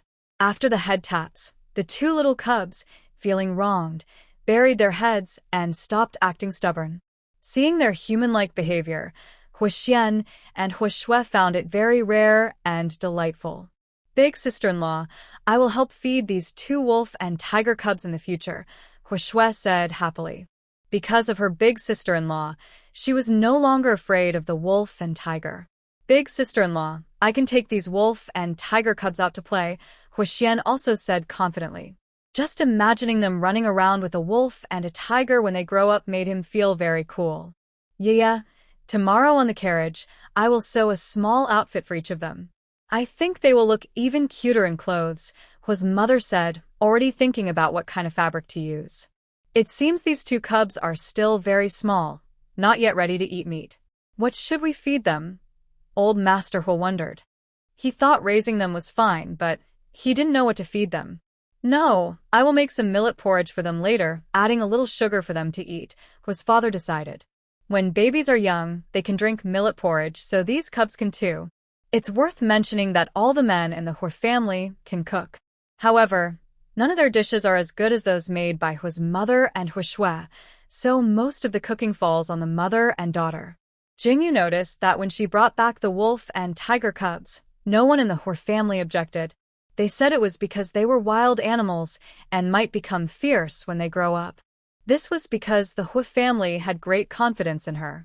They believed that since her daughter-in-law or daughter-in-law and sister-in-law brought them back, there would be no problem at all. Mrs. Hu saw the two wild chickens and some wild vegetables brought back by Huiyu and others.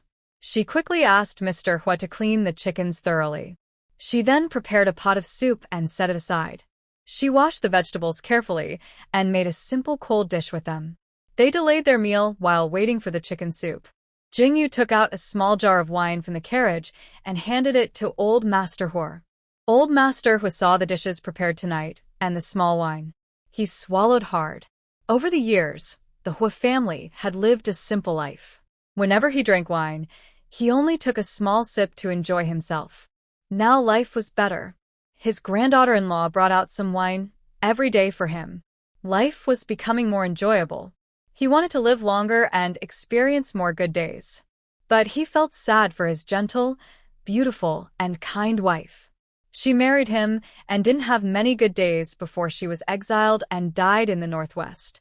His wife, Zhao Ling, was the eldest daughter of General Zhao, who lived next door.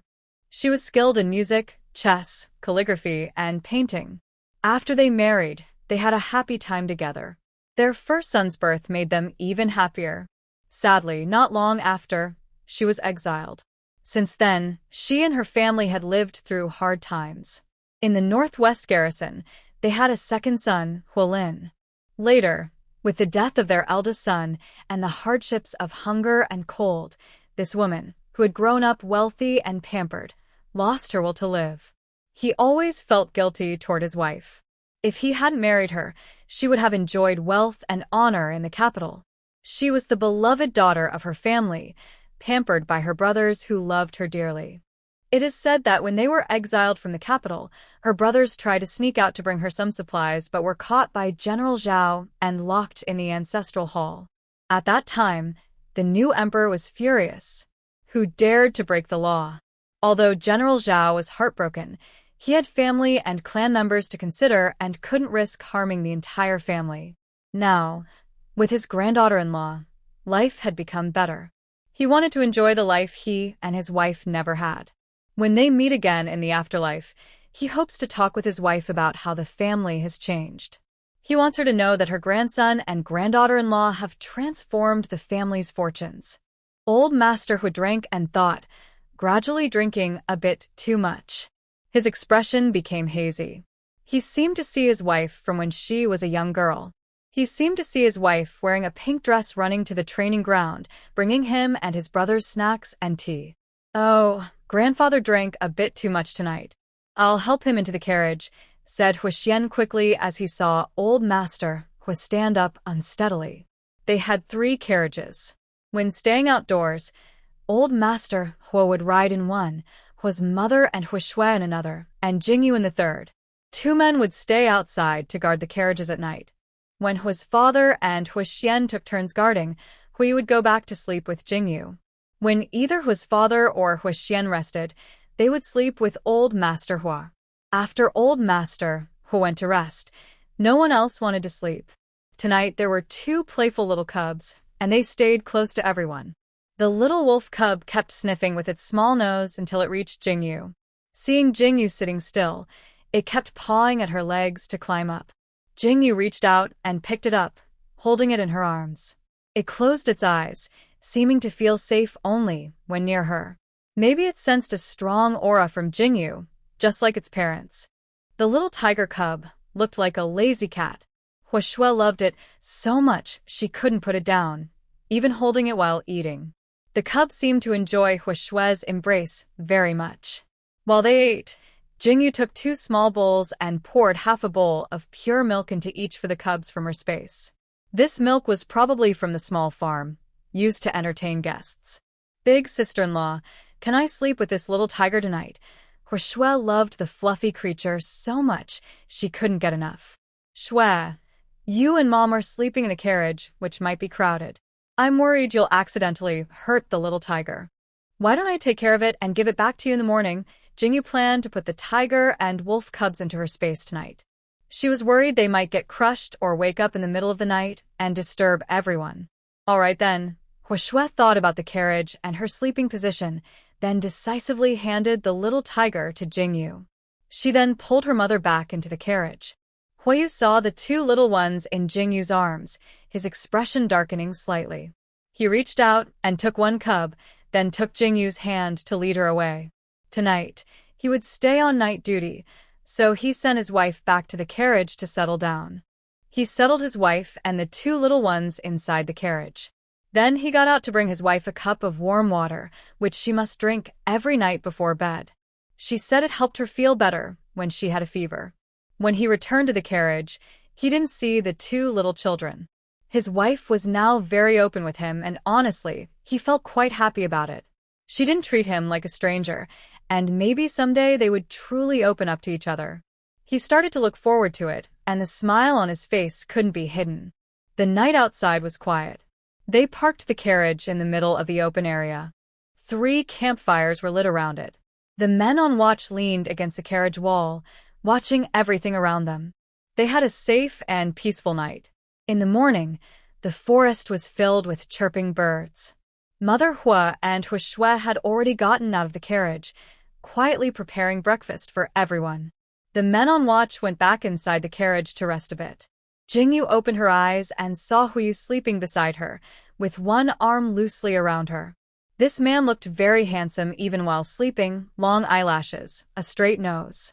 His mouth was slightly upturned, even in sleep, as if dreaming of something pleasant.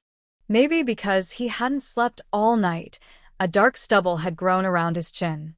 The black stubble didn't ruin his looks. Instead, it made him look tougher and more masculine. Jingyu touched her belly. Whether her child looked more like Huiyu or her, he wouldn't be ugly. She was already looking forward to the baby's arrival. Huiyu, half asleep, felt like someone was watching him. His alertness as a scout made him open his eyes immediately. He saw his wife looking at him with a smile. "Good morning, wife. I'll go get water for you to wash up," he said. Seeing him lost in thought, she knew he would protect his face well. He wanted her to never get tired of looking at him. He quickly got out of the carriage. After filling the water, Jingyu also got out, still holding the 2 little ones. His eyes flickered, but he kept doing what he was doing. Old Master who slept soundly and, upon waking, sighed about getting older. Next time he wouldn't drink so much wine. Luckily, nothing dangerous happened last night. After eating and drinking, the family continued their journey, walking and having fun along the way.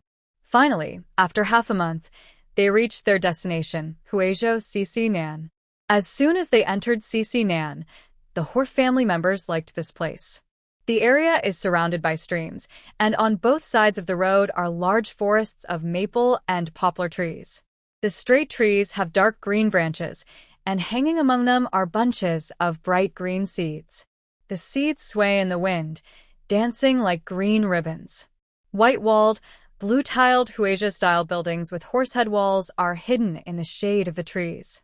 Children run and play in the woods, while elders gather under the trees to relax. In the distance, the rice fields are golden. Men bend over, working hard to harvest rice. Women bundle the harvested rice into small sheaves and carry them to the field edges. The cart passes under a large archway with the words, Jinshi Village, written on it. But it doesn't look like a village at all. It seems more like a small town. Grandfather, this is clearly a town. Why is it called Jinshi Village? Huixian asked, confused. Is it the same Jinshi he's heard about? Old Master who didn't expect to return alive to his ancestral land, so he hadn't told his children and grandchildren much about it. The capital city was a painful memory for him, and this place was no different. All his relatives are buried in the northwest, and he cannot return to his homeland. That's their pain. He once thought he would also be buried in the northwest, so he dared not think about his ancestral land. Now, standing under this huge archway, tears welled up in his eyes. Hearing his little grandson's question made his heart fill with deep feelings and sadness. Actually, this place was originally called Hua Village. An ancestor once earned some money and opened a family school here, teaching Hua children to read and write for free. Maybe it's because of good feng shui or because the Hua family is naturally clever. Children from the family kept passing the imperial exams, becoming child scholars, Xiaocai, Jiren, and even Jinshi. Later, every time the Hua village held exams, someone would pass the Jinshi level. Many Hua officials also served in the court. Over time, the emperor learned about this. The archway's inscription, Jinshi Village, was written by the emperor himself. Because of this, our Hua family's school grew bigger and more famous, attracting more students. The current Jinshi Village is about this size, but only Hua family members live here. Outsiders are not allowed to settle here. Look at that small stream over there. Following Old Master Hua's finger, they saw that the small creek surrounded the archway and the houses behind it. The creek is the ancestral land of the Hua family. Outside the archway and creek live people from other families. Every member of the Hua family can read and write. Those who pass the imperial exams go on to become officials. Those who don't do well stay to teach, and even the worst can find a decent job. As a result, the Hua family's life keeps improving. My father, your great-grandfather, is from this place and passed the imperial exam here. He was probably the best among all the candidates in the village and was the top scholar of his time. He was very successful early on and became a source of pride for all the Hua people. Maybe he was too much admired by others. He couldn't handle setbacks or accept that the prince he trained didn't inherit the throne. Anyway, his ideas are hard for us, as his successors, to understand. Enough about him. Let's talk about this place. When you have time, I will take you around the area. The scenery here is very beautiful. The creek, maple and poplar trees, and traditional Hui-style buildings blend naturally. Whenever I come here, I feel relaxed and want to be closer to nature.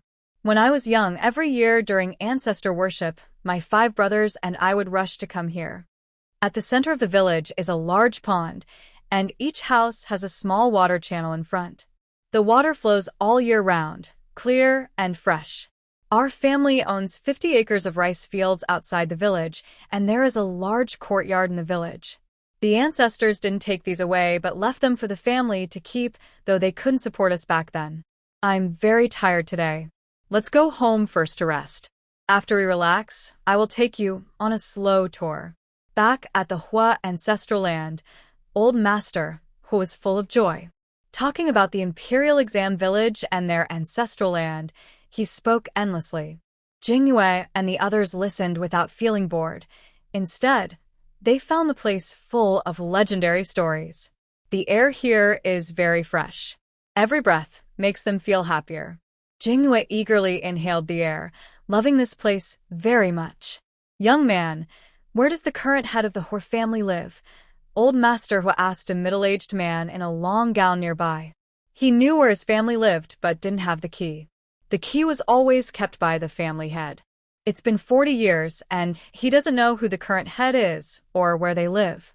The middle-aged man, upon hearing Old Master Hua's question, looked them over from head to toe. Seeing two young boys, he thought they were here to study. Sir, if you want to join the Hua family school, just go and take the test. You don't need to find the family head, he said politely. Haha, young man, we're not here for the family school. We are members of the Hor family. I came to the family head's house to get our family's key, but I haven't been back in many years, so I don't know who the current family head is. This middle-aged man was also from the Hor family. Since he could go to the family head's house to get the key after many years away, it meant there was only one family. He was so surprised he widened his eyes, almost unable to believe it. Are you a descendant of the former Hua Taifu, Hua Bin Gwen? He asked excitedly, holding Old Master Hua's hands tightly. Old Master Hua and his group returned without notifying the family in advance. When this middle-aged man saw them come back, he was visibly surprised and excited. Yes, I am Hua Bingwen's third son, Hua Zheng. This is my son, daughter-in-law, grandson, granddaughter-in-law, and granddaughter. Seeing the excited expression on the middle-aged man's face, Old Master Hua knew he was also from the Hor family, so he quickly introduced himself. 18 uncle. My nephew is your 7th brother's second son, Hua Jin. The current family head is young Master Yao. I will take you there now, Hua Jin said enthusiastically, leading the way. Old Master Hua enjoyed hearing him call him 18 uncle. It made him feel like he was back over 40 years ago, when every generation of the Hor family was ranked. He was exactly the 18th in his brother's generation. As for the family head Yao, he was the youngest in his father's generation, his uncle, who was about the same age as him. When he was young, he used to come back every year and play with this young Uncle Yao. They would go up the mountain to catch birds and fish in the river, sharing similar temperaments. He never expected that the mischievous young Uncle Yao from childhood would become the current head of the Hua clan. He was so excited his hands trembled, eager to see his old friend again. So excited that he forgot about the carriage. The 3 Hor family men obediently returned to the carriage. They started the horses and slowly followed behind, not forgetting to bring along that one horse. The 3 women of the Hor family also wanted to breathe fresh air, so they followed behind Old Master Hua. It has been over a month since I last rode in a carriage, and my bottom feels numb from all the bouncing. They crossed the archway and walked along a stone-paved road. On both sides, there were buildings with dark bricks and tiled roofs, their eaves reaching out. One by one, they left these behind, and everywhere was the sound of flowing water. The sound was gentle, like beautiful music tinkling in the ears. Auntie and the young wives were washing things in the small water channels in front of their houses, chatting happily with each other. When they saw strangers arriving, everyone put down their work and stood up. They looked confused, not understanding why Ho Jin was so happy, and explaining something to them.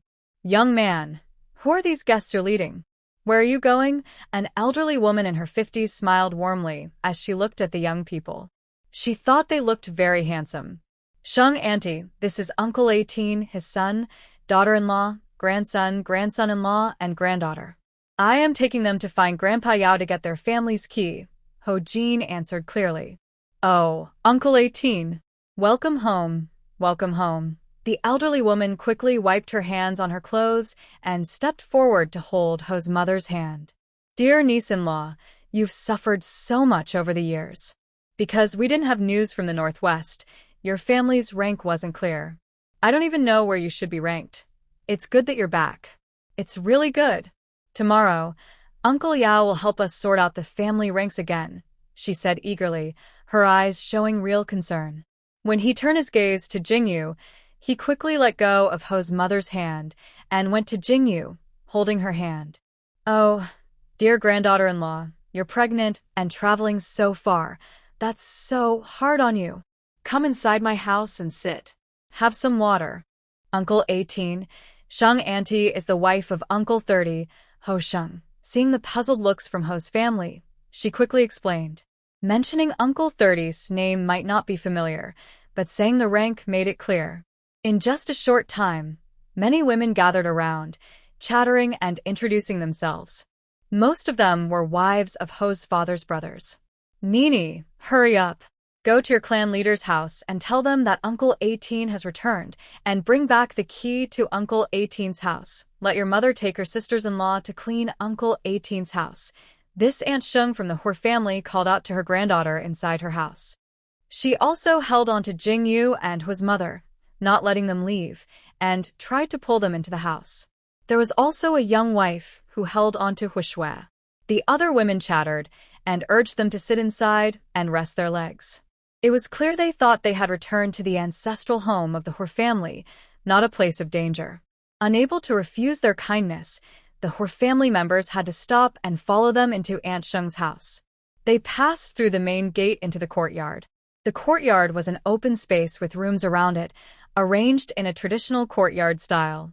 The roof sloped inward, so during rain, all the water would flow into the courtyard. This is what people call good water doesn't flow into outsiders' fields. In Aunt Sheng's courtyard, there was a lush maple and poplar tree. Under the tree was a bamboo table with 5 or 6 bamboo chairs. On the table was a sewing basket with half-finished shoe soles inside. When the Hur family entered the courtyard, the women inside went to get stools and pour water, acting as if it was their own home. Granddaughter-in-law, you're pregnant. I didn't put tea leaves in your drink, but I added some red sugar for you. Aunt Sheng personally brought Jingyu a cup of red sugar water. Maybe tea is common in this area, because Jingyu saw that the tea in the cups held by old Master Hua and Hua's father was bright green and fragrant. Jingyu also wanted to taste this fragrant tea, but they had already handed her the red sugar water, so she couldn't refuse. Thank you, Grandma Sheng. Jingyu politely accepted and thanked her. Since this Aunt Sheng is of the same generation as her grandfather, calling her Grandma Sheng should be correct. Hua Yu, Hua Xian, and Hua Shui also quickly thanked her, making the women smile and say, no need to be polite with family. Meanwhile, the sound of chickens crying came from the backyard. Today, everyone is eating at my house. My eldest daughter-in-law has already killed 4 chickens, Aunt Sheng said as she came out of the backyard, clapping her hands. The women in the courtyard agreed happily. They all turned to leave the courtyard. Soon a few nearby families brought over tofu, vegetables, pork, eggs, and even a dead duck. The people of the Hua ancestral home were so warm and generous. That was what Jingyu was thinking in her heart. Before coming, she also thought about the people from the ancestral land of the Hur family who might hold resentment towards that great-grandfather. They might even mock them coldly and look down on their past exile status. But she didn't expect such a scene. No wonder the grandfather was so attached to the ancestral land of the Hua family. Jingyu was ready to return and make a big impact, but now her face was a bit stiff from smiling. She's really not good at smiling, but since they are so enthusiastic, she can't just look cold.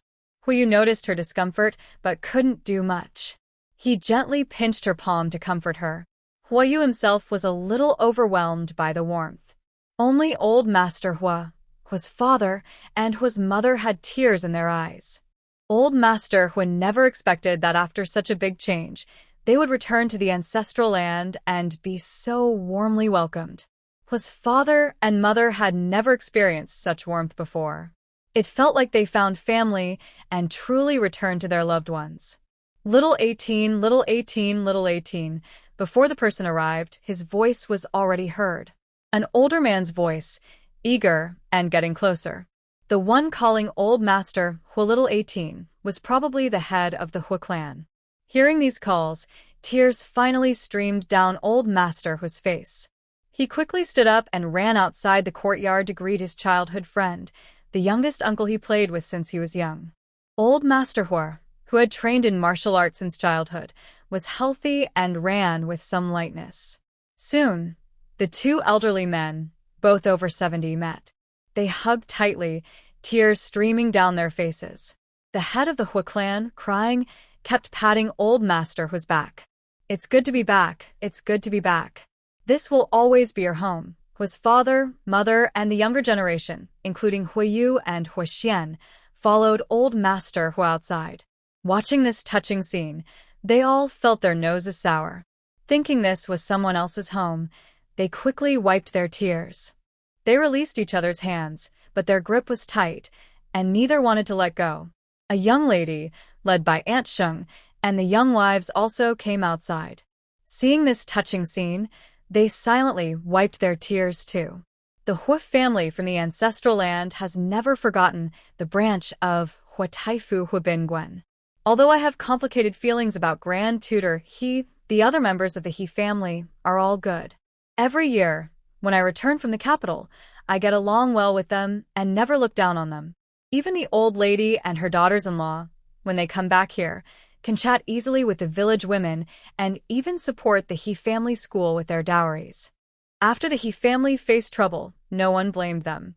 Everyone secretly feels that the old Grand Tutor was not flexible enough. When they learned about their exile, many wanted to help them on the way, especially the current head of the He family. He had packed his bags and was ready to leave secretly, but the old head of the family stopped him under the archway. The old head reminded him to think about all the He family members. The emperor did not involve other He family members, but strictly forbade them from giving any help.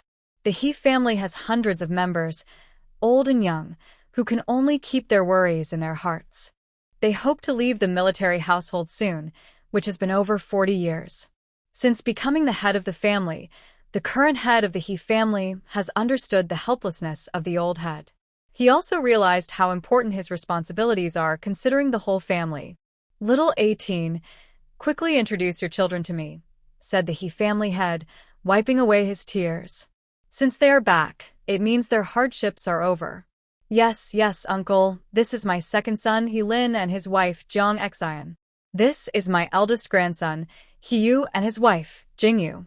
This is my third grandson, He Xian, and my youngest granddaughter, He Shui, the old He-man excitedly introduced. Everyone else understood without words. These people are all that remain of He Bingwen's branch, which made the head of the He family and others nearby feel emotional. Some even quietly wiped away tears, especially the older women who had interacted with his mother and aunt before. The head of the He family quickly arranged for his grandson, who had come running with him, to go home and slaughter pigs and sheep to welcome little 18 and his descendants back, planning a big family feast. "Uncle, it's too late to slaughter pigs and sheep for lunch now. We've already started, and everyone will eat at my house at noon. In the evening, the whole family will gather again," said Aunt Sheng quickly. The head of the He family smelled the delicious aroma coming from the yard and knew that little three's wife was telling the truth. He then took He old man's hand and led him back to the courtyard. The women in the kitchen were busy, and even outside in the open space, simple stoves had been set up. Jingyu thought these women were very capable and energetic. Not long after, a few respected elders from the family entered the courtyard of Lord Hua's house. Everyone couldn't help but feel excited and exchanged greetings warmly. Jingyu was worried that the elders might get too excited and cause trouble.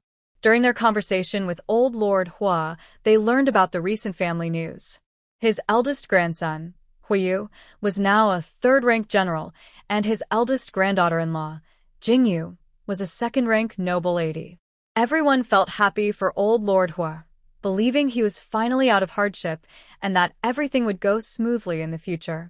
This was also a great honor for the Hua family. Such a big celebration called for choosing a good day to open the ancestral hall and inform the ancestors. No one expected that the young girl who seemed a bit shy and forced to smile would be so capable. Especially Aunt Sheng, who shared Jingyu's story with a group of young women and daughters-in-law, and they looked at her with admiration. They had never thought women could be so impressive, and the Hua family had never had a woman of such high rank before. And she achieved this through her own strength. In the past, the title of the wife of the Grand Tutor, granted to a woman in their family, was also earned with the help of her husband. She was honored and respected, but because her husband was accused of a crime, she was exiled. This young girl not only earned the title of county lady for herself, but also helped the family escape military household status, which was related to her efforts. The members of the Hua family increasingly saw Jingyu as a lucky person. Knowing she was quiet, they asked Huamu and Huashue about her everything. The elders of the Hua family praised Huiyu highly, surprised that their scholarly family could produce a general. They believed the Hua family was talented both in literature and in martial skills. Suddenly, they thought that their family's clan school could also include martial arts training. Since they had many learned people, they should focus on cultivating capable leaders. The clan elder and the elders examined Huaxian's studies and found he was very talented. They thought he might be the next top scholar of the Hua family. From now on, they decided to teach Huaxian how to behave and handle relationships. They knew he shouldn't just focus on studying and become naive or inflexible. After everyone in their courtyard had eaten and drunk well, the diligent women of the Hua family tidied the old house thoroughly. Huaxian supported his slightly tipsy grandfather, and under the guidance of the relatives, a large group of people headed toward their ancestral home. The layout of the Hua family's old house was similar to that of the Hua 30 family, but it was larger and had an extra section added at the back. It seems that at that time, Grand Tutor Hua held a very important position in the Hua clan. Jingyu thought that this symmetrical, multi-courtyard layout connected together, showing both cultural values and privacy. It was a house she liked. Moreover, the clan leader said that the house's feng shui was especially good. It was built by the mountains and near water, balancing yin and yang, and gathering wind and energy. It created a harmony between humans and nature. Jingyu looked at the tall walls, the doors and windows facing inside. They were well designed to prevent theft and intrusion. The carvings on the doors, windows, and walls conveyed wishes for happiness, longevity, and good fortune. The wisdom of their ancestors was endless. The ancestral land of the Hua family was built like this. Even in the modern, highly developed era, such architecture was still impressive. The women of the Hua family were very capable. During the hour or two they ate, the old house was cleaned spotless. Some rooms even had vases on the tables, filled with wildflowers found nearby, making the interior lively and full of life. Unlike the Hua 30 family, the old house had a large ginkgo tree growing in the courtyard. Its thick trunk was probably over 100 years old. By late August, the leaves on the ginkgo tree had turned from bright green to faint yellow. In about a month, the whole tree and ground would be covered in golden color, which would be very beautiful. The courtyard and surrounding rooms were connected by a narrow, deep water channel. Rainwater from the eaves flowed into this channel and was drained away. The rooms were fully furnished, probably because the materials used at that time were very good. Or perhaps they had been well maintained over the years, so the furniture was not only functional but also very beautiful. All the furniture was carved with intricate patterns. This handcrafted craftsmanship was rare in later times. Every piece was unique and carefully made. Although Old Master He felt a bit dizzy, his mind was very clear. He still decided to let Huiyu and Jingyu stay in the main house, in the room where Old Master He once lived. The house is the largest in the entire courtyard. The inner room is the bedroom, and the outer room is the study. The furniture in this house is even more beautiful than the furniture in the house at Northwest Tun. Hua clan leader and the group following him saw that Hua 18 had given the main house to his eldest grandson and his daughter-in-law to live in. They initially wanted to say something, but thinking about his grandson and daughter-in-law's contributions to the family, they decided not to speak. Although they share the same clan and family, they are not from the same household. Others' family matters are their own business, and they have their reasons for doing things this way. Jingyu didn't expect the people of the Hua ancestral land to be so united and warm. So she asked Huiyu to drive the 3 carriages into the backyard. She took a walk around the 3 carriages. Yu and Xiao Xian should unload the cakes and fabrics from the carriages. Go to the front yard and find Uncle Jean, who is guiding today. Ask him to take your father and your brothers to visit every household in the Hua ancestral land. Bring 4 boxes of cakes and 2 bolts of fabric to each family.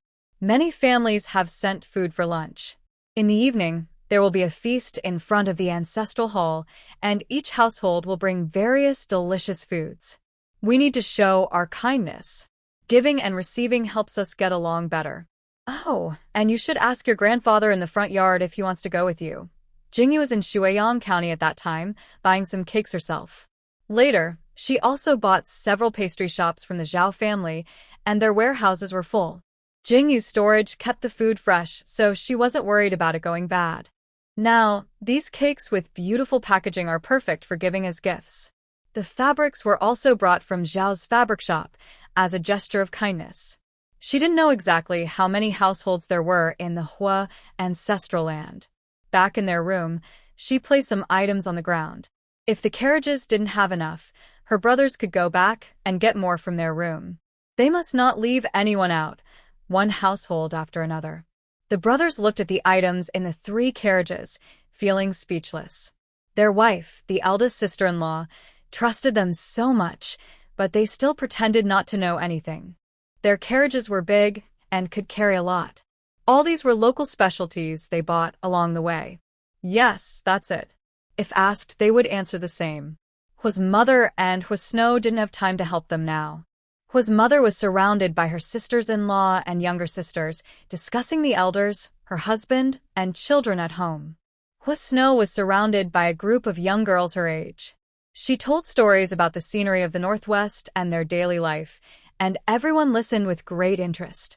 While they were chatting, she worked quietly. Jingyu returned to her and Huayu's bedroom. She wanted to lie down for a while because she felt mentally tired. Although her body was healthy, carrying such a big belly and dealing with a group of older women was really exhausting.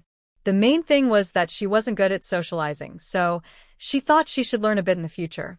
Jingyu was about to take out the bedding they usually used from the space, but she found that the bed was made with brand new sheets and blankets. It looked like the women from the Hua family had brought them today. They might have taken out their new things from home to avoid using others' belongings. Jingyu felt that the gifts they planned to give today were a bit small, but there would be more chances later. Their cart couldn't carry more things now, but she would remember all of this in her heart. Huiyu went to the front yard and saw his grandfather, the young master, and a few other elders happily chatting. It seemed they had already had some wine. Grandfather, Yea asked us to deliver some small gifts to each family. Would you like to go? Huiyu just finished speaking. Old Master Hui stood up and pulled the head of the Hui clan. He hadn't been back for many years, so many relatives had passed away. Some looked different now, and a new group of relatives had appeared. He needed to get to know them. The old men also stood up, ready to go with them. The gift-giving procession became very lively.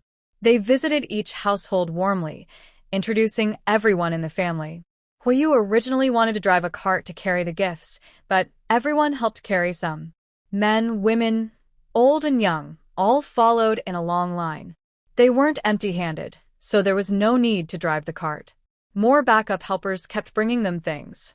Huiyu felt very comfortable living in this village. If his wife liked it here, he decided to settle down and retire here. After visiting 2 households and seeing how detailed everyone was in their introductions, Old Master Hui quickly told Hui Xian to go back and call Hui Mu, Hui Shui, and Jingyu. The whole family visited each relative in an orderly way, and the group kept growing larger. By the time they reached the last house, almost everyone in the village had gathered there. Honestly, besides Old Master Hui, neither Hua's family nor Jingyu expected that all the relatives of the Hua ancestral land would be so united. No wonder the Hui family produces so many talented people, especially if it weren't for old Madame Hua's past mistakes. Over the years, the Hui family has been in the government, and they don't need to hide their success. They passed by the ancestral hall and saw several large pots set up in the open space in front. The village women had already started preparing for the evening feast. Jingyu saw the 2 pigs and several sheep that had been slaughtered, along with countless chickens, ducks, fish, and eggs. Once again, she felt her gift to the Hua family was too small. However, the Hua family didn't think so. They saw old Master Hua leading his descendants to give 2 bolts of cloth and 4 boxes of beautifully packaged pastries to each household, which made them feel very touched. They believed that after so many years of exile in the Northwest, the Hua family must have been very poor. Although Hua Yu and Jing Yu had been made generals and county lords recently, that was only recent. They probably spent all their money buying gifts for the villagers.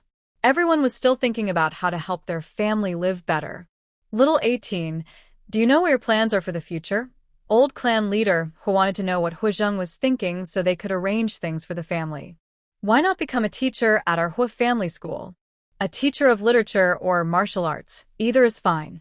Our family school pays a good monthly salary, said another elder from the Hua family. This was the decision they just made today, after discussing in old Hua's courtyard. They decided to add a martial arts class to the family school. They saw that Hua Yu was already a great general and thought that the descendants of the Hua family should develop in all areas. Hua Zheng and Hua Lin both knew martial arts. Uncle Yao, Uncle Jiu, you will have to go to the capital before the new year to meet General Shao, then go to his new base. Our whole family wants to go with them. Old Master Hua had been back since morning, and his smile never left his face. Although he hadn't been here for decades, the warmth and familiarity made him want to stay. But he also wanted to be with his family. Now, when the clan leader and elders asked about his feelings, he felt conflicted. If General Shao had agreed to use retirement, it would be perfect for the whole family to live here. Today, he saw his daughter-in-law smile happily a few times, and he believed she was also pleased with this place. Oh, you old folks are really something. Shao Shiba just came back, and it's still early before the new year. Let them stay here for a peaceful time, and we can discuss their future later. Today, our whole family is here to happily celebrate their return. We are also glad that the members of the Hua family can reunite again. Plus, the talents of our younger generation are worth celebrating. At this moment, another elder of the Hua family, Old 7 Hua, is giving a lecture to the family head and Old 9 Hua.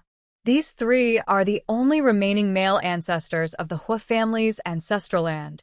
As for the female ancestors of their generation, there are still 6 or 7 of them. Women in the Hua family tend to live longer than men. This might be because the men in the Hua family are caring and don't let the women suffer much. Women eat well, dress well, live well, and stay happy, which helps them live longer. Yes, today is about celebrating happiness. We will talk about other things later. Today, our family is having a feast to welcome everyone. In a few days, there will be a big ceremony to honor Shao Shiba's return. We also want to celebrate that our Hua family has a general and a county princess now. These are things we need to report to our ancestors. Although the youngest master, Yao Yi, is the family head, the elders of the 9th and 7th generations are his brothers. He still listens to them, so he led everyone to the open space outside the ancestral hall. All the tables and chairs are already set up. The older folks sat nearby, started chatting, and no longer moved around. They just wanted to hear Hua Zheng talk about his life over the years. They also wanted to hear how many of their family members had passed away and how many new lives had been born. They planned to update the family tree and record all these people. Hua father, Hua mother, Hua Xian, and Hua Shui have blended into the crowd working together. They rolled up their sleeves and started helping with the chores, doing what they're used to. They're very skilled at it. The women and older ladies couldn't help but smile happily. The family that came back isn't lazy or difficult. They are easy to get along with. It's clear they are truly part of the Hua family. Jing Yu, because she's heavily pregnant, was helped back to the old Hua house by Hu Yu. Jing Yu felt a bit embarrassed. Everyone in the village is so hardworking. Even if she weren't pregnant, she wouldn't be able to do these things. But she has many skills and can find her value in this village. She also really liked the ancestral land of the Hua family and began to imagine what life would be like after Hu Yu retired, when they could return there. Sweetheart, are you tired today? Rest for a while, and I'll call you when it's time to eat, Hu Yu said as he took Jing Yu back to the bedroom and sat her down on the bed. He took off her outer clothes and let her lie down. Actually, he really wanted to lie beside her and sleep peacefully, but many members of the Hor family were busy preparing to welcome them, so he couldn't do that. After making sure Jingyu was settled, he returned to the square in front of the ancestral hall. He picked up a pole and a water bucket, filling all the large water jars with water. The older members of the Hor family saw Huyu fetching water and felt very pleased. They believed that the men of the Hor family were not lazy and were responsible, except for one person from the past. That person, when part of the family, was also hardworking, respectful, and diligent. It's just that he was blinded by the flashy life in the capital city. A lively welcome dinner was held, with all the men, women, young and old of the Hor family gathering in the square, setting up more than 60 tables. There are over 600 people living in the village now, including officials in various places and many who go out to do business. Plus, they all brought their families, so the total number of her family members has now exceeded 1,000. Fortunately, the ancestor who established the Hua family land had foresight. He built the village very large, enough for everyone to live comfortably.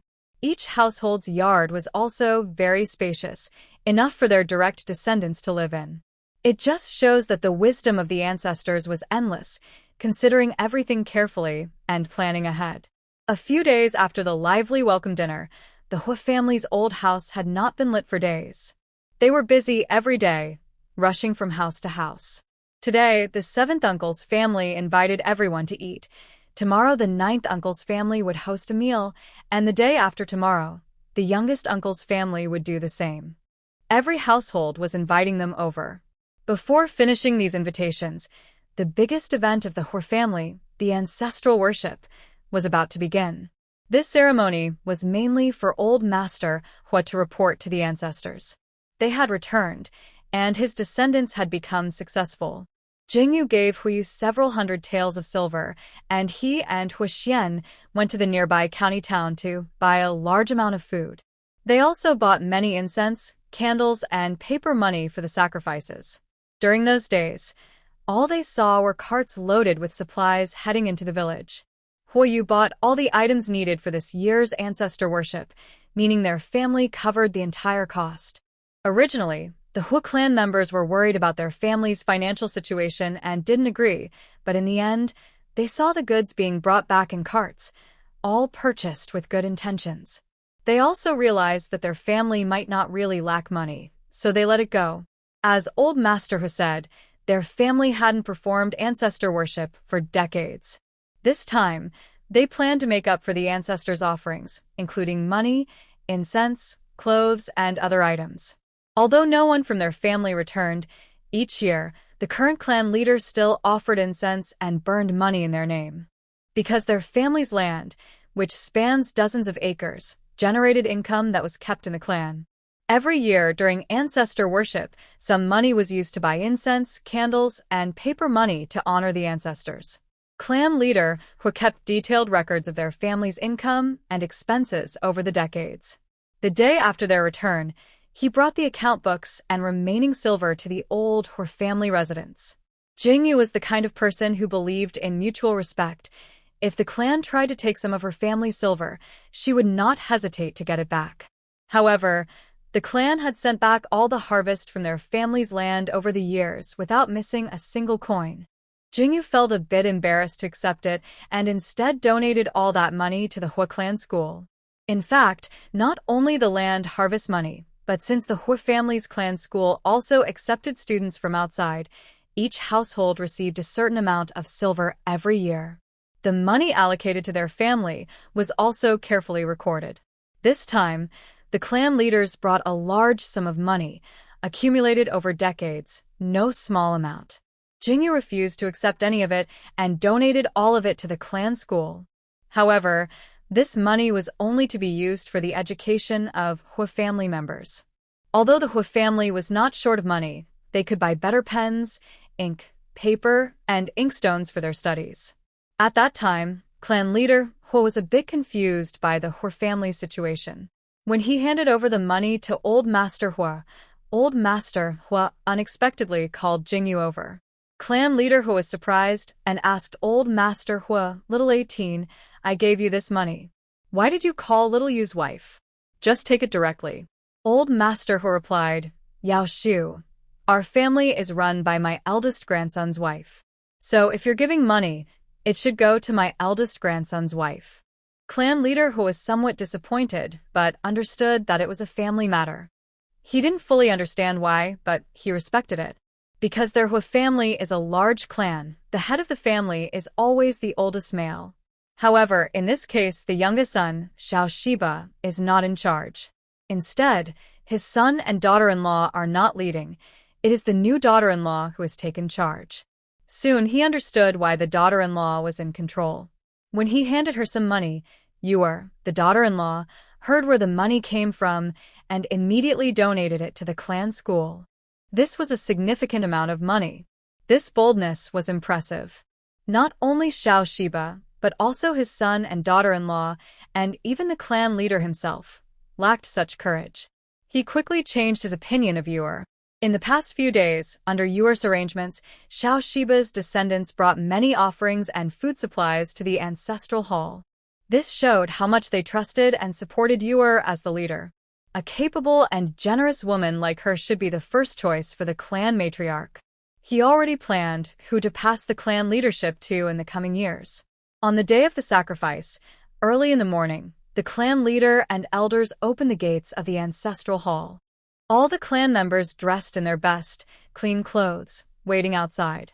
Because this time, the Hua family had 4 imperial edicts to honor in the ancestral hall. The ceremony was very grand.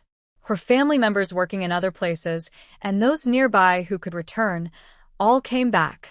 Inside the ancestral hall, there were several imperial edicts, including one that changed Hua village into Jinshi village, another honoring Hua Bingwen for becoming top scholar, and one for Hua Bingwen's wife. Now, 2 more edicts were added for Hua Yu and Jingyu, each with their own. It seemed most of the edicts in the hall belonged to their branch of the family. The Hua clan is different from other clans.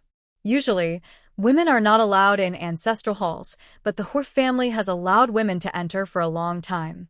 Their ancestors believed that both men and women are needed to form a family, and a family's growth makes up a clan.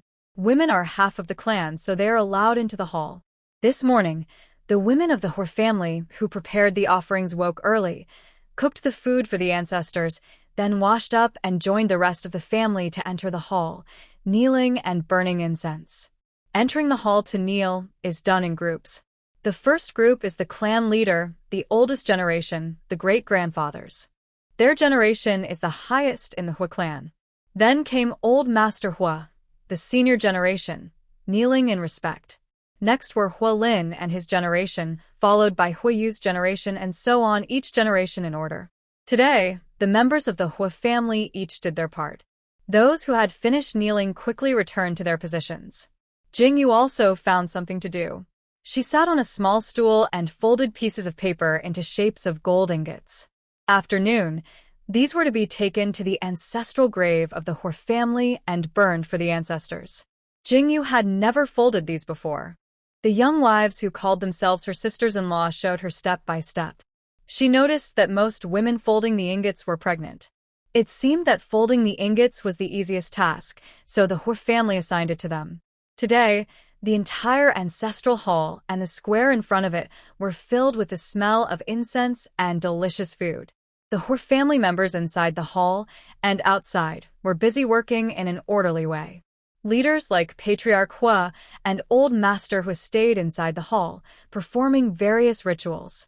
Jingyu didn't expect the family's ancestral worship to be so lively. This might be the lively atmosphere she had always longed for. Surprisingly, her heart found peace amid the bustling scene.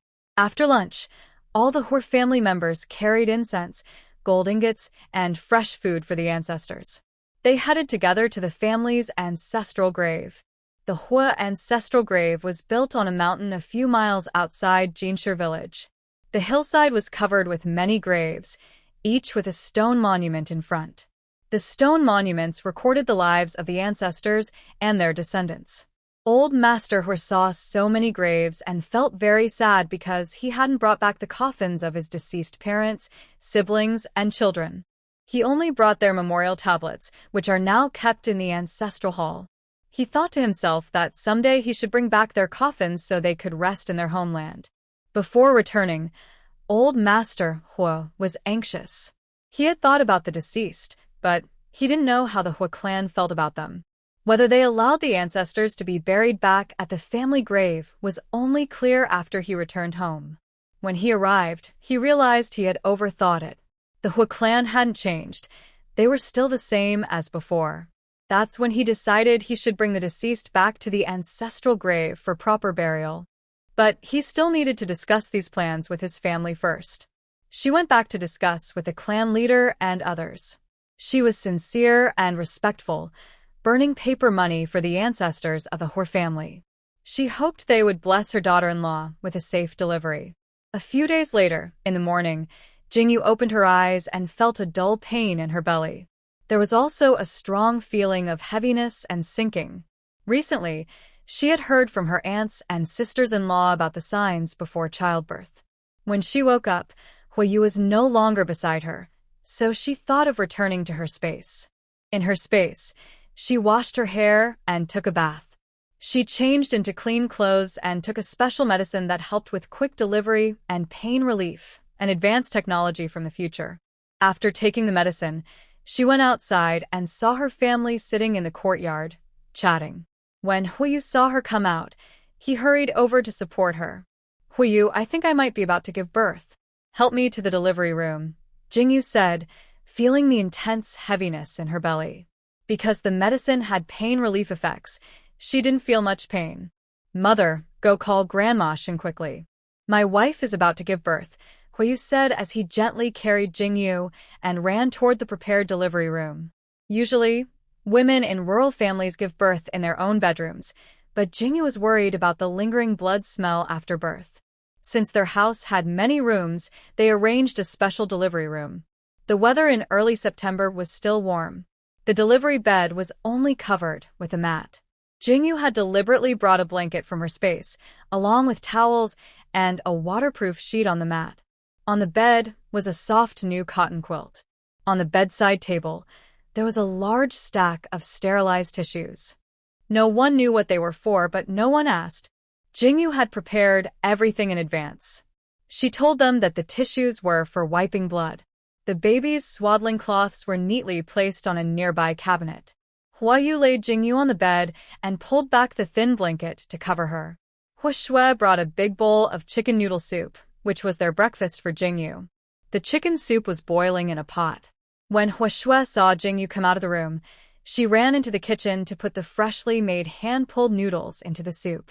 When she brought out the big bowl of chicken noodle soup, she saw that her older brother had already carried his wife into the delivery room. She thought she must not let her sister-in-law go hungry, so she took the soup into the delivery room. Although Jingyu didn't feel pain, the heavy sinking feeling in her belly was still uncomfortable. She had heard her aunts and sisters-in-law say that giving birth required strength. So she quickly ate the bowl of chicken soup noodles that Huishue handed her.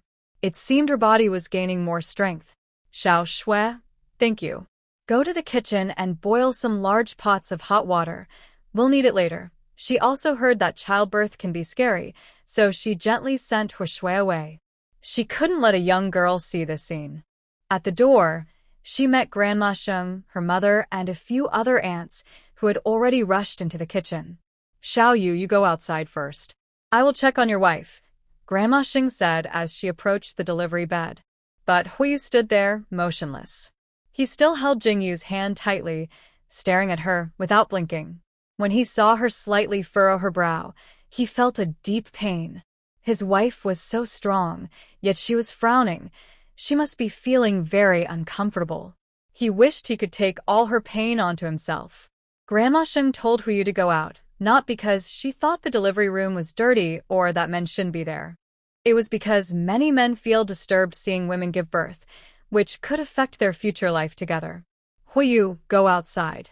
I can't deliver the baby with you here," Jingyu said, sensing how tightly he was holding her hand and knowing he was nervous. She had to ask him to leave to avoid affecting Grandma Sheng's work. Although Huiyu wanted to stay, he always listened to Jingyu. Reluctantly, he let go of her hand, looked back one last time, and left the delivery room. Grandma Sheng cleaned her hands, lifted the blanket from Jingyu's lower body, and suddenly Jingyu felt a stream of water flow from her. She thought she had just peed herself. Oh dear, the amniotic fluid has broken. How come all 10 fingers are open? I can see the baby's dark hair. I've never seen such a quick delivery before. As Grandma Sheng kept talking, Jingyu felt she might not be able to hold it anymore. This time it didn't seem like pee but stool. She felt she was about to poop on the bed. Grandma Sheng, I need to go to the toilet, Jingyu said, holding herself tightly. It was already embarrassing enough to pee on the bed. If she pooped, she would be too ashamed to face anyone later. Because of her discomfort and nervousness, she didn't hear Grandma Sheng say that her water had broken. All she could think about was how embarrassing it was. She felt she had made a huge mistake. Good girl, this isn't the time to go to the toilet. The baby is about to come out, so don't hold back. But you can push as hard as you normally do when using the bathroom. Grandma Sheng said this while gently rubbing her big belly, even pushing down a little. Jingyu heard her and also remembered what the ants had said. When she pushed hard, she felt something slide out from below. Then a lot of things flowed out from her belly, and she felt her stomach lighten. Her whole body also felt more relaxed, and she even felt her belly was empty. Meanwhile, the people waiting in the courtyard were pacing nervously. They hadn't heard any sounds from the delivery room. Some who knew that Yuer's wife was about to give birth also came to the old Hua house. They had all seen others give birth before, heard the loud screams of the mother. But now, there was no sound from the delivery room. They could only watch anxiously, hoping for good news. Huiyu stood at the door of the delivery room, his ear pressed against the crack. He only heard faint murmurs, but couldn't understand what was being said. He was very anxious. Yuer, step aside. Andy entered with a big basin of hot water and called to Huiyu, who was leaning against the door. Huiyu quickly pushed the door open to let her in. He hurriedly closed the door again because he had heard that women in labor shouldn't be exposed to the wind. Inside, there was a screen, and when he opened the door just now, he peeked inside but saw nothing. Oh dear, has she already given birth? Auntie brought the hot water into the room. As she set the basin down, she saw a little baby slide out from Jingyu's body. Grandma Sheng quickly cleaned the baby's mouth and gently lifted her up. She softly patted the baby's little bottom, and the baby cried out loudly. Everyone outside and inside heard the loud cry and felt relieved. Grandma Sheng quickly cleaned the baby with hot water and handed her to Mother Hua, who wrapped her in a blanket. Auntie hurriedly took the basin of blood and water outside, ready to bring in more hot water. But when she carried the bright red basin out, Huiyu saw it. His mind went blank, and he sat down heavily on the ground. He didn't know how badly his wife was hurt or how much blood she had lost. He really wanted to go inside and see how his wife was doing, but he was too weak to move. He didn't dare open the door and rush in, afraid that opening it repeatedly would let the wind blow inside. So he just sat at the door, patting it with his hand. Wife, wife, wife, how are you? Huiyu now really wants to hear his wife's voice. Without hearing it, he feels like he's going crazy. He doesn't know what he would do if something happened to his wife. All he knows is that he can't live without her. He used to not understand what happiness was, but now he knows that all his happiness comes from his wife. Don't cry out, I'm fine. Jingyu just felt relieved after unloading, then heard Huiyu outside making strange noises. Hearing his trembling voice, she thought something was wrong with her. Huiyu heard Jingyu's voice and immediately fell silent. Seeing that his wife could still speak so confidently, he finally relaxed his worried heart. His wife is so strong, bleeding so much, yet her voice still sounds strong, not weak at all. Still, he feels very sad and worried, hoping all that blood would flow out of her. Auntie and another woman brought in 2 buckets of hot water. Huiyu steadied himself, stood up, and opened the door.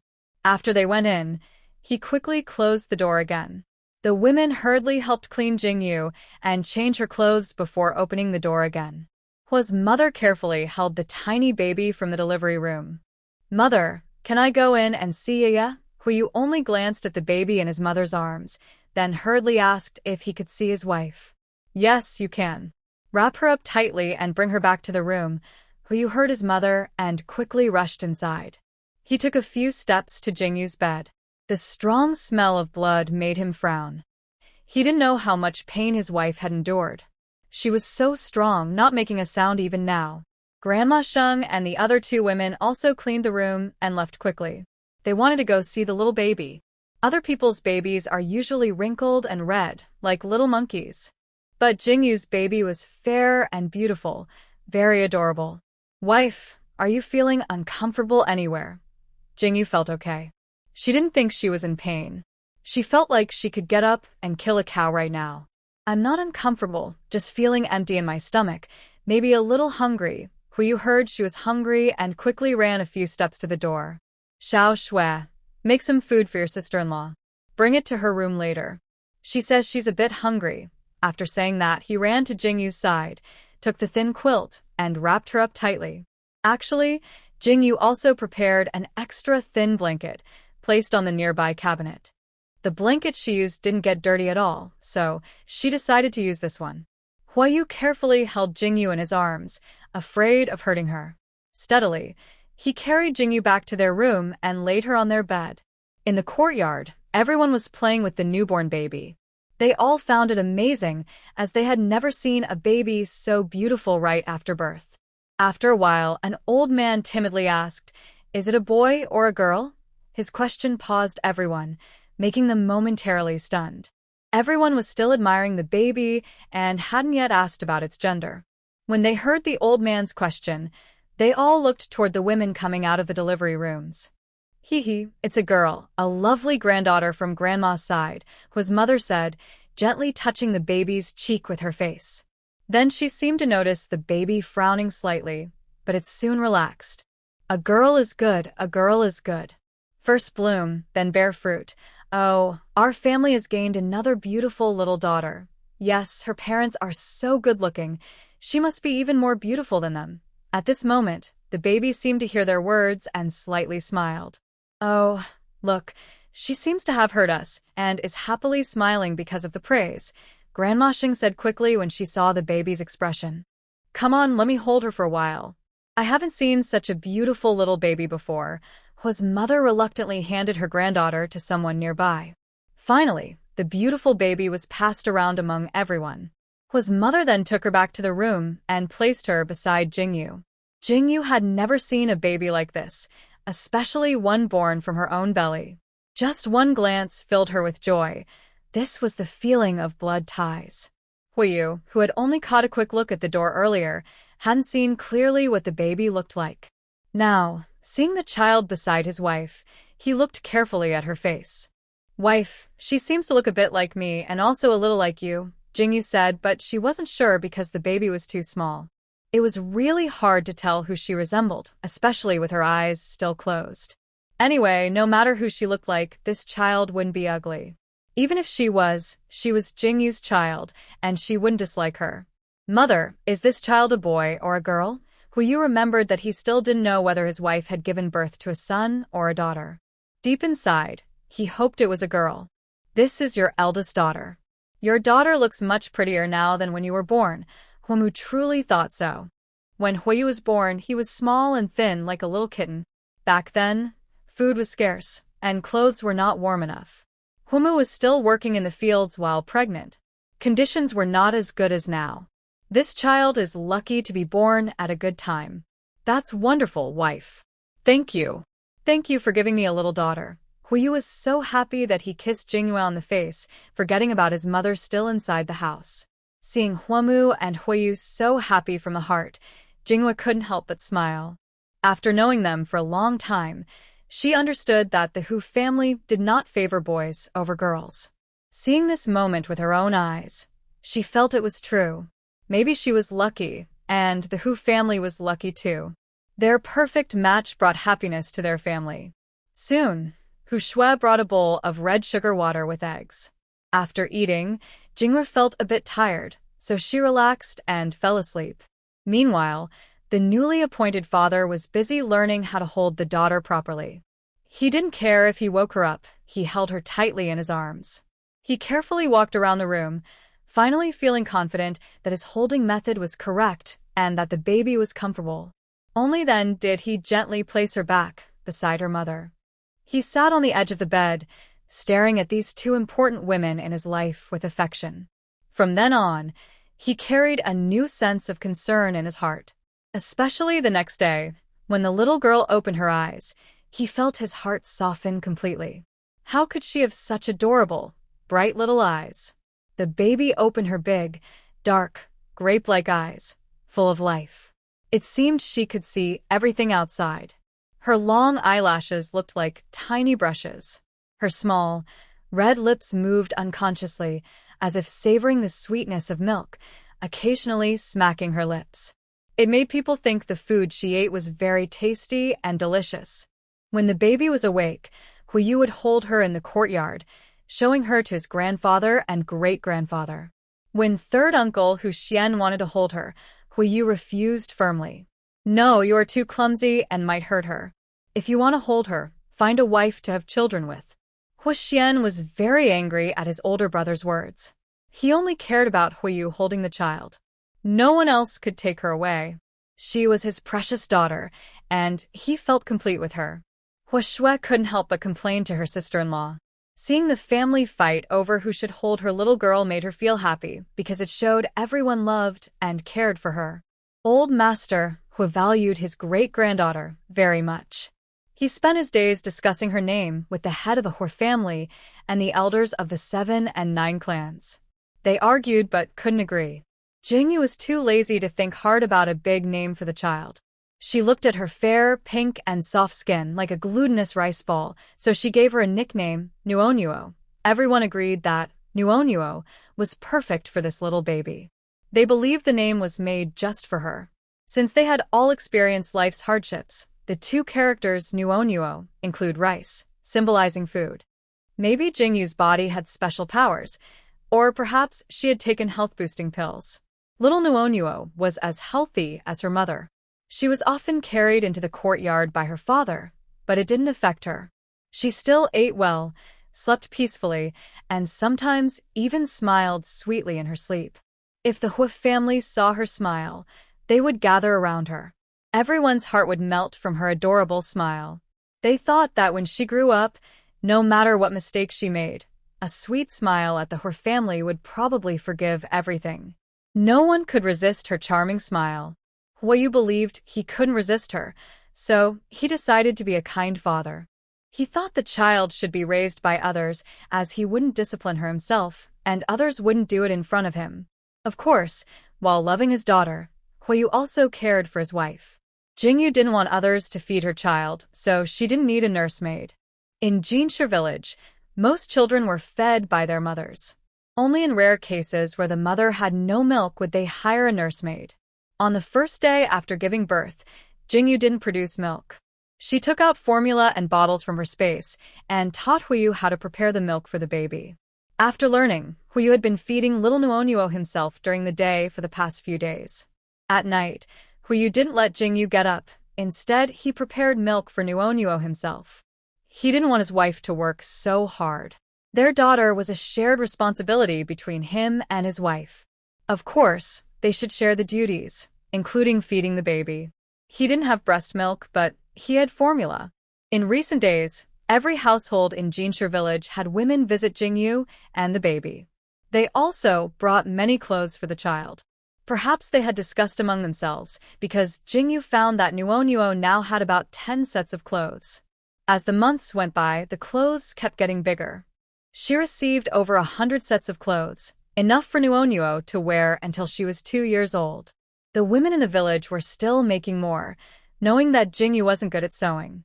Since Jingyu was postpartum, she ate old hens, fish, pig's trotters, and other foods brought by each family. They had coordinated this so that no one brought food all at once, which could spoil. They also made sure the Hu family's old house kept supplying nourishing foods. There were local recipes for foods that help produce milk, and they prepared these for Jingyu to eat directly, fearing that her mother-in-law might not know how to make them. Jingyu once again marveled at how wonderful the Hua ancestral land was. How could the Hua family be so united and loving? Jingyu didn't know much about the rituals for a child's growth. Hua's mother grew up in the Northwest, a poor place, and she wouldn't know either. Everything was organized by the older women of the Hua family, grandmothers, aunts, and sisters-in-law, to celebrate. For example, when Nuonuo turned 3 days old, they invited the oldest and most respected great-grandmother of the clan to bathe her. Shisan means bathing 3, indicating that Nuonuo was 3 days old. They asked the most senior and longest-living great-grandmother to give her a bath, which was a blessing for her. The Hua ancestral land's tradition of using a basin for the celebration was different from other places, where midwives usually bathed the baby on the 3rd day. In other areas, relatives and friends would throw gold, silver, and jade into the basin, which the midwife would collect. But in the Hua ancestral land, they only placed symbolic money, and the basin made a sound. The real valuable gifts were hidden in the baby's swaddle. On this day, Nuonuo received many small silver locks, bracelets, and even a large gold necklace from the clan elders, including her great-grandfather. The generosity of the Hua family showed that they were well off and very kind. The 7th aunt of the Hua family bathed little Nuonuo, and Huiyu's family wanted to send gifts to show their gratitude. Hua's mother secretly asked Grandma Sheng, who told her what kind of gifts are usually given. Jingyu, following local customs, gave 7th aunt some items typically given during a happy event. She also secretly gave her a young wild ginseng. This wild ginseng was found during their recent trip back from hunting in the mountains. They also gathered some older wild ginseng and lingji mushrooms. Additionally, some rare medicinal herbs were planted in Jingyu's space. The space where she grows the wild ginseng now has many small seedlings. She believes that soon she will harvest more mature ginseng and other valuable herbs, which are continuously growing and multiplying. For Jingyu, who isn't short of money, good things naturally stay with her family. For example, the small ginseng she gave to 7th aunt was very precious to her. The Hua family is made up of scholars, and their descendants are very talented. Plus, the clan school earns enough each year, so they are not short of money. What they lack are good things to nourish their bodies, including her and her husband. 7th aunt and 7th uncle are the highest in rank and oldest in the clan. They want to live longer and see their children and grandchildren grow up happily. For example, the return of Hua Bingwen's branch is something the elders, even those ahead of them like brothers and sisters-in-law and younger siblings, haven't seen yet. Before they passed away, they kept thinking about this branch of the family. Not only did they wait for their return, but they also personally prepared a happy event for the next generation. Therefore, health is more important than anything else. She plans to go back and slice this ginseng to cook soup daily, nourishing her and her husband's energy and blood. In the blink of an eye, little Nuonuo has been born for half a month. The household is no longer as lively as before, but has returned to peace. Some things are also worth considering. Jingyu had taken a restorative medicine on the night she gave birth. Her body has now returned to its peak, even slightly stronger than before.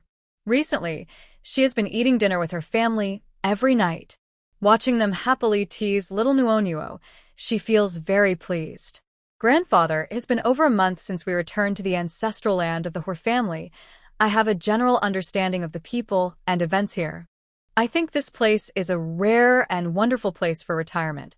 I like it here, so in a few years after Huiyu retires, we plan to bring little Nuonuo back here. I hope this time you and 3rd brother will stay here. 3rd brother will attend the Hua family school, and you can also serve as a martial arts teacher there to contribute.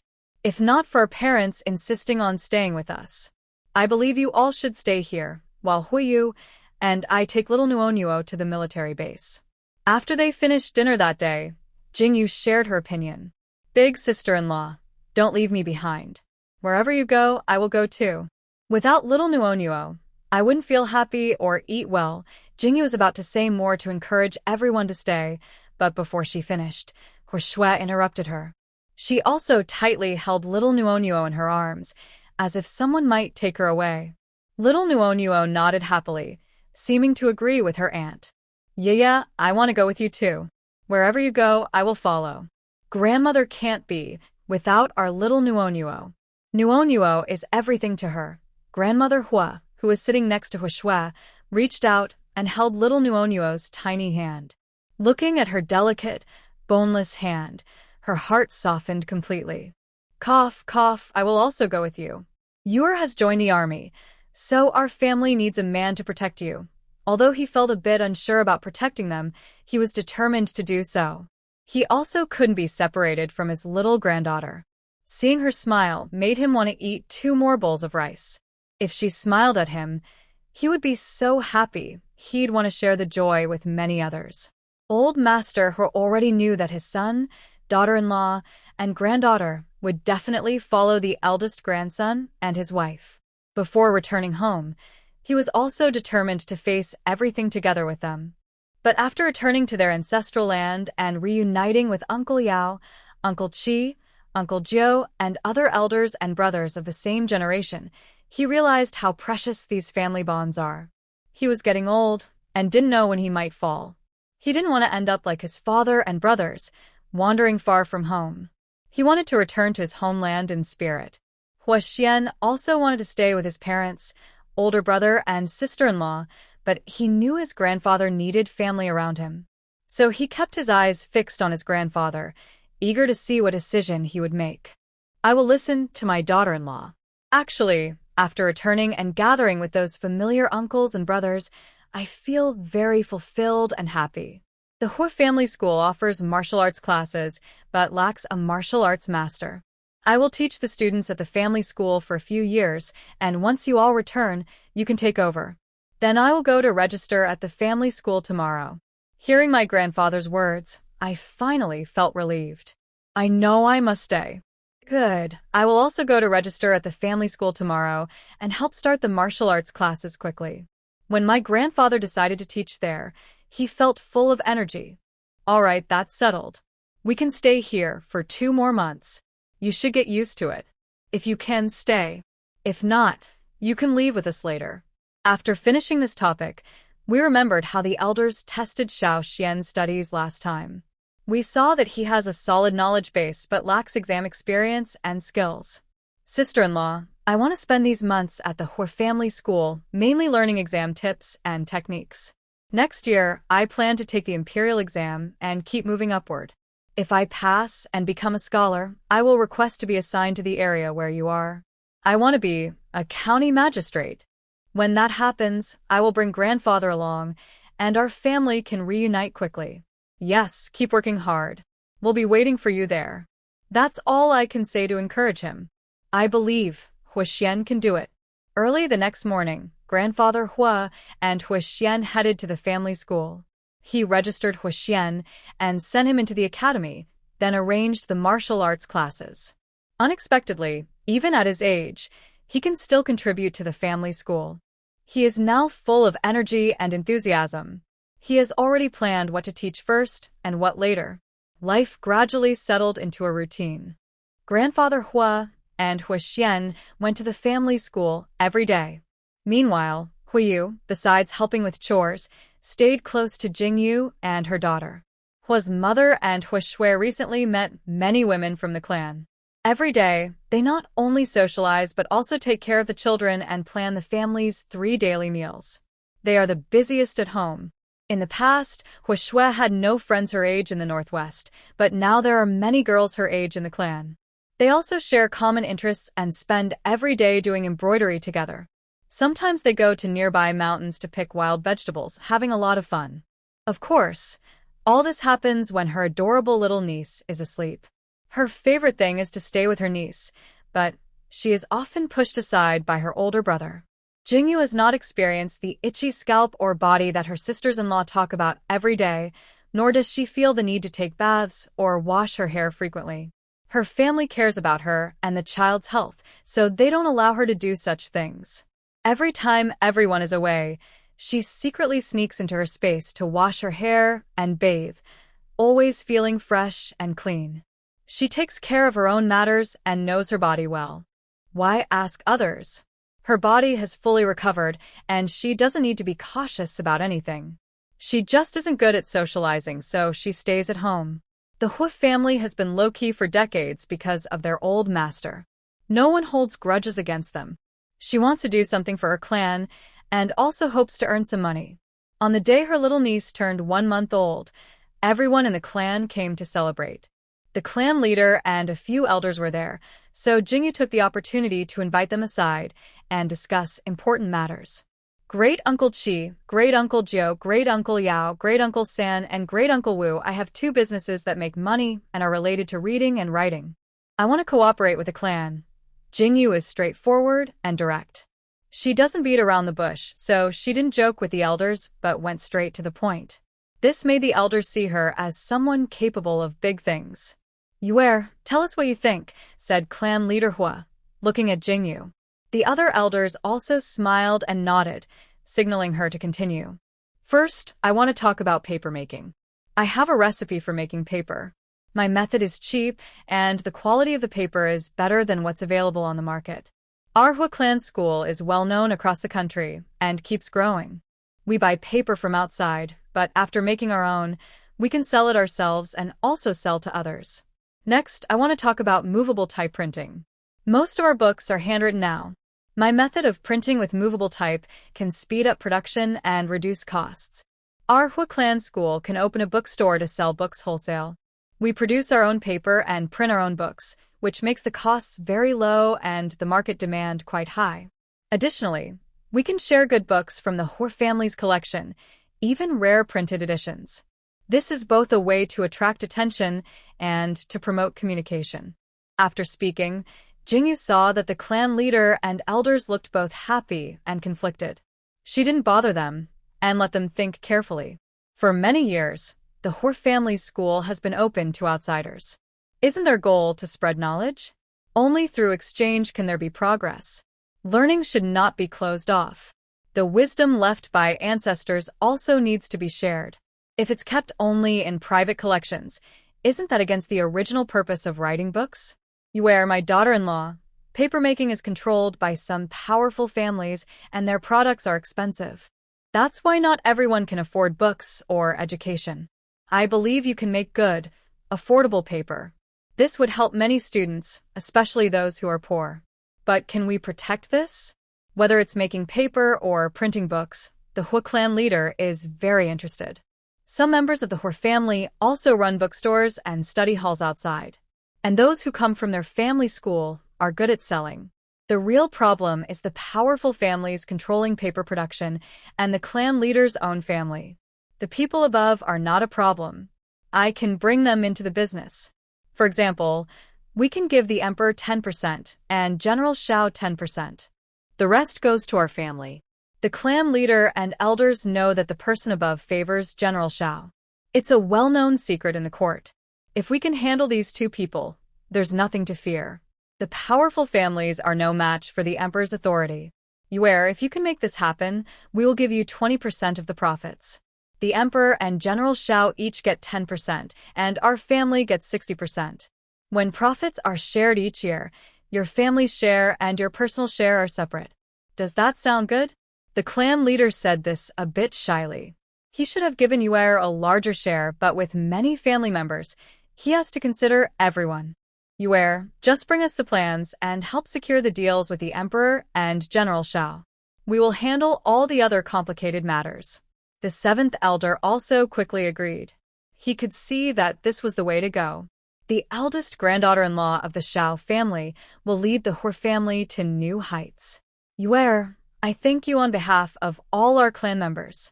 Your actions are entirely for the development of our Hua family. Actually, with your abilities, you could have directly negotiated with the emperor or General Shao. You would have gained more benefits and rewards. Our Hua family is truly lucky to have such a good daughter-in-law. With you, I believe our Hua clan will soon become a prominent family. We, the elders, really don't know how to thank you. Grandpa Jiu thought for a moment and understood Jingyu's true intention. She wasn't just after some small benefits, but was genuinely helping the Hua family. At first, Jingyu thought she and General Shao would each get 10%, and the rest would go to the Hua family. But now they offered her 20%, and she didn't refuse. No one would dislike having more money. Out of kindness, she helped the Hui family.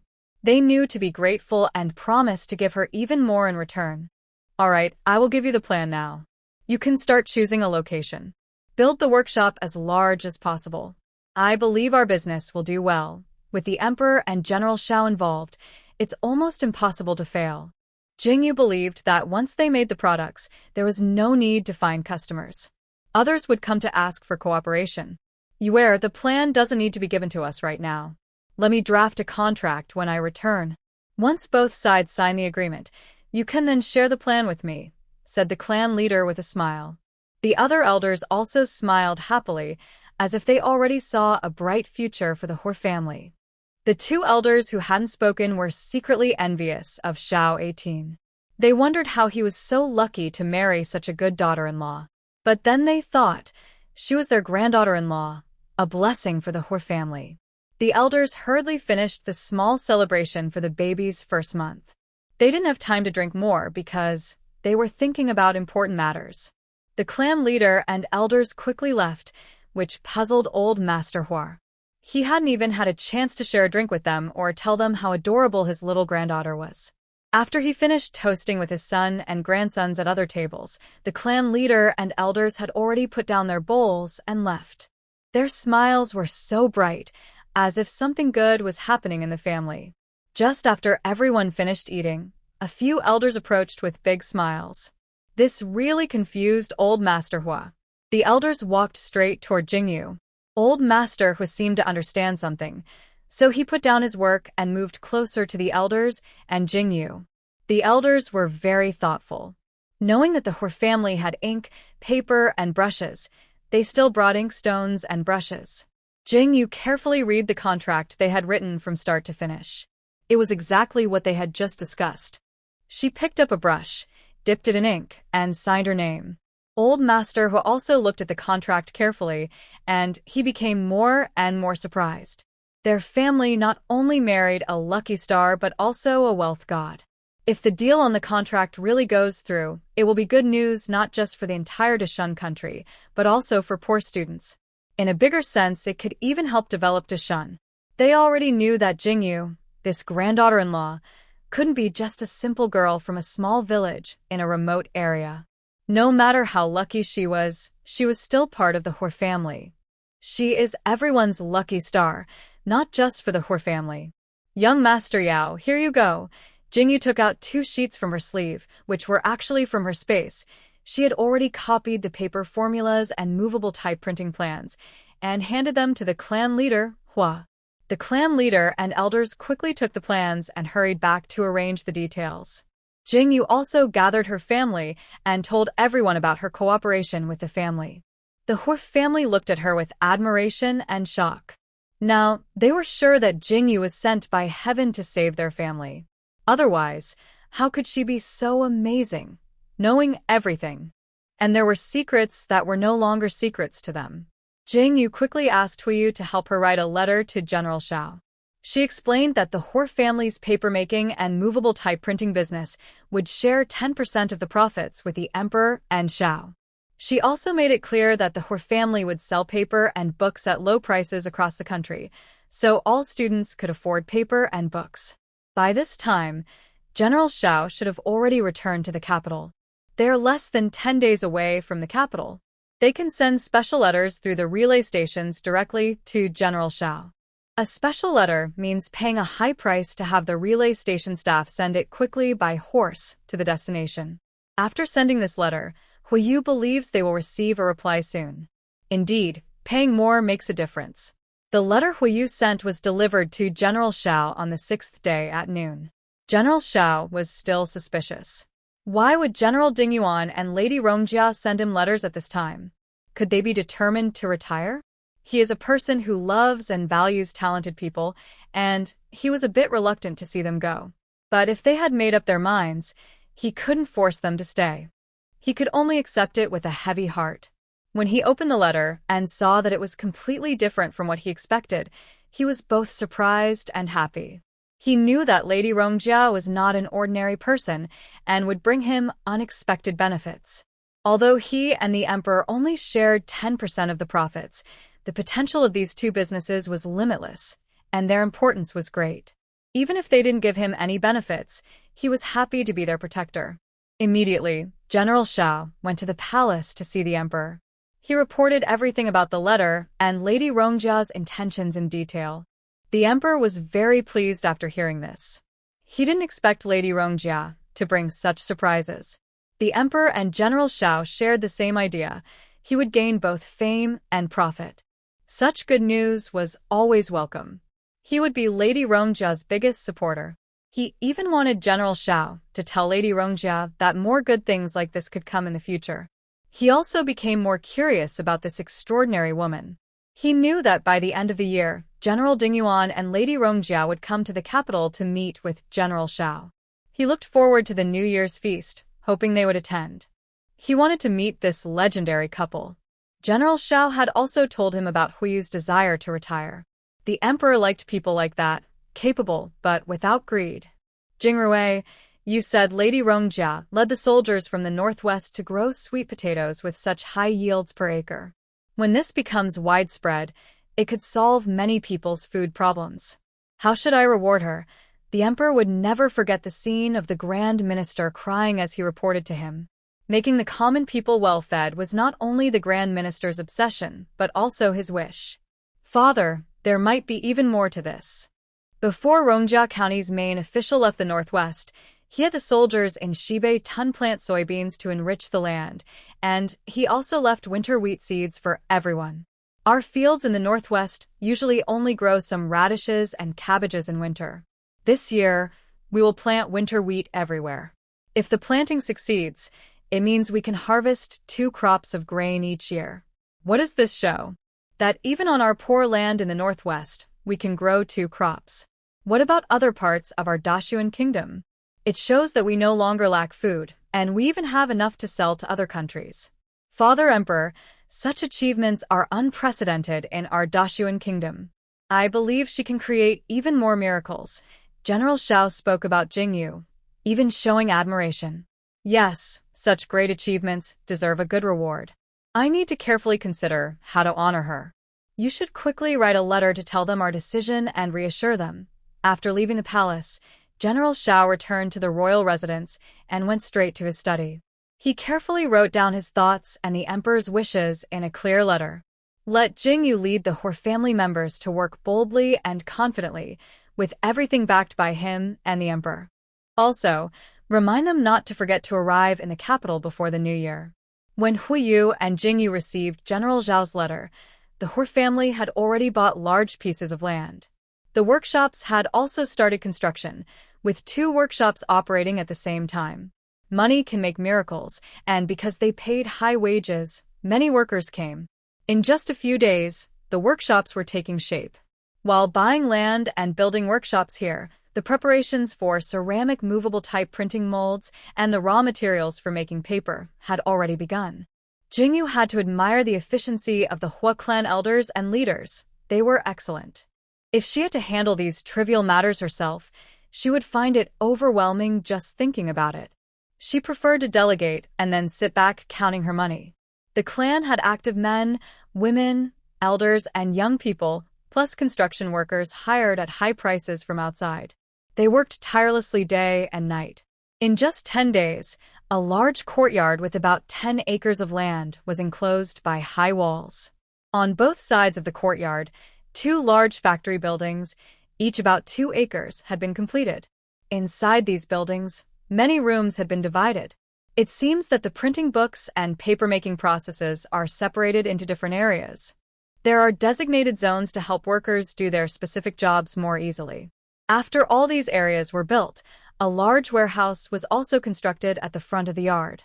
This will be the place to store books and paper in the future. Huiyu and Hua's father spend their days here, helping the construction workers. Hua's mother and Hua Shui help cook meals on the site, while Jingyu stays at home to take care of the baby. Old Master Hua and Hua Xian study daily at the Hua family school, each focusing on their own lessons. Everyone in the Hua family, or rather the ancestors' land, is busy and active. Maybe because Jingyu and Huiyu have good genes, little Nuonuo is getting chubbier. Her skin is fair, and she looks like a small rice ball. When teased, she often smiles happily with her mouth open. Recently, most of the time, Jingyu and little Nuo are alone at home. Jingyu has noticed that Nuo is quite different from other children her age. First, Nuo is very strong. One day, she was pulling on Jingyu's clothes. While drinking milk, she even tore her clothes apart. Jingyu suspects that she inherited either her big sister Jang Daye's natural strength or her own special abilities. Also, Nuo definitely inherited her space-based powers. That day, Jingyu held a small rattle in Nuo's hand. She then took her hand and shook the rattle left and right. The rattle made a jingling sound, and Nuo happily squinted her eyes and giggled. She even drooled a little. Jingyu quickly released her hand. She used a cloth to wipe the drool from her mouth, but when she looked again, the small rattle was gone. Jingyu searched around carefully, but couldn't find it anywhere. Jingyu understood clearly now. This little girl inherited her space powers, but she didn't know what her space looked like. Jingyu even went back to check her own space to see if anything was missing. She didn't find any changes in her space. If this little girl inherited her space powers and strength abilities, she wondered if she also inherited her wind powers. For now, she couldn't tell. She would have to wait until Nuo could walk to find out. Jingyu feels that she needs to share these unusual things with the Hua family. Make sure they are careful in front of others and in private, or else someone might discover something that could bring disaster to the young girl. Although she is very strong and confident enough to protect herself, she still fears that when the tiger naps, she might be left alone and something irreversible could happen to her. So, after the family finished dinner that night, Huiyu and Huixian stood up to clear the dishes. However, Jingyu stopped them. Huiyu, Huixian, sit down first. I have something very important to tell you, Jingyu said with a serious face. Everyone immediately sat down and looked at her. Grandfather, parents, Huiyu, Huixian, and Xiao Shui, after spending this year together, I believe you've noticed that I am different from others. I have a natural talent, something I was born with.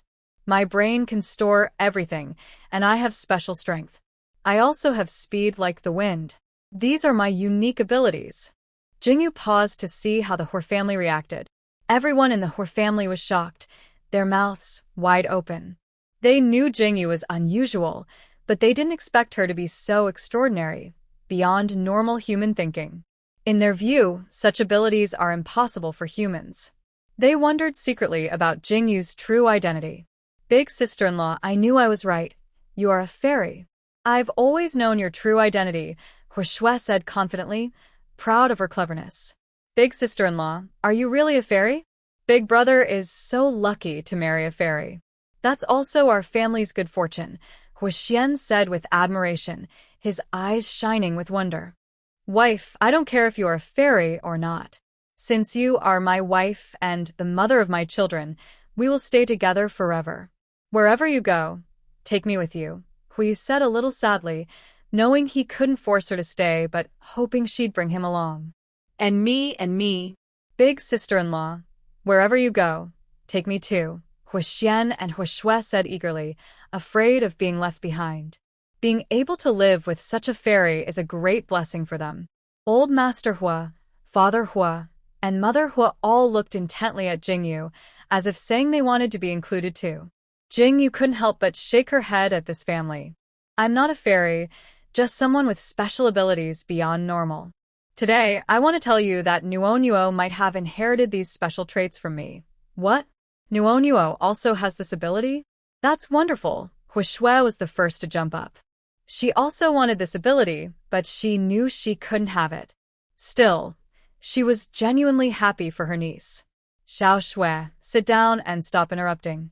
Let your sister-in-law finish speaking. Hui knew that today his wife was telling them something important, not just about this ability. I'm telling you this about Nuo and her special ability, so you can be careful when you take her out to play. You must not let others find out about her ability. She is still too young to protect herself. Plus, she doesn't understand much right now. If she's not careful, she might accidentally use her special powers. We should try to keep her out of sight as much as possible.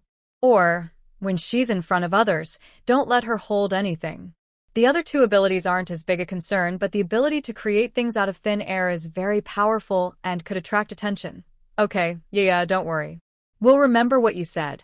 From now on, I'll say she's too young to go out, and won't take her outside easily. Her mother quickly responded. She was worried that her precious granddaughter's special ability might bring danger. At the same time, she secretly felt proud. Her daughter-in-law was extraordinary, and her granddaughter would be just as impressive.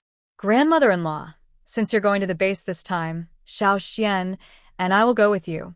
More people watching over her will be safer. When old Master Hu learned about his great-granddaughter's special ability, he wanted to keep her close at all times to prevent others from discovering her powers. Grandfather, there's no need. You and Xiao Xian stay here. When I go out, I won't leave Nuonuo's side. If I really have to go somewhere, I'll put her in my space. Sister-in-law, can the space in your mind still hold people? If you need to go out and put Nuonuo in your space, can you also put me in?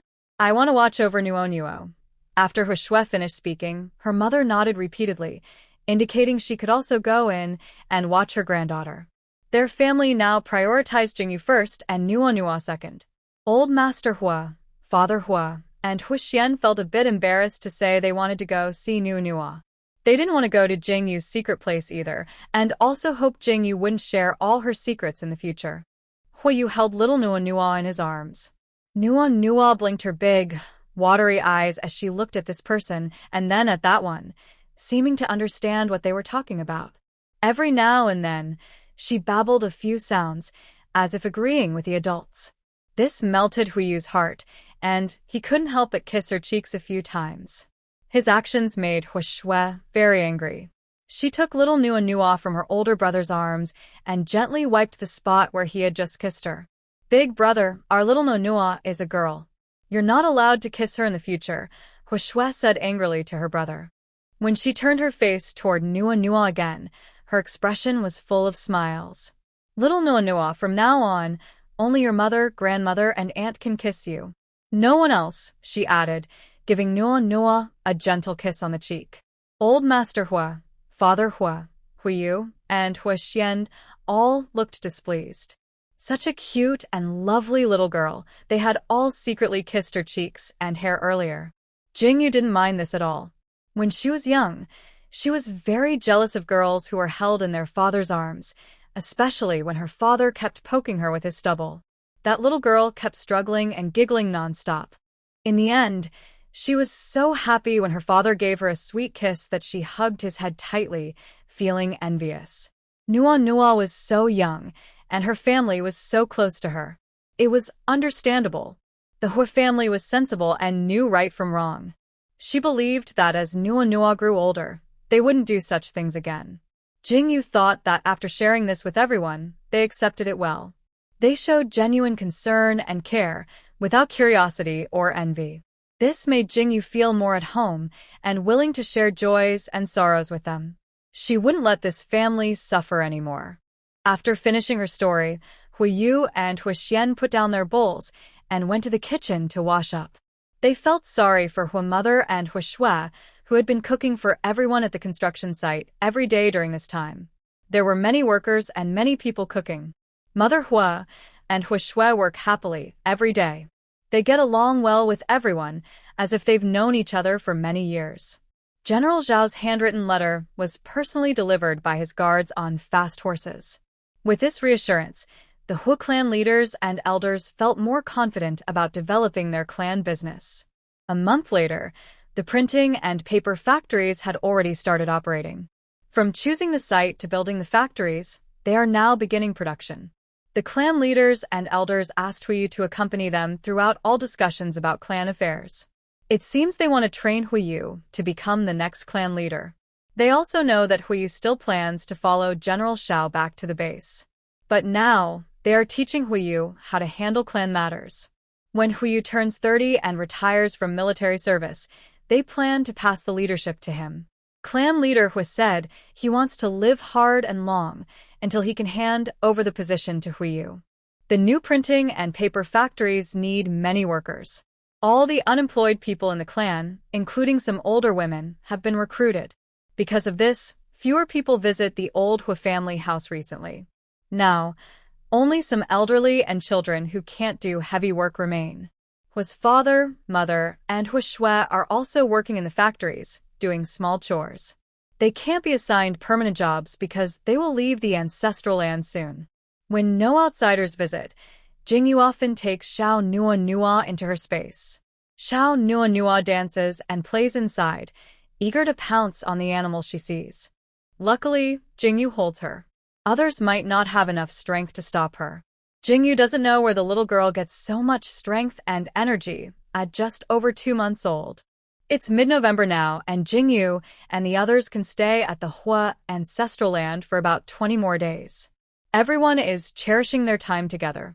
The Hua clan's printing factory has printed many books and started selling them outside.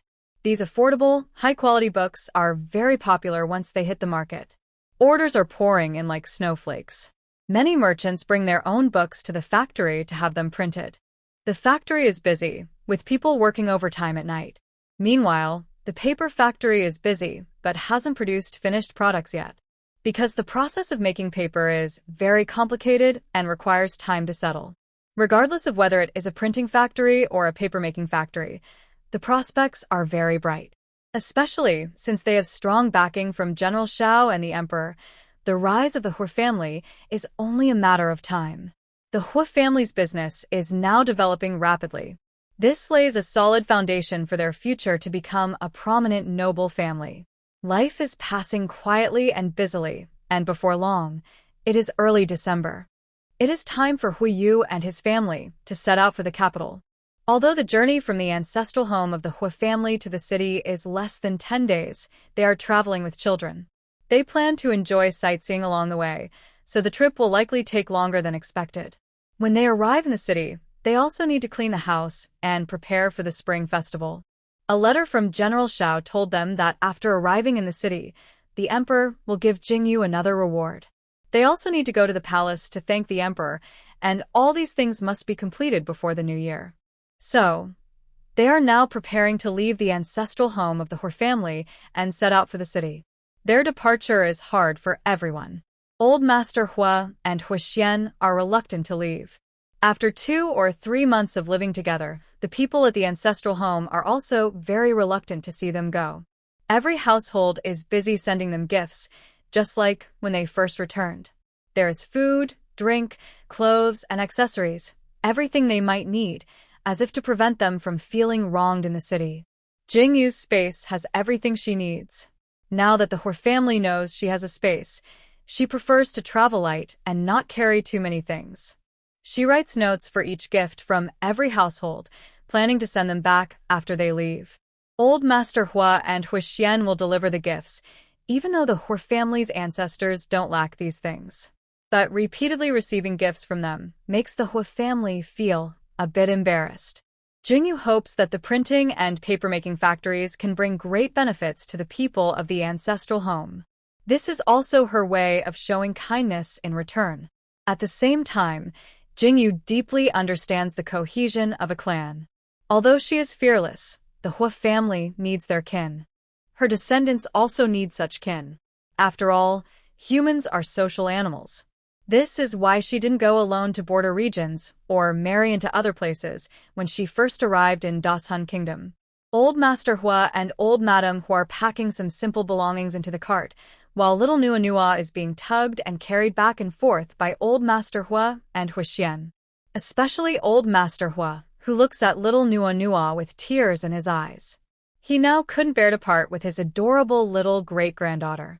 He didn't know if he and his third grandson could stay here without going to find them. The other members of the Hua family were very considerate. They all stood outside the yard, giving the space inside to this family so they could have time to talk and rest. When the carriage started moving, not only the people on it but also the other family members standing by had tears in their eyes. Jingyu was deeply touched. She realized that people can have such strong feelings for each other. In the first 2 days of the journey, Mr. and Mrs. Hua and Hua Shui looked very sad, like eggplants after a frost. They felt tired and couldn't do anything. Their hearts still stayed in the ancestral land of the Hua family. Hua Yu also missed the people in the ancestral land, especially the elders who had been raising him. But he couldn't let this sadness defeat him. He needed to protect his wife, children, and parents. Throughout the trip, he stayed alert, driving the carriage ahead. Mr. Hu drove another carriage behind them, and the two carriages creaked along the official road. In December, Huizhou was not as cold as the northwest, but the biting wind still made people's teeth chatter. Luckily, Mr. Hua and Huiyu wore thick cotton coats. They wore cotton gloves that Jingyu had taught Mrs. Hua and Huishui to make. They also wore thick hats and masks, only showing their eyes as they looked ahead. The carriages had been specially modified, with doors and windows. The cold wind couldn't get inside, and there was a coal basin inside, covered with a lid. A small chimney extended from the lid out of the top of the carriage, preventing the toxic fumes from burning coal from lingering inside. Mrs. Hua and Huishui sat in Mr. Hua's carriage, while Jingyu and little Nuonuo sat in the carriage driven by Huiyu. Little Nuonuo looked at the different room, confused. But as long as her mother was nearby, she felt safe. She leaned into Jingyu's arms, smelled the delicious food, and fell into a sweet dream. She probably saw something fun in her dreams, smiling all the while. Jingyu thought her child was the cutest, most beautiful, and smartest in the world. She wouldn't accept any disagreement. Of course, since she was her own child, everything about her felt just right. Gradually, Mr. and Mrs. Hua and Huishui's moods brightened as they enjoyed the scenery along the way. They saw landscapes different from those in the northwest.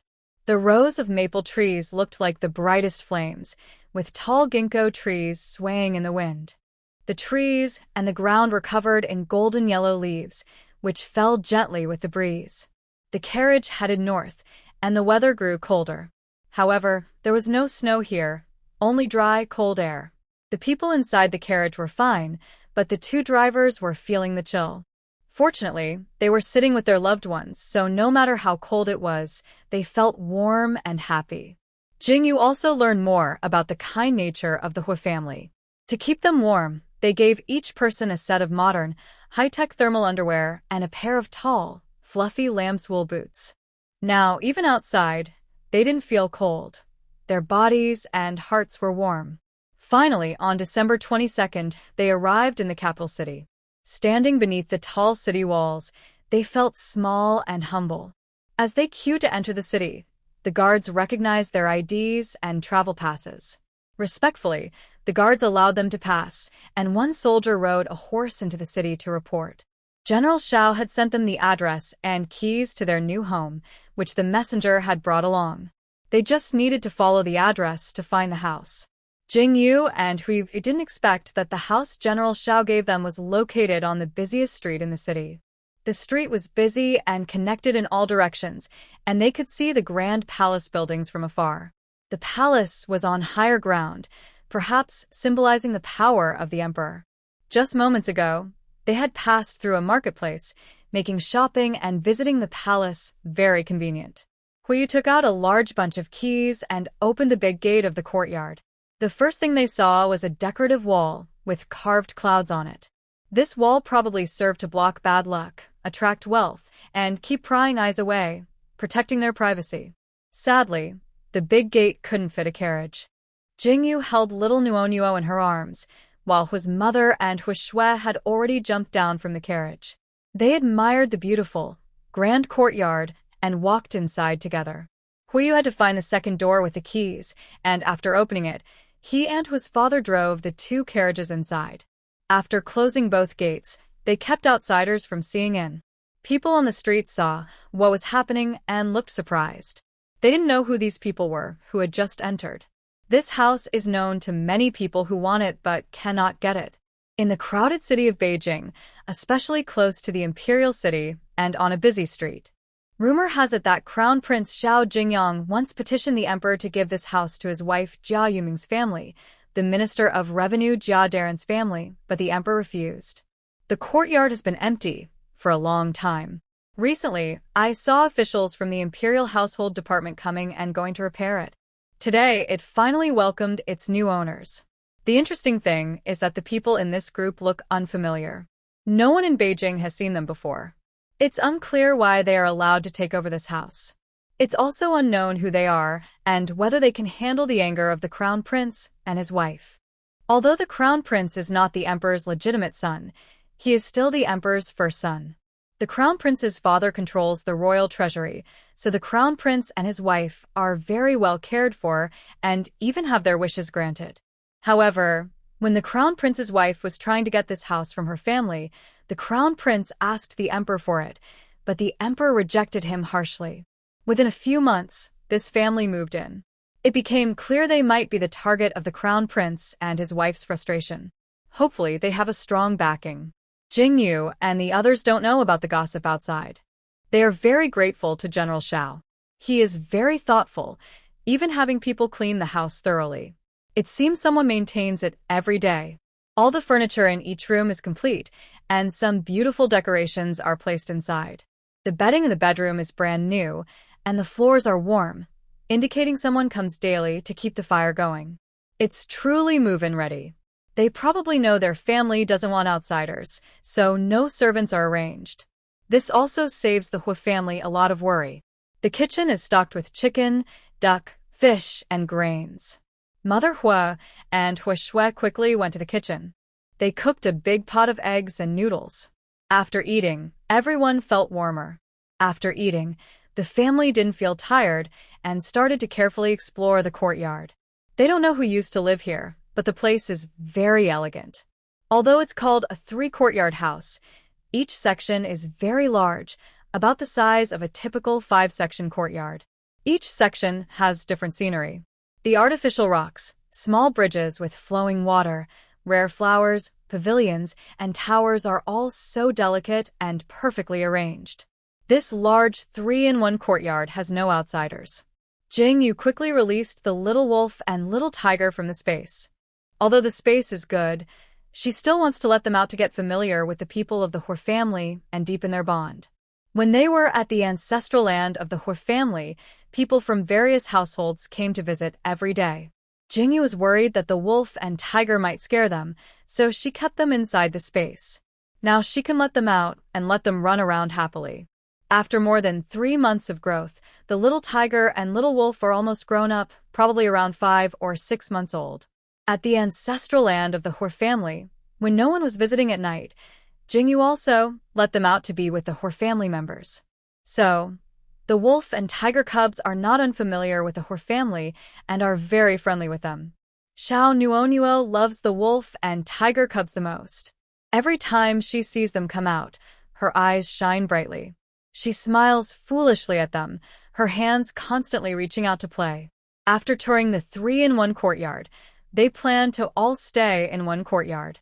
Since this isn't a permanent residence, they expect to leave after the New Year and the 15th day of the first lunar month. Hua's father and mother still reserved the largest room in the courtyard for Jingyu and Huiyu's family of 3. Although they don't live here permanently, they still need to put their clothes in the wardrobe. While everyone was packing in the room, there was a knock at the front door outside. Fortunately, they chose to stay near the main gate of the first courtyard. Otherwise, even if the door was broken down, they wouldn't hear it. Jingyu, with her keen senses, heard the knocking and asked Huiyu to go open the door. Huiyu opened the door and saw General Xiao and several guards standing outside, smiling brightly at him. Huiyu quickly bowed and greeted the general. "Your humble servant greets General Xiao. Just call me Xiao. I heard from the people at the city gate that you entered the capital, so I hurried over. Please come in, General." Huiyu quickly welcomed General Xiao inside, preparing to lead them through the garden to the reception hall. Suddenly, 2 furry little figures dashed out from the garden, chasing each other. General Xiao and the guards looked closely and were all surprised, their eyes wide open. "Huiyu, are those the wolf cub and tiger cub?" General Xiao could hardly believe his eyes. Huiyu was actually raising wolves and tigers at home.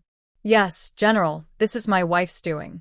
When she returned from the northwest camp to our ancestral home in Hua, she met these animals on Funyo Mountain. Since their parents had died, she decided to adopt them. Actually, Huiyu wasn't sure if the little tiger's father was dead, but since they hadn't seen him, they just assumed he was gone. Anyway, now the little wolf and tiger belonged to his wife. So it's really your wife?" General Xiao didn't know what to say. He felt that Huiyu's wife was not an ordinary person. Even her pets were different from others. Hui's parents heard voices in the yard and came out to see General Xiao. They hurried forward to greet him politely.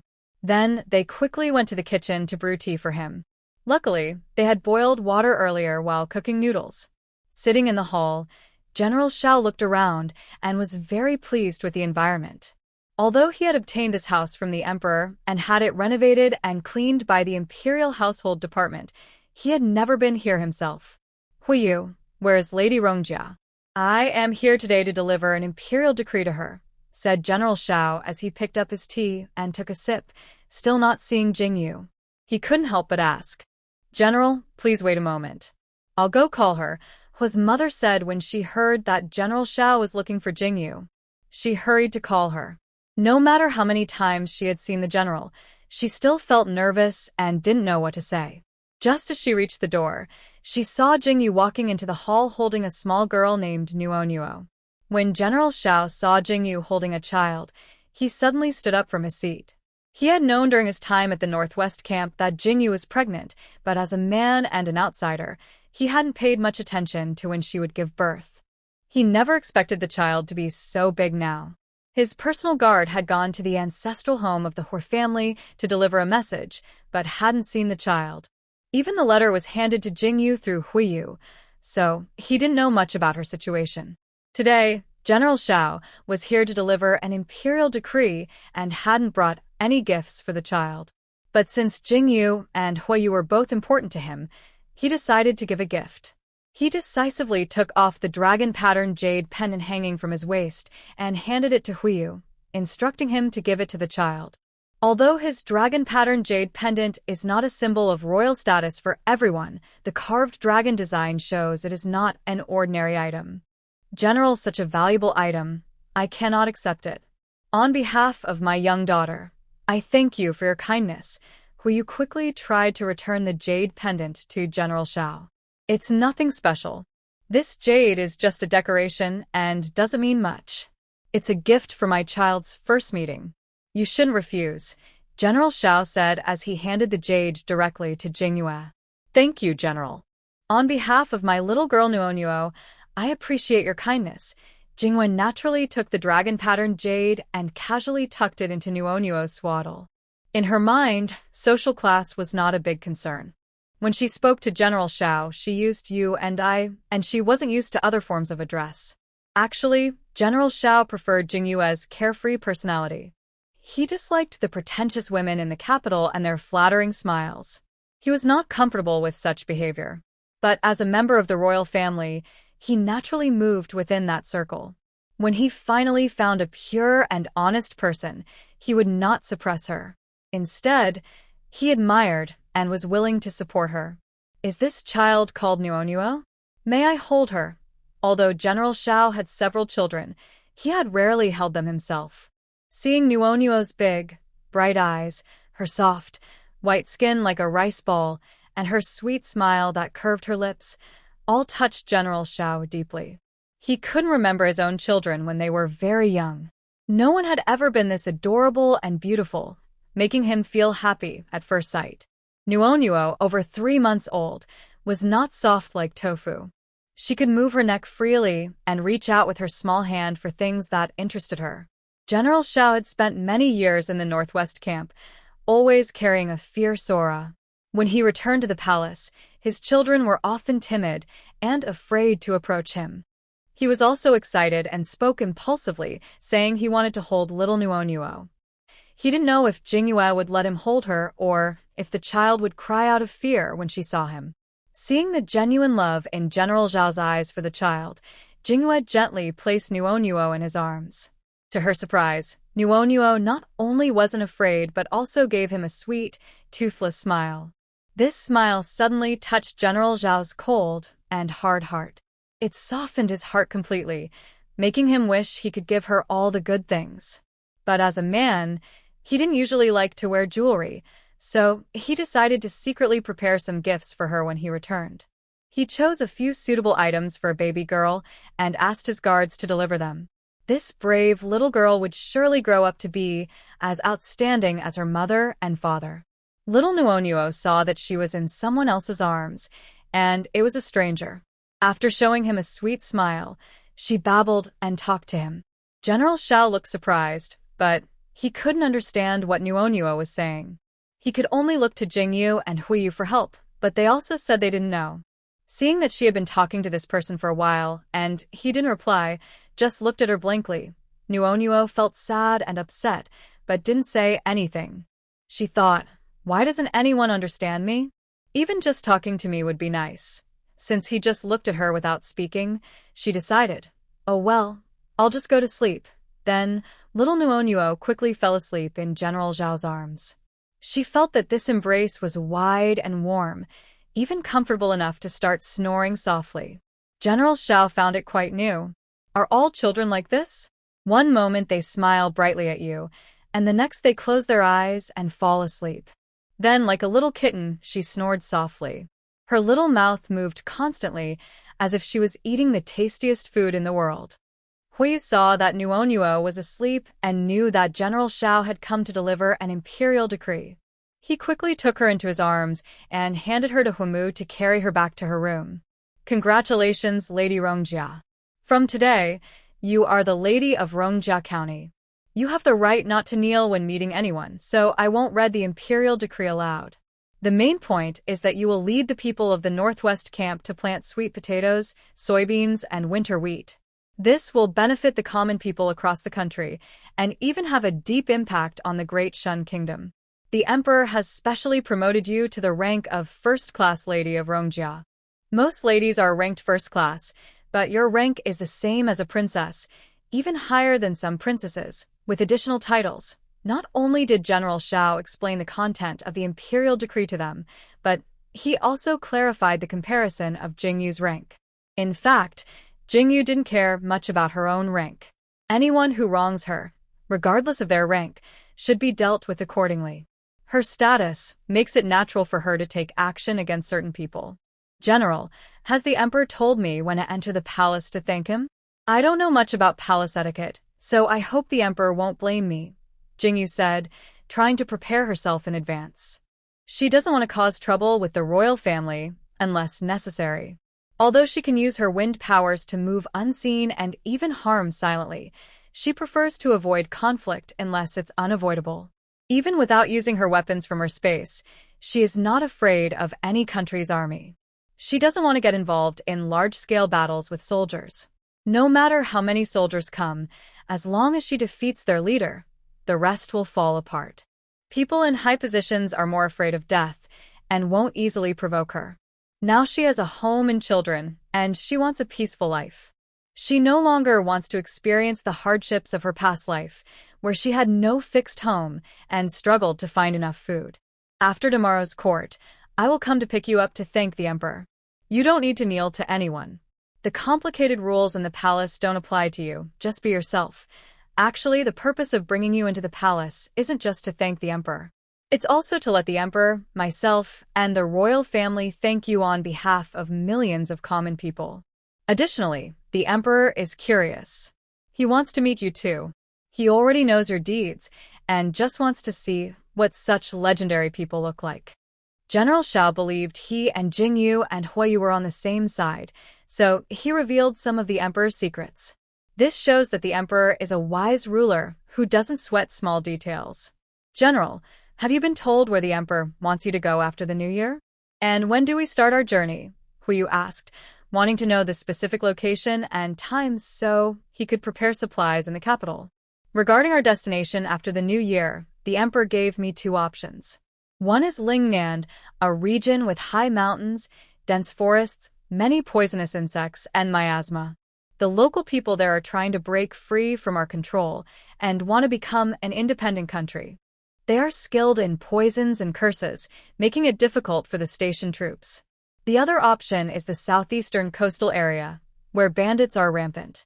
Pirates and Japanese pirates often land to harass villagers, attacking several villages before fleeing by boat. Many people had to leave their hometowns, causing the population in those areas to drop sharply. Some places were even taken over by pirates, who settled there and started families. Although I haven't told the emperor where I plan to go, I prefer the southeastern coast. Those pirates are enemies from outside, and we must not let them take over our great country of Dasun. While some in Lingnan are talking about independence, not everyone supports it. This is an internal conflict, and with soldiers stationed there, things won't become chaotic soon. I will give the emperor a clear answer in the next few days. You should prepare some supplies for the southeastern coast. General Shao is determined that foreign enemies should not be allowed to cause trouble on our land. All right, General. When will we set out? Such bold outsiders causing chaos in our country must be stopped. After leaving the military household, Hui wanted to retire. But now, as a soldier, he cannot stand by while enemies harm our land. He is a soldier and has a duty to protect the people. He hopes to go to the military base quickly and bring hope to those still holding on there. Today, I will tell the emperor that we will go to the southwestern coast and start preparing supplies. After the Lantern Festival, we will leave. Princess Rongjia, Shao Nuanua is still young. Maybe you should stay in the capital with General Ding Yuan, and he can go with the army? General Shao saw Shao Nuanua today and couldn't bear to see her suffer there. No, General. Hui will go with your army. I will bring my parents, younger sister, and Shao Nuanua along with the troops. Jingyu doesn't want to stay in the capital. Although it's lively and our courtyard is nice, it feels a bit lacking in warmth and freedom, which makes her feel oppressed. General Shao knows Jingyu's abilities and agrees with her. When they return, he will send soldiers to the place where they plan to stay and arrange good accommodations for them. Oh, by the way, Commander Qin was ordered to be executed by the emperor. His entire family was also punished because of his protection. The emperor has already dealt with those who deserved punishment. However, women who are about to marry are not to be punished. Some of Qin's daughters are already married. Be careful when you're in the capital, especially the girls from the Qin family. General Shao suddenly remembered the Qin family and quickly told them the punishment results for Qin's military officer. Jingyu nodded to show she understood. If those careless people dared to bother her, she would make them reincarnate again. General Shao stayed with them for a long time. If he hadn't considered that they had just arrived that morning and hadn't packed everything, he would have stayed to eat. He thought Mother Hua and Hua's younger sister's cooking was excellent. Although their presentation wasn't as fancy as the palace's royal dishes, the taste was much better. After seeing off General Shao, they each went back to their rooms to pack. Once they finished, it was time for dinner. Now, Jingyu's secret was no longer a secret. Previously, she stored food in her space and could take it out any time. So she didn't let Mother Hua and Hua Shui go to the kitchen. Instead, she went herself and waved her hand. Suddenly, 5 or 6 beautiful dishes and a pot of rice appeared on the stove. She called Huiyu to bring the dishes into the dining hall. The food and rice were still steaming. Although these dishes were from a restaurant, they weren't as delicious as what Mother Hua and Hua Shui made. Big sister-in-law, over the past few days, my mother and I have cooked all the ingredients in the kitchen. You can store them away. We can eat them on the road or when cooking isn't convenient. Hua Shui thought her sister-in-law's treasure was wonderful, so she didn't want to waste her sister-in-law's efforts. She took out the dishes stored in her treasure. Everyone finished eating together, then stored away the dishes they and their mother had cooked. This way, big sister-in-law could always enjoy delicious meals, even when she and her mother weren't around. Jingyu also thought about it. The reason she didn't eat the food stored in her space over the past year was because her mother and little Shue's cooking was much better. But as someone from the end times, she didn't want to waste food. So, she kept it stored in her space. Now, after hearing Hua Shue's words, she finally found the source of those dishes. Actually, the Hua family also shared this idea. In the past, they couldn't get enough to eat or stay warm. Now, they didn't care about the quality of food, just that they could fill their stomachs and not waste anything. Moreover, all the food Jingyu packed was from a restaurant. They had never even dreamed of eating restaurant dishes before. So they couldn't help but think about those good days, all brought by Jingyu to their family. The next morning, Huiyu and Jingyu got up early. Huiyu dressed in his official uniform as General Ding Yuan. Jingyu also put on her palace dress as the first-class princess. However, wearing palace clothes was too complicated. The princess's palace dress was layered, with a light purple embroidered waist-length dress inside and a dark purple embroidered wide-sleeved robe outside. Both the inner dress and the outer robe were decorated with gold thread. Even without sunlight outside, the candlelight inside made them shimmer with tiny bits of gold. When they went out, they tied on a pure white fox fur cloak. This cloak, though it might have cost the lives of several foxes, was very warm. When General Xiao came to pick them up, they were already waiting in the hall. Little Nuonuo stayed with Mother Hua and Huishui, while General Xiao left a few secret guards to protect their family. Their carriage crossed the city moat via a drawbridge and reached the palace gates. General Xiao showed a token, and the palace guards allowed the carriage to pass. It stopped at the Chaoyang Gate. From there, they had to walk to the imperial study. Since Jingyu and Huiyu had never been inside the palace before, walking gave them more time to look around and explore. The path to the imperial study was paved with blue stones. On both sides, imperial guards stood every few steps. Behind the guards were open squares, and further ahead were buildings. Actually, besides the buildings, there was only open space or guards. There was nothing interesting to see, no plants or flowers. The place felt very solemn and serious. Jingyu thought of the grand palaces in movies and TV shows. Those places were full of flowers and beautiful scenery, maybe just entertainment for the harem. The area ahead was where the emperor and officials worked, so it looked very grand and serious. After experiencing the lively world outside, Jingyu found this cold, strict atmosphere hard to get used to. A man dressed in fine clothes and wearing a jade crown approached them.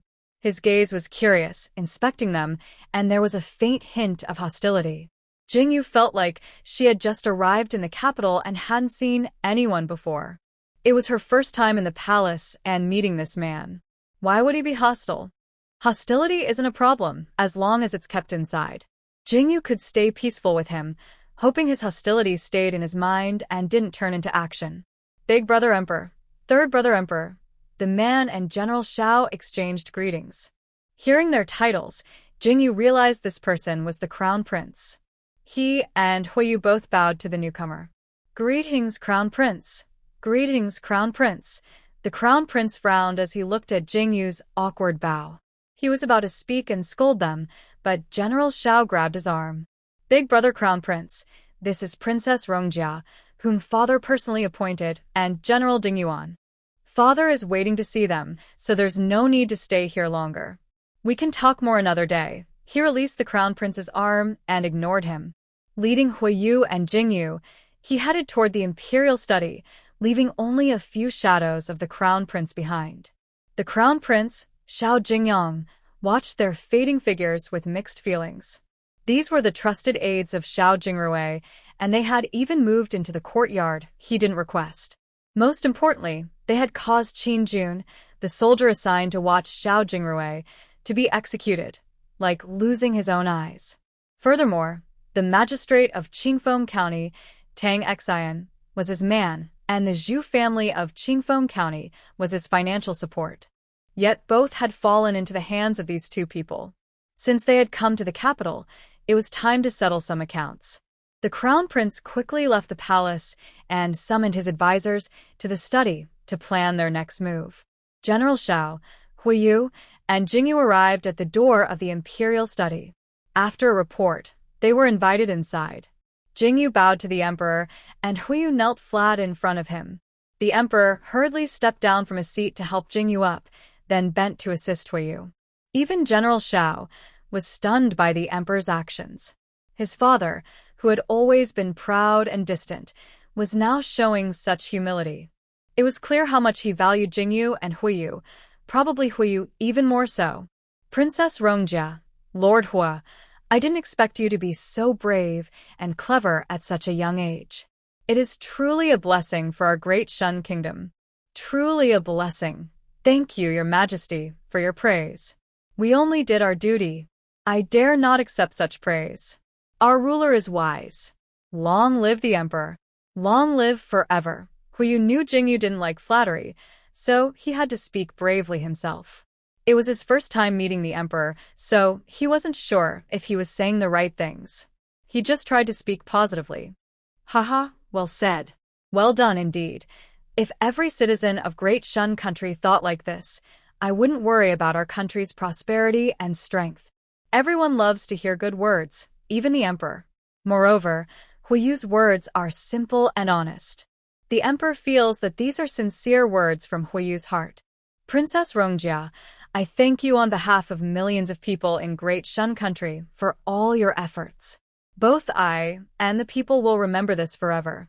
As he spoke, the emperor actually bowed to Jingyu. Startled, Jingyu quickly teleported away from her original spot. She dared not accept the emperor's bow, fearing it might shorten her life or cause trouble later. The emperor and General Shao were both amazed by Jingyu's quick movement. They didn't even see how she moved. She was gone in the blink of an eye, far away from her previous position. Both the emperor and General Shao had fought on the battlefield and possessed impressive martial skills. Their lightness skills were outstanding. Compared to Jingyu's speed, they were nothing. Her speed was unmatched. Both the emperor and General Shao were shocked by her martial ability. Your Majesty, General Shao, I am straightforward. I do things directly. If I know how to do something, I won't hesitate to show it. If I don't know, forcing me won't help. I am someone who doesn't suffer losses or take insults. I prefer peace and stability, and I admire your ways. I am a citizen of Great Shun country, and also your subject. As long as no one provokes me, I will be a law-abiding citizen. If others with narrow minds heard Jingyu's words, they might think she was challenging the emperor's authority. But the emperor and General Shao listened and felt no offense. Instead, they felt reassured. They liked stability and peace. As long as she used her skills to serve Great Shun, they would give her more freedom and room to grow. The emperor and General Shao not only studied history but also read some legendary stories. They knew some people's abilities are innate and cannot be taken away.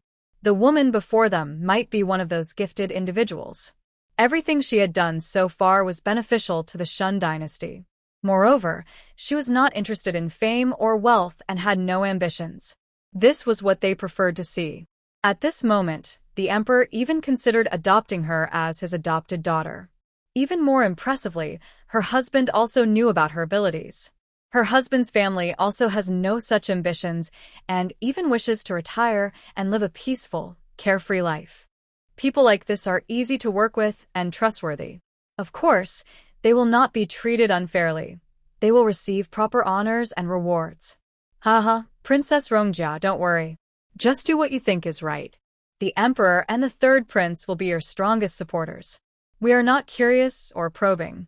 I like your honest nature and hope you keep it. Also, we will give you a 10% share of the profits from the alcohol and coal factories. If someone opposes you, you can deal with them first and report later, the emperor said, taking a jade pendant from his waist and handing it to Jingyu. This jade pendant represents supreme power. Jingyu confidently took the jade pendant from the emperor. This way, she can act more freely. She is not someone who starts trouble, but she is not afraid of challenges. Today, the big prince's threatening aura did not seem promising. Now, with this jade pendant from the emperor, it's like having a get-out-of-jail-free card. But out of respect for the emperor's kindness and fairness, she will give him some face. She won't immediately harm his son. She will give him a chance to handle things himself. In the imperial study, everyone was chatting happily and peacefully. In the big prince's study, dark clouds gathered. Even before entering the capital, they had severely damaged several of the big prince's forces. Now that they are in the capital and within the big prince's territory, it's time to fight back. But the big prince is not reckless. Reckless princes rarely survive to today. He has been cautious and strategic, calculating carefully to reach his current position. He won't put himself in danger. Master, in battle, honesty and bravery are important, but in the backyard, it's often about killing without bloodshed. The woman they hate most now should be Qin Junxi's eldest daughter, Qin Rumei. Although Qin Junshi has fallen, she is still the wife of the heir of Chang'an Marquis' estate. Marquis Song Yu of Chang'an and his eldest son, Song Minghui, have achieved little. Thanks to ancestral protection, the emperor has not revoked their titles, but their family's support comes from Qin Rumei's dowry. After Qin's family fell, Qin Rumei's position as the heir's wife remained solid. Moreover, Song Yu, that old fool, and the heir, Song Minghui, are unwilling to serve you. If Qin Rumei were to take action against those two people, whether she succeeds or not, you would not suffer any loss. The words of Zhang advisor made Crown Prince Xiao Jingyang think deeply. Indeed, there was no need for him to do anything. Just revealing the information to Qin Rumei would be enough. Zhang Qing, I am entrusting this matter to you. I hope you can give me a satisfactory result and do it quickly. The Crown Prince knew they would leave for their camp soon after the new year, so it was better to settle many matters in the capital. Yes, I will not let your highness down. Zhang advisor received the order and left the Crown Prince's study. He quickly summoned people and activated the hidden agents planted in the Chang'an Marquis residence. Meanwhile, in the imperial study, the emperor and ministers were happily chatting.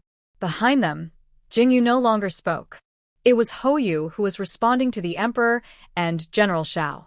Since some women had come to the palace, it was proper to visit the empress, who is also General Zhao's mother.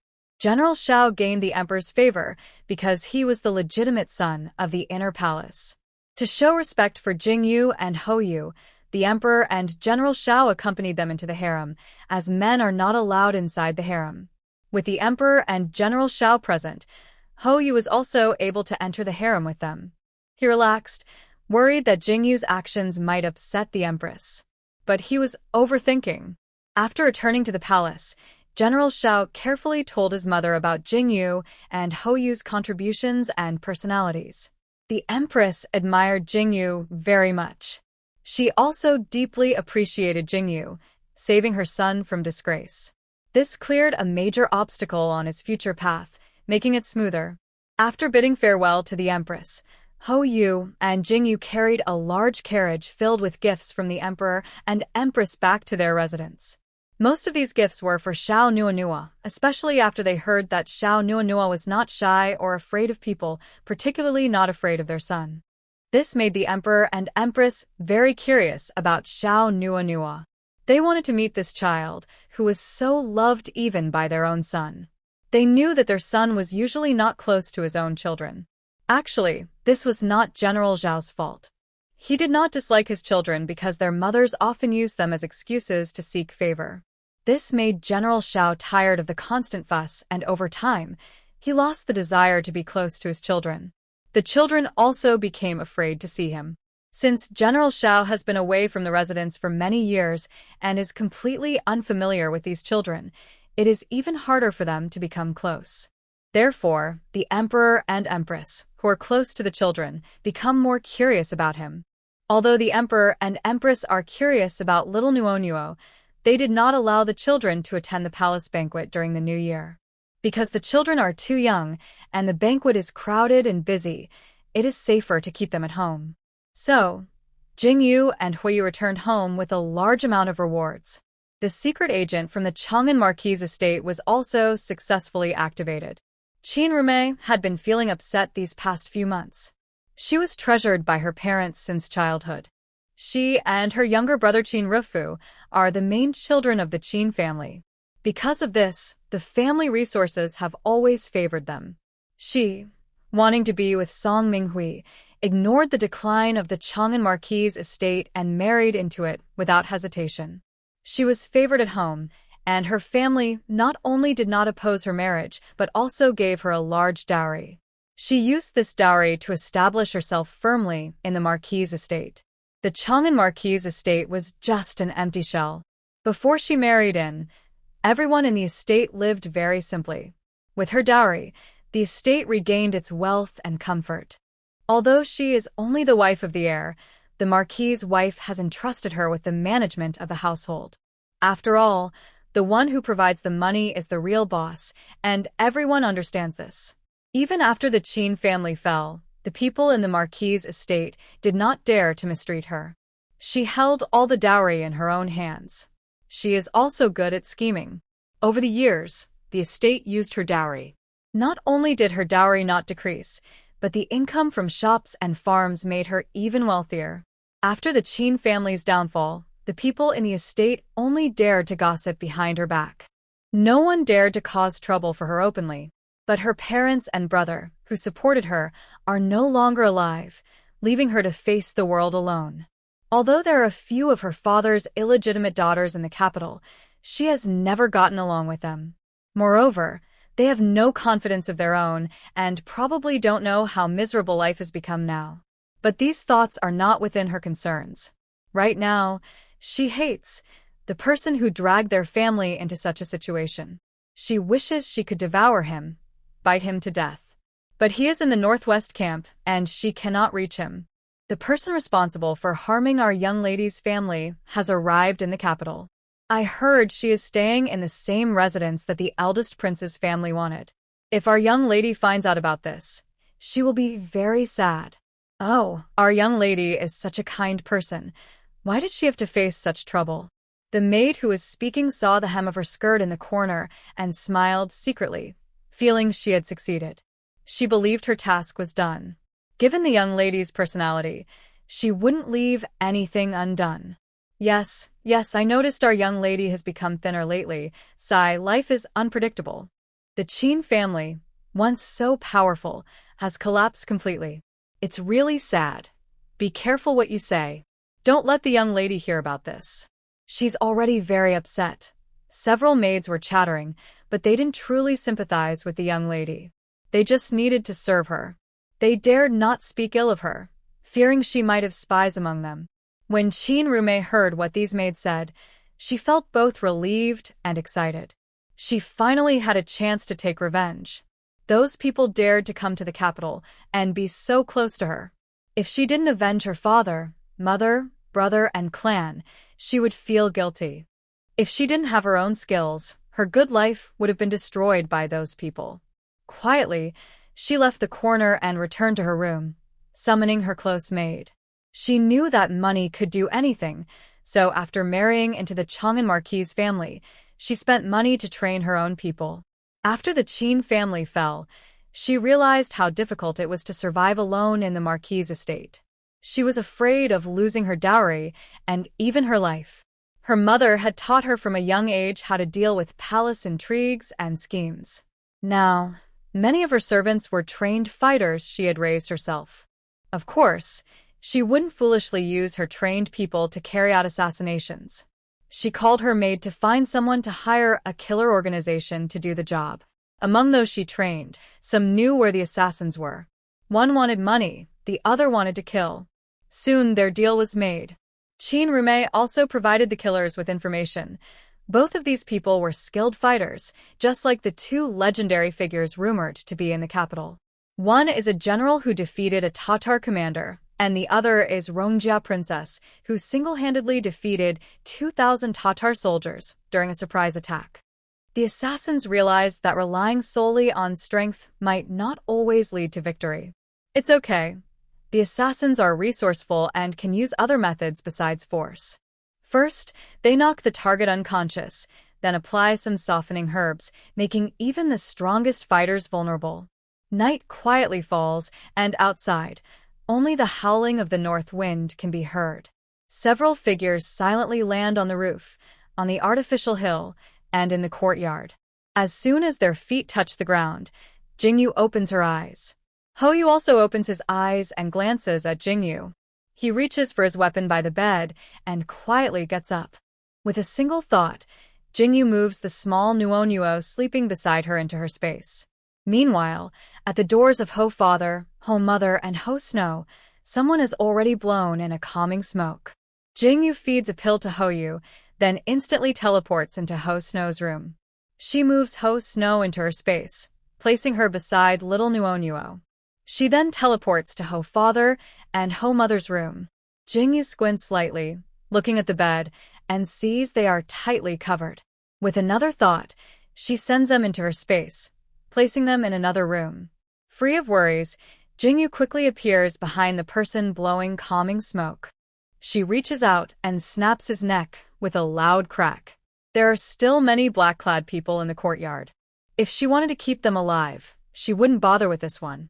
Following the same method, in the blink of an eye, the black-clad person at Ho Snow's door also falls. By now, Hoyu has dealt with the people at their door and is fighting the black-clad men in the courtyard. Jingyu senses the black-clad men's energy and swiftly jumps onto the roof. She sees a few of them aiming bows and arrows at Hoyu. Using her wind element power, she blows like a gust of wind, knocking the 4 or 5 people on the roof off. They tumble down and land with a thud, already dead. 5 or 6 of the black-clad men in the courtyard have been taken out by Hoyu.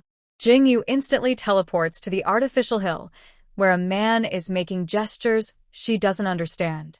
It seems he is the leader, giving commands. It's rare to see such clear signals in the dark night, thanks to their good night vision. Perhaps martial artists can see well in the dark. Hoyu fights several people effortlessly. It looks like the black-clad men in the courtyard are about to be defeated by Hoyu. Jingyu appeared behind the person and gently pressed her hand on his neck. He lost consciousness and fell onto the fake mountain. With a thud, Jingyu felt a bit of pain for him. She squatted down and casually removed his jaw, knowing that assassins often hide poison in their teeth. She found it disgusting, so she didn't bother to use her hands to pull it out. She just left it like that for now. Standing up, she kicked the person off the fake mountain. She didn't want to waste energy, so she carried him down. Hoyu also finished his fight and left with the survivor. He removed the survivor's jaw and took out the poison pouch hidden in his teeth. Jingyu looked at the dozens of bodies scattered on the ground and felt a headache coming. She wished she hadn't let General Zhao's guards go back. It would have been better if they had moved some bodies. The survivor Hoyu left behind looked at the two of them in terror. When he saw his fallen comrades on the ground, he realized they had really messed up this time. I don't know anything. Actually, he truly didn't know. The Soul Chasing Pavilion is a killer organization, and only their team leader and the pavilion master know who places the orders. The Soul Chasing Pavilion has more than 10 small teams, and they're part of the 5th team. Today, all members of the 5th team went out, but they all fell here. He knew he wouldn't survive, but he was overwhelmed with fear. He didn't know that their team leader was actually still alive. All he saw was his team members lying on the ground, and now he felt he couldn't even die. His body was broken by Hoyu, with only one breath left. The poison pouch in his mouth had been taken out. He now regretted joining the Soul Chasing Pavilion, but it was too late. Jingyu and Hoyu saw his terrified expression and knew he was telling the truth. They understood he might really not know anything. Since he knew nothing, keeping him alive was pointless. Hoyu reached out, ready to end his life. Anyone who dares to harm their family should be prepared for destruction. I really don't know anything. I only know that in the Soul Chasing Pavilion, as long as someone pays money to kill, we will carry out the task. Who exactly pays to have you killed? Only our team leader and pavilion master know. The Soul Chasing Pavilion has over 15 small teams, each with 16 members. He mumbled to himself, not even sure what he was saying. Usually, during missions, even if he couldn't kill the target, he could at least cause some injuries. But these two terrifying people had killed so many of their men, and not a single drop of blood was spilled on them. It was not like they came to kill. It seemed more like they came to die. From his rambling words, Hoyu realized he had probably already told everything he knew. So he stepped forward and gave him a quick, decisive blow. A killer like him, without backbone, was something Jingyu and Hoyu had rarely seen. But it seemed they were also seeing a killer for the first time. Hoyu, take out the poison sac from this man's mouth, then disable his limbs, Jingyu said. Hoyu looked at her strangely, then suddenly thought of a question. But it didn't matter. He wasn't going to use his hands to pull out the poison sac. Instead, he used the tip of his knife to carefully pry the sac out from between the man's teeth. That was a close call. At first, he didn't use his hands to remove the sac. Otherwise, his wife might dislike his hands, and neither his wife nor daughter would want to hold him. After Hoyu used the knife tip to remove the poison sac, he directly cut the tendons in the man's hands and feet with the same knife. The man awoke from intense pain, looking around in confusion. When he saw Hoyu and Jingyu's faces, He suddenly remembered what he was here for. He turned his head and looked at his brothers lying on the ground, all lifeless. Excruciating pain shot through his legs and hands. He tried to stand but found he had no strength left. His legs couldn't even push off the ground. He knew his limbs had been disabled. Sweat beads of pain dripped down his forehead. He clenched his teeth tightly, ready to end his life. All his brothers were dead, and these two people wouldn't give him a way out. But the poison sac in his mouth was gone, making it difficult for him to die now. Jingyu didn't want to waste time with him. She reached out and pressed a pill into his mouth. The pill dissolved instantly. The man in black was still thinking, if they wanted to poison me, why did they remove my poison sac? It was pointless. Who are you? Jingyu finally asked after a while. The man in black was prepared to die without answering her questions. The poison had already entered his body, and he didn't know when he would die. But he was shocked to find that his mouth seemed to no longer listen to him. It opened on its own, revealing that he had betrayed his organization completely. I am the team leader of the 5th squad of the soul-chasing pavilion, named Pursuit, where you couldn't help but kick him. If someone is from the soul-chasing pavilion, their surname is Pursue, and their name is Pursuit. Who ordered you to kill us? It was the owner of Jufeng Village, 20 miles west of the capital, who placed the order at the pavilion. Jingyu and Huiyu exchanged glances. It seemed they hadn't offended such a major figure. The only person hostile to them was the Crown Prince. Could it be that this place belongs to the Crown Prince's territory? But they knew they needed solid proof. They wouldn't wrongly accuse anyone, nor would they let anyone who wanted to harm them go free. So, they planned to find evidence of the order at the soul-chasing pavilion, and also to deal with the pavilion itself. Since the pavilion sent assassins to kill them, they wouldn't allow such an organization to exist. Where is the soul-chasing pavilion? Do you have branches? Our headquarters is at the East Slope Tea Farm in the eastern suburbs of the capital. The 2 East Slope Tea shops in the city are where we take orders. We have no other branches. How are your people distributed? Each of the 2 East Slope Tea shops in the city has a small team of our people. The rest are at the East Slope Tea Farm. Jingyu felt she had learned everything she needed. Huiyu understood her meaning with a glance and reached out to break the neck of the person. Jingyu decided not to rush to deal with the bodies in the yard. First, she would handle the soul-chasing pavilion, then hand over these bodies to General Sha for disposal. Darling, let Mom, Dad, Little Snow, and Nuonyo stay with you.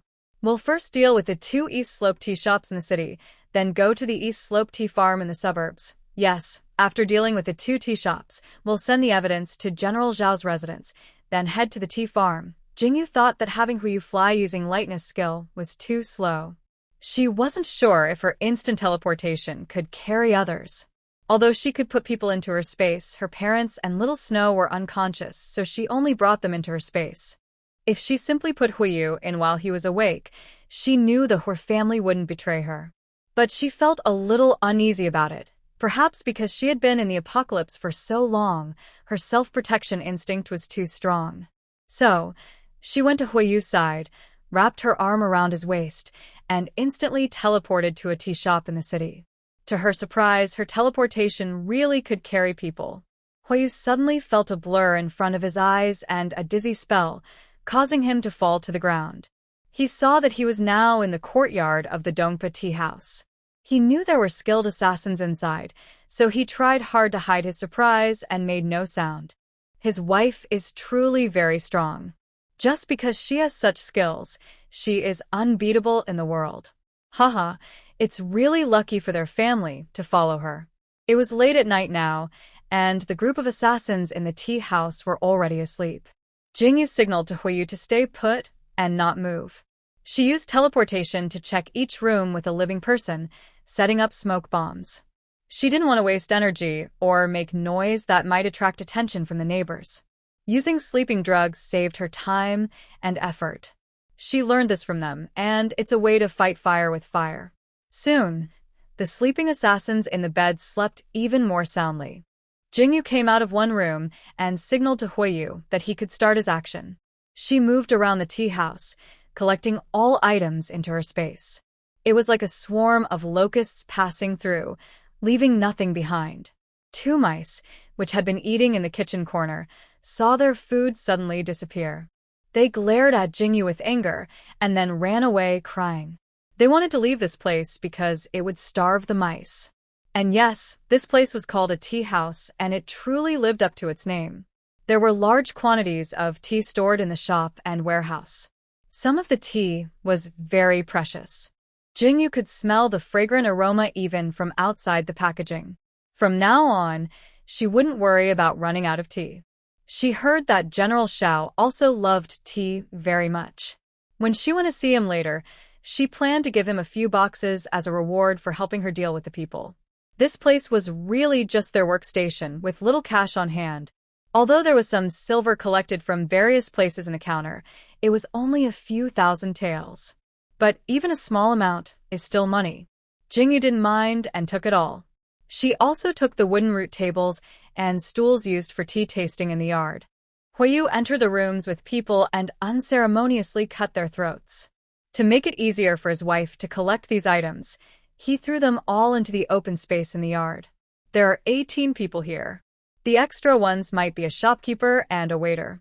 Anyway, they are all killers or people who take orders from killers. None of them are innocent. Especially after seeing their order records, Jingyu found out that the maid in the backyard hired them to kill the pregnant main wife. Also, the concubine hired them to kill the legitimate daughter. Since these people kill everyone without caring about good or bad, as long as they get paid, they take any job. Today, they deserve what they get. Killers will always be punished. The two of them meet in the yard and see the empty house and a yard full of bodies. They exchange a smile, then Jingyu again wraps her arm around Huiyu's waist. In the blink of an eye, they arrive at another tea house on the east slope. But this place isn't as quiet as the last one. Now, there are sounds of people having fun. Jingyu places Huiyu farther from the yard, mainly to prevent him from revealing his presence and attracting the killer's attention. That's when Jingyu thinks she should use medicine to boost the fighting ability of the Hor family members. From their interactions, she can see this family is worth helping. If they can protect themselves, it will lighten her burden. Especially since Hui will have to go to the battlefield in the future, she has no plans to become a widow for now. After today, she will make arrangements tomorrow. Her space is filled with these kinds of medicines stored in a whole room. But before, she didn't think about sharing them because she had no one else in her heart. After arranging Huiyu, she returns to the yard to listen to what the killers are saying. It turns out this small team of killers just finished a mission and returned here. Haha, it turns out that the younger brother covets the main family's property and paid them to kill the main family's household. They want to seize the main family's assets. Truly inhumane. These wicked killers even left a beautiful girl from the main family alive. They brought her back to play with her. What a bunch of beasts. Don't come closer. Please don't come closer. I beg you. Please let me go. The girl's desperate cries echo through the tea house. Fortunately, Jingyu and her companions arrived just in time. The girl has not yet fallen into their hands. The killers are all eager and leering as they approach her. It seems that once they succeed, the girl will only have one ending, death. They won't leave such a witness alive. Jingyu's usually calm heart is now filled with anger. She swiftly enters the room and activates her wind element powers. None of the killers saw any figures, so they all lost their weapons. Everyone covered their bleeding groin and looked around in fear. Jingyu didn't want to kill them all. She just wanted them to feel some pain before dying. With her wind powers, Jingyu carefully cut into each of the 10 or so people from head to toe. Then she also cut their necks. Although it took some effort, it was deserved. Cutting their necks silently and letting them die quietly was too kind for them. The girl saw the men rushing at her, each covering their bleeding groin. One by one, they fell down, and she fainted from shock. Jingyu looked at this and shook her head. So weak but still so pretty, no wonder she was brought back. Without enough strength to be protected, beauty is a kind of sin. But she didn't want to get involved. Naturally, General Shao would send people to investigate and handle this. She only gave the evidence of the girl's family being killed to General Shao. At this moment, Huiyu outside had already killed 2 people, those who were trying to escape and report the incident. They were the owner and the clerk of the tea house. They heard screams from inside the room where the killers were, and it wasn't just one. They knew they were in serious trouble. They only knew basic martial arts, not as skilled as the killers. Since the skilled fighters had already been defeated, they had to run back to headquarters for safety and support. But they were unlucky. When they opened the tea house door, they ran into Huiyu flying toward them. Huiyu initially thought Jingyu would use sleeping drugs like in the last tea house. Also, since these killers were awake, to avoid alarming others, he agreed with Jingyu to stay back. But soon, screams came from inside the tea house. He knew Jingyu didn't use drugs, so he acted. He flew over to help and caught two small rats trying to escape. He cut their necks one by one and kicked them back into the tea house. After closing the door, he headed toward the lit area. Jingyu had already come out of the house, holding the unconscious girl. She originally didn't want to bother with her and planned to let General Zhao's people take her away. But she was worried that if someone suddenly came to the tea house, it might endanger the girl's life.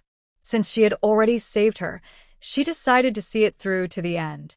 This was a rare act of kindness from her, at least in her own view. However, others did not see her in the same way. Huiyu stepped forward, intending to take the heavy object from his wife. When he saw that she was holding a young girl, he quickly stepped back. He didn't want to have any contact with other women. Jingyu was quite pleased with Huiyu's actions. She gently placed the girl on the ground, then checked the entire tea house. She swept through it thoroughly. The remaining cleanup work was left to General Zhao. Jingyu carried the girl in one hand and wrapped her arm around Huiyu's waist. In a flash, she appeared in General Zhao's courtyard. "Who is there? Who's outside? Don't move." Suddenly, more than 10 figures flew down from all around the courtyard. They surrounded Jingyu and Huiyu in the middle. Soon, someone lit a torch. "Is it you?" Xiao Yi, who was on duty tonight, recognized Jingyu and her husband, though only from the shadows. He was a personal guard who had protected the third prince since childhood. He couldn't understand why, in the middle of the night, these two had silently slipped into the general's courtyard. Although he knew they wouldn't hurt the general, he still clenched his sword tightly. "We need to see General Xiao urgently. Please inform him," Huiyu said calmly, standing firm and bowing slightly. The guards immediately stepped forward to block them. Xiao Yi couldn't help but roll his eyes inwardly. They had already broken into someone's courtyard. Now, they wanted someone to notify the general? Wasn't that too late? General Xiao was also skilled in martial arts and very strong. Hearing the noise and seeing the firelight, he quickly got dressed and came outside. Jingyu's eyes flickered. She hadn't expected that General Xiao didn't live in the back courtyard with his wives and concubines, but in his study. She had been thinking about the courtyard of the study. Her space teleportation was amazing. As long as she silently thought of a specific place, she could appear there. But she hadn't expected that the general was staying in his study. She wanted the guards watching the study to call the general out from the back courtyard. Since he was resting here, it would be easier. When General Xiao saw Jingyu and her husband, he relaxed slightly, but also became alert. He knew that this couple only visited the Three Treasures Hall for important matters and didn't know which careless person had offended them. "General Xiao, sorry to bother you so late. Tonight, our family was attacked by assassins. After questioning, we learned they are from the Soul Pursuit Pavilion. The two East Slope tea houses in the capital are their bases, and the East Slope Tea Factory in the eastern suburbs is their main hideout. To gather evidence, we visited both tea houses. We also happened to rescue a young woman. Her family might have been wiped out. When she wakes up, you can ask her. It seems her uncle hired the Soul Pursuit Pavilion. Our family and the two tea houses are now full of bodies. Please send someone to handle this. We are heading to the East Suburb Tea Plantation to eliminate the Soul Pursuit Pavilion. This is a ruthless organization that kills for money, regardless of good or evil. Such villains must be removed from the world. By the way, the person who hired the assassins is the head of Jufeng Manor, 20 miles west of the city. I don't know what grudge we have with him, but please investigate. We can easily deal with the assassins, but we don't want to kill everyone in the manor. We just want to find out who wants to kill us and ensure justice is served." Hu Yutian naturally feels a bit timid in front of General Xiao, but Jingyu is fearless. She quickly explained everything, not because she can't speak, but because she doesn't like to talk much. Then she handed a large stack of orders from the East Slope tea houses to General Xiao. He looked through them, and his face darkened like a pot. Among them were orders to kill several honest officials who cared for the people. According to what he knew, some had already been murdered. Others are still alive, perhaps because the Soul Pursuit Pavilion hasn't found the right moment to strike. All right, go and eliminate the Soul Pursuit Pavilion. Leave the rest to me. Be careful and stay safe. We'll discuss the details tomorrow. Okay, we'll talk again tomorrow, Jingyu said. She then hugged Hu Yutian around the waist, summoned her wind elemental power, and instantly flew out of the courtyard. She left only a fleeting shadow behind, and General Xiao once again admired her incredible lightness skill. Jingyu also didn't want to reveal her teleportation ability in front of him. General Xiao knew how powerful they were and didn't bother to send helpers. Maybe sending help would only slow them down. He had many things to do himself and wouldn't sleep tonight. First, send someone to clean up Huiyu's house so they can return to a comfortable place to stay. I don't know where they arranged for their family members, and I wonder if I should send a few people to protect them. But forget it, they will surely take care of their own family, especially little Nuanua. I also don't know if little Nuanua was frightened tonight. Those assassins are really terrible. The people who hired them are even worse. Once I find out, I will make sure they pay a heavy price. Xiao-san, take a team and go to General Ding Yuan's house. Clean it up and remove any dangers. Keep a low profile. Don't disturb the neighbors.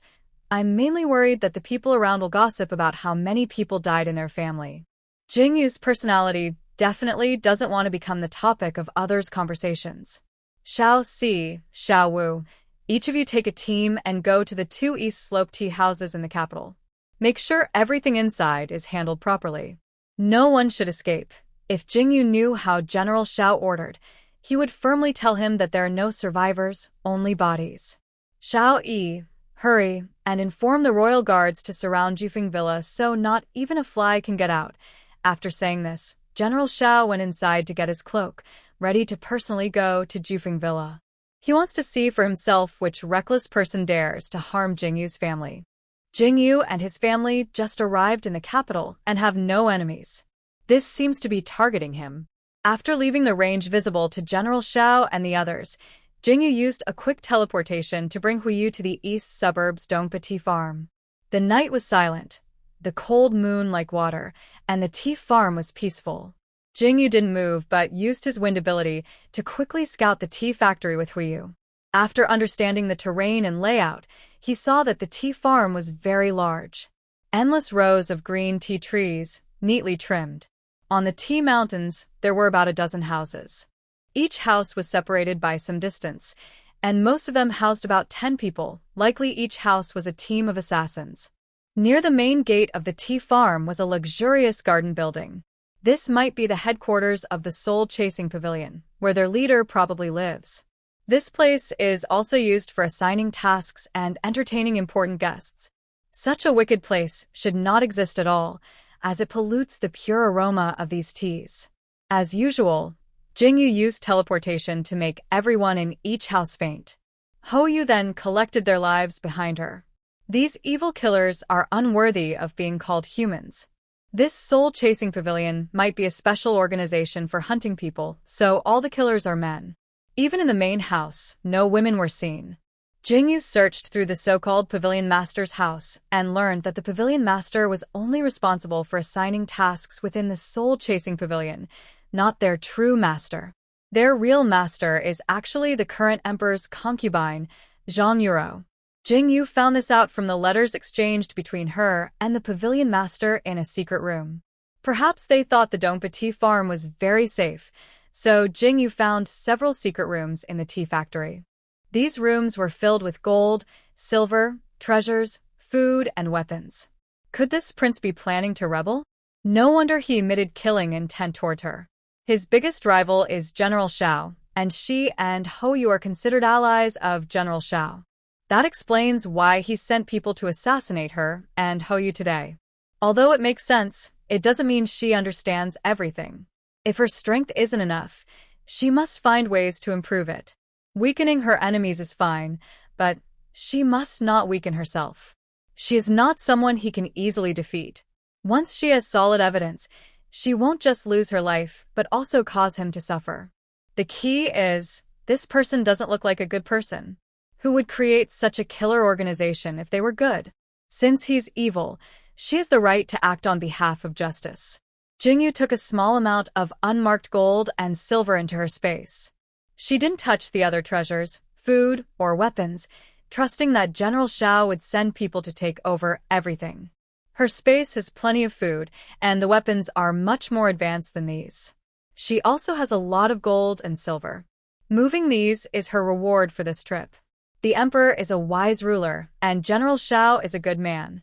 Jingyu doesn't mind leaving these good things for them, as they have a country and an army to support. This is also proof that can help overthrow the prince's concubine. Anyone who sees this evidence will realize that the true owner of the soul-chasing pavilion is the prince himself. However, all these events were orchestrated by the prince's concubine, but the evidence clearly shows that the prince is not involved. As long as the crown prince's side consort is willing to act as a scapegoat, the crown prince will remain safe. According to the laws of Da Shuan Kingdom, there was no way for Jingyu to stay uninvolved. The killing intent she sensed that day proved she was not innocent. General Xiao led a large group of soldiers to the city gate and showed his token. The guards quickly opened the gate to let them out. Second Xiao, take a team to the Dongpa Tea farm in the east suburb. It's probably all over there now, and someone needs to handle the aftermath.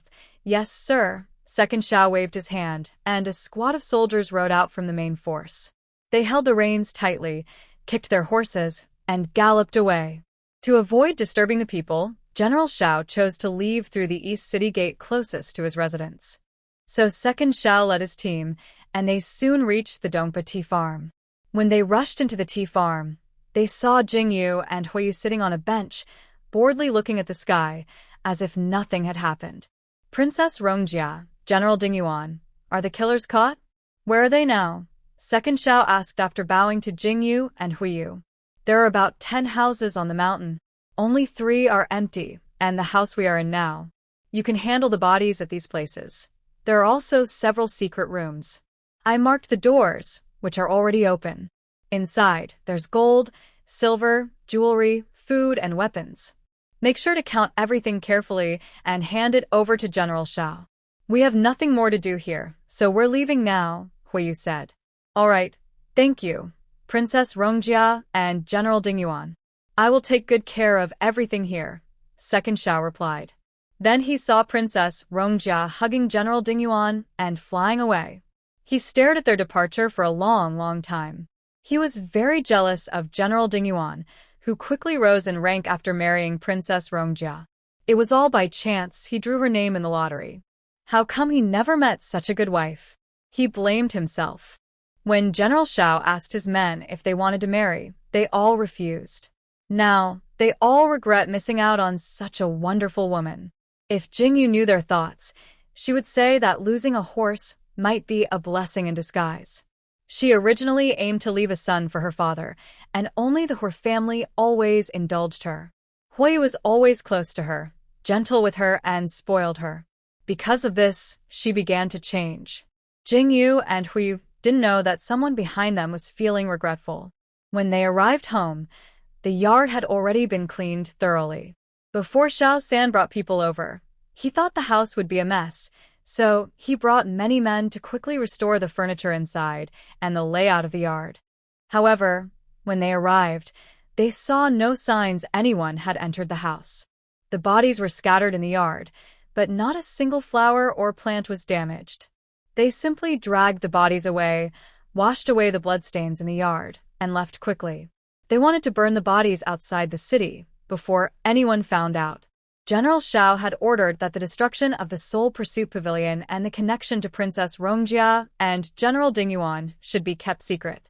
They needed to clean up all clues so no evidence remained. There were probably many bodies on Xiao Si and Xiao Wu's side too. They still had to figure out how to move all those bodies out of the city, which was a big task. Even though moving the bodies was so difficult, they didn't understand how Princess Rongjia and General Ding Yuan had killed these people without damaging the yard's scenery. Hua Yu and Jing Yu had to admire how efficient Xiao General's men were. Now, there was no more blood smell in the yard, only a faint floral scent. It seemed Xiao General's team was very skilled at this work, providing a complete service. Jing Yu was initially worried that the blood smell in the yard would attract her parents' attention. But now, they were simply put back to bed, and by morning, they had no idea what had happened overnight. They only felt they had slept very peacefully. After placing her parents and Huishui back in their rooms, Jingyu returned to her own. She moved Xiao Nuonyo back to her bed, then both of them took showers before getting into bed again. When morning came, Xiao Nuonyo's babbling woke Jingyu, but she didn't want to open her eyes. Half asleep, she felt Huiyu get out of bed. He carried Xiao Nuonyo outside and handed her over to his mother, who was already busy in the yard. Then he returned to bed and held Jingyu, falling into a deep sleep. By noon, hunger woke them both. Jingyu also felt Xiao Nuonyo's stomach was very full and she needed to get up quickly to eat, or it might start to hurt. Jingyu fed little Nuonyo until she was full and also satisfied herself. She took out some fine tea from Dongpa Tea House, brewed a pot, and slowly enjoyed her tea. At this moment, General Xiao entered the courtyard. He looked at Jingyu's relaxed expression and couldn't believe that so many people had died at her hands last night. Princess Rongjia, the assassin who came here last night, was sent by Qin Rumei, the daughter of Commander Qin. She is now the wife of the heir of the Chang'an Marquis House. Jingyu raised an eyebrow, realizing she was wrong. She had falsely accused the crown prince. She thought she had no enemies in the capital, but it turns out her enemies had been there all along. It seems urgent to strengthen the family's power. Commander Qin has more than just this daughter. Not to mention, Qin also has sisters and aunts married into noble families in the capital. They are the ones who caused Qin's downfall, leaving the women of Qin's family without their family support. They must hate her deeply. But isn't that the result of Qin's own actions? And this Qin Rumei is incredibly capable. She knew about their arrival in the capital even before they arrived.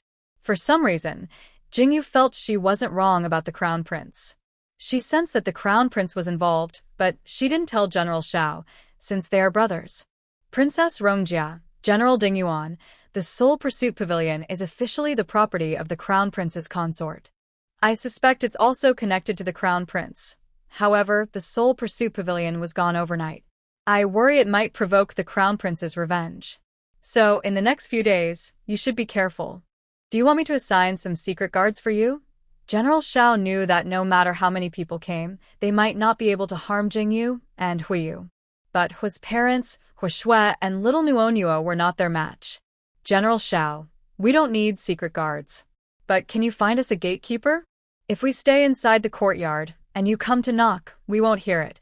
Huiyu knew his wife's secret. Those secret guards were highly skilled, and he was worried they might discover something. So he refused, but really needed a gatekeeper. All right, I'll arrange someone to come later, General Xiao decided. He planned to have Xiao Shi come to guard the door, both to protect them and to avoid disturbing them. General Xiao, since Qin Rumei bought a murder to harm us, what kind of punishment will she receive? I am quite interested in how she'll be punished. If the punishment does not satisfy her, I don't mind taking action myself. It's a shame to waste good days, especially when she is seeking death to reunite with her family. Princess Rongjia, because we didn't want to be exposed, it was your group that destroyed the soul-chasing pavilion. We have already contacted the Chang'an Marquis' residence and arranged for Qin Rumei to die from illness at their home. All the people Qin Rumei trained at Jufeng Manor have been sent to the mines. They will never see the sunlight again in this life. This time, we cleaned up thoroughly. The Crown Prince's side doesn't know that Qin Rumei's people went to the soul-chasing pavilion to place an order, so you don't need to worry about revenge from the Crown Prince. Yesterday, I received a report, and with my guards and the Imperial Forest Army, we destroyed all the assets of the soul-chasing pavilion overnight. This news has spread, and Crown Princess Zhang Yuro has been captured. She is now held in the Ministry of Justice prison, awaiting interrogation. The main goal is to break her mental defenses. A noble daughter who looks down on others. Let's see how long she can endure a few days in prison. The gold, silver, jewelry, food, and weapons brought back from the soul-chasing pavilion have been stored. Father is furious and knows this was all done by the crown prince. He's just waiting to get her to talk. But I think it's unlikely. Zhang Yuro is the daughter of Zhang Molu, a close aide to the crown prince. At worst, she will take the blame, and later, he can marry another daughter to the crown prince. By the way, when I reported to father, I said these items came from 2 Dongpa tea houses and a tea plantation. Now, only the buildings remain at those 3 places. Although I can't give you credit openly, father has sent 10,000 taels of silver as a reward. After saying this, General Xiao took out 10 silver notes, each worth 10,000 taels. Jingyu reached out to accept them. She understood what General Xiao meant in his words, that no one knew they had emptied the 2 tea houses. So far, Jingyu is very satisfied with the Emperor and General Xiao. She feels that in the future, they can still work together on other matters. Thank you, Your Majesty. Thank you, General Xiao. Jingyu is also pleased with Qin Rumei's punishment. Whether she died from illness or was killed, it was the same. She paid for her evil deeds. Where's Xiao Nuonyuo? After finishing the serious matters, General Xiao finally asked, as he had wanted to do since he came in. He hasn't seen little Nuonyuo since he came in, and he doesn't know if she was scared last night.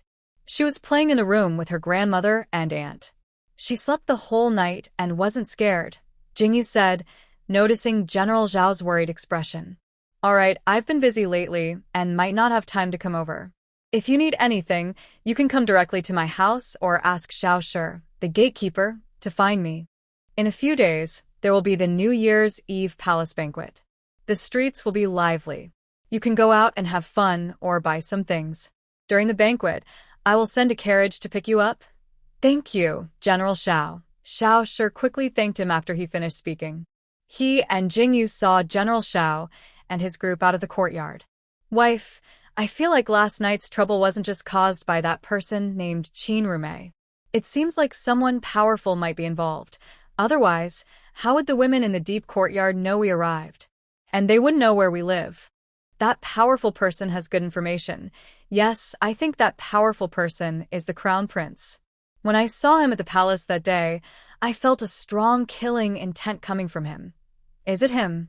Then, after we destroyed the Pursuit of Souls pavilion yesterday, we've avenged ourselves. The crown prince's actions are like shooting himself in the foot. He's lost more than he gained. Indeed, the crown prince's residence was now furious. He smashed everything in his study, bookshelves, furniture, and decorations. His advisors, guards, and servants all knelt trembling nearby. Useless. A bunch of useless people. How does Xiao Jingrui know about the Pursuit of Souls pavilion? Which part of it angered him? Did someone from there offend Xiao Jingrui, causing him to lead people and destroy the pavilion? Most of my family's assets are at the Dongpa farm, along with many weapons. If the emperor finds out, you all will be buried with me. The crown prince wanted to throw more things to vent his anger, but there was nothing left to throw. He angrily kicked the table. The kneeling people shivered in fear, not daring to make a sound. Zhang Guang, I tell you, no matter what method you use, you must make Zhang Yuro take responsibility for this. Otherwise, I can't protect you, and your entire Zhang family will be in danger. But I promise you, after this is over, you can send another daughter to my backyard. I will also ask the emperor to grant her the title of concubine. The crown prince also knows that giving a slap should be accompanied by a sweet reward. If they are not tied to their own interests, who would loyally serve you? Rest assured, my lord, I will handle this immediately. We have people in the Ministry of Justice prison. I will make that wicked girl write a confession and then take her own life, so she won't cause trouble for you. Zhang, the aide, received the crown prince's promise and no longer hesitated. Daughters are often used to pave the way for the family. Luckily, he has several daughters. Zhang Yi, send all our secret guards out to find out why Xiao Jingrui destroyed the Soul Pursuit Pavilion. Also, find solid evidence of Xiao Jingrui's crimes. I swear, I will not rest until this revenge is avenged. But now, everything costs money, and he has lost most of his wealth. He needs to find a way to make money. As he thought about earning money, he also thought of his wife. His father-in-law is the Minister of Revenue, the treasury of the emperor. Surely, he can squeeze some funds from him. Ignoring the chaos around him and the people kneeling underground, he strode toward the back courtyard. The crown prince's wife, Jia Yunmeng, was sitting comfortably in her room, drinking tea. Her chief maid, Chun Mei, was behind her, gently massaging her shoulders. The other maids and servants were busy with their tasks. Madam, I heard that the people in the Western Courtyard have been taken to the Ministry of Justice prison. The sole pursuit pavilion she managed was completely destroyed. The crown prince is now furious in the study, Chun Mei whispered as she massaged her, though the crown prince doted on their lady. Still, there were many women in the backyard, but the most arrogant was the woman from the Western Courtyard. Yes, life is truly unpredictable. Yesterday, when she came to pay her respects, she openly and secretly expressed that her husband valued her the most, and he entrusted her with such an important organization. But it all went wrong last night. Luckily, I never competed with her for those things. As long as my father doesn't fall, I will always be the most favored wife in this house. Moreover, all 3 of the imperial grandsons were born from my womb. The women in the backyard either have no children or only daughters. What do I have to compete with her? Servant, I pay my respects to the crown prince. A voice outside interrupted the conversation between the crown princess and her maid. She quickly asked Chun Mei to check her headpiece and attire, then stepped forward to greet at the door. I pay my respects to my husband. Servant, I pay my respects to the crown prince. Servant girl, greetings to the crown prince. Everyone, please refrain from bowing. Dear consort, when did you become so distant from me? The crown prince said as he gently lifted Jia Yunmeng. He casually brushed her scattered hair at her temples. Spring Plum waved her hand, and the maids and servants in the room filed out one after another, leaving the space for the crown prince and his consort. The crown prince's consort personally poured a cup of fragrant tea for him. Your Grace, you've worked hard. Sigh, I can only find peace here with you, the crown prince said with a pretend sad tone, then took his tea and gazed at the rising steam in a daze. Why do you say that, Your Grace? Is there a problem? Tell me, and I will share your burden. The crown prince's consort took the teacup from his hand and placed it on the table. It's that useless Zhang Yuro. To prevent you from being troubled, I handed over the soul-chasing pavilion to her. But all the people there were defeated. The Dongpa tea house and tea plantation were also raided. I hid most of my wealth in the tea plantation, but now it's all confiscated. I still have many people to support, and it's really hard to manage, the crown prince said as he pulled his consort onto his lap. He buried his face in her neck, looking very fragile. Your Grace, I plan to visit my mother's house tomorrow. I want to tell her about our difficulties. I believe she will help us, the consort said, knowing that this was what the crown prince wanted. It was better for her to speak first and make herself look good. After all, her family was already on the same boat with them. If they prospered or suffered, they all shared it. Helping him was like helping her own family. Dear consort, I don't want to trouble my father-in-law and his family, but I am truly in a difficult situation. I've been too embarrassed to refuse, so I agreed. Thank you for always thinking of me, the crown prince said, then kissed his consort. But in his heart, he was thinking, as long as I keep this woman fed, she won't leave me. She will always think of me first. As the room grew warmer, the crown prince held his consort and moved to the bed. Gently, he laid her down and took down the bed curtain. Soon, the sounds on the bed became blushworthy and the curtain swayed. Outside, the maids kept their distance and the older maids began to boil water. What happened on the crown prince's side to please his consort with his body, we won't discuss now. Instead, let's talk about Jingyu and Huiyu analyzing the crown prince's possible enemies and their hatred towards him. For the safety of my family, I called my father, mother, and sister to the living room. I explained the importance of this matter and asked them not to go out alone. I have some pills that can boost physical strength. After taking them, your kung fu skills will improve, and even if you don't practice kung fu, your strength will become as strong as an ox. Taking these pills should help you protect yourselves. But this must be kept a secret. No one else can know, or it could cause continuous problems. I don't have many of these pills left and they can't be made again. Actually, there are many similar pills like this because she took all the medicines from the research institute. In the end of the world, many people developed special abilities, but some did not. Ordinary people couldn't survive against such powerful zombies. So, they developed this pill. After taking it, anyone can fight zombies, not to mention ordinary people now. Because it was so powerful, Jingyu didn't show it before. It's also because she trusted her family, not because she didn't trust them, but because she didn't trust human nature. However, the power from these pills is different from the abilities Jingyu has awakened. They are not comparable at all. After taking this pill, her strength might be similar to Jingdeya's, as strong as an ox. But this is only for her mother and sister. For her father and Yao, since they already practice martial arts and have internal energy, the increase is not just in strength, but also in internal energy. It's like gaining 30 more years of internal energy. Especially Yao, who once took a healing pill from Jingyu, which caused his internal energy to grow rapidly. At that time, his internal energy increased by about 10 years. Now, with this new pill, Yao's internal energy might grow even more, possibly over 30 years. Considering Yao's already good martial skills, he's now even stronger, like a tiger with wings. He now has nearly 50 years of internal energy. The current General Xiao is no match for Yao, and even in the country of Dashun, it's hard to find an opponent. But compared to Jingyu, they are still far behind. Jingyu's strength and speed are beyond their reach. No matter how much she trusts her family, she will never put herself in danger. Hui's father, mother, Huiyu, and Hui Shui were amazed to hear about such a magical pill. Their eyes widened. When Jingyu took out 4 pills and placed them in her palm, they didn't hesitate at all. Each of them took one and swallowed it directly. The pill dissolved instantly in their mouths. They couldn't even tell what it tasted like, and it disappeared without a trace. They all wanted to become stronger so badly.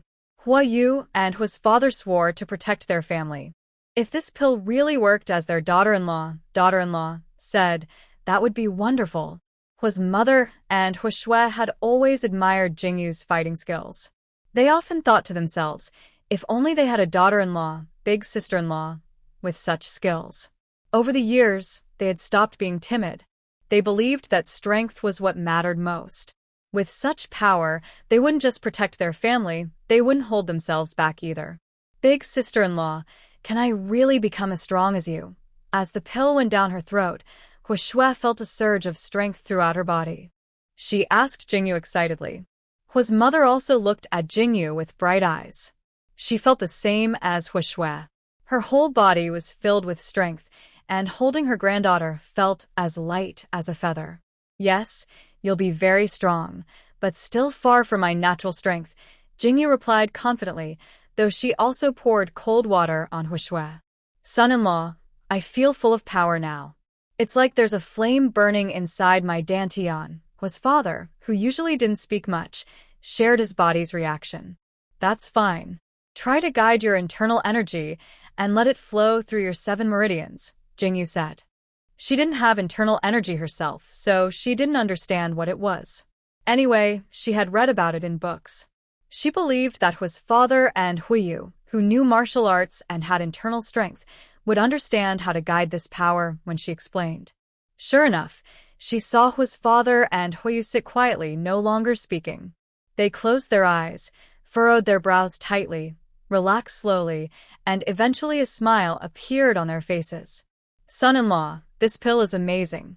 Please don't take it out anymore. Such a miraculous thing will attract many forces fighting over it.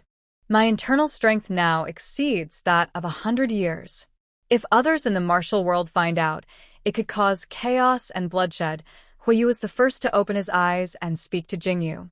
As long as you don't tell anyone, no one will know. Even if someone finds out, I am not easy to deal with. Since I dare to show this, I have the strength to protect it. Jingyu has never known what humility is. Besides, she was just speaking the truth. As soon as she finished speaking, little Nuonyuo was there, babbling happily, as if agreeing with her mother. Don't worry, wife.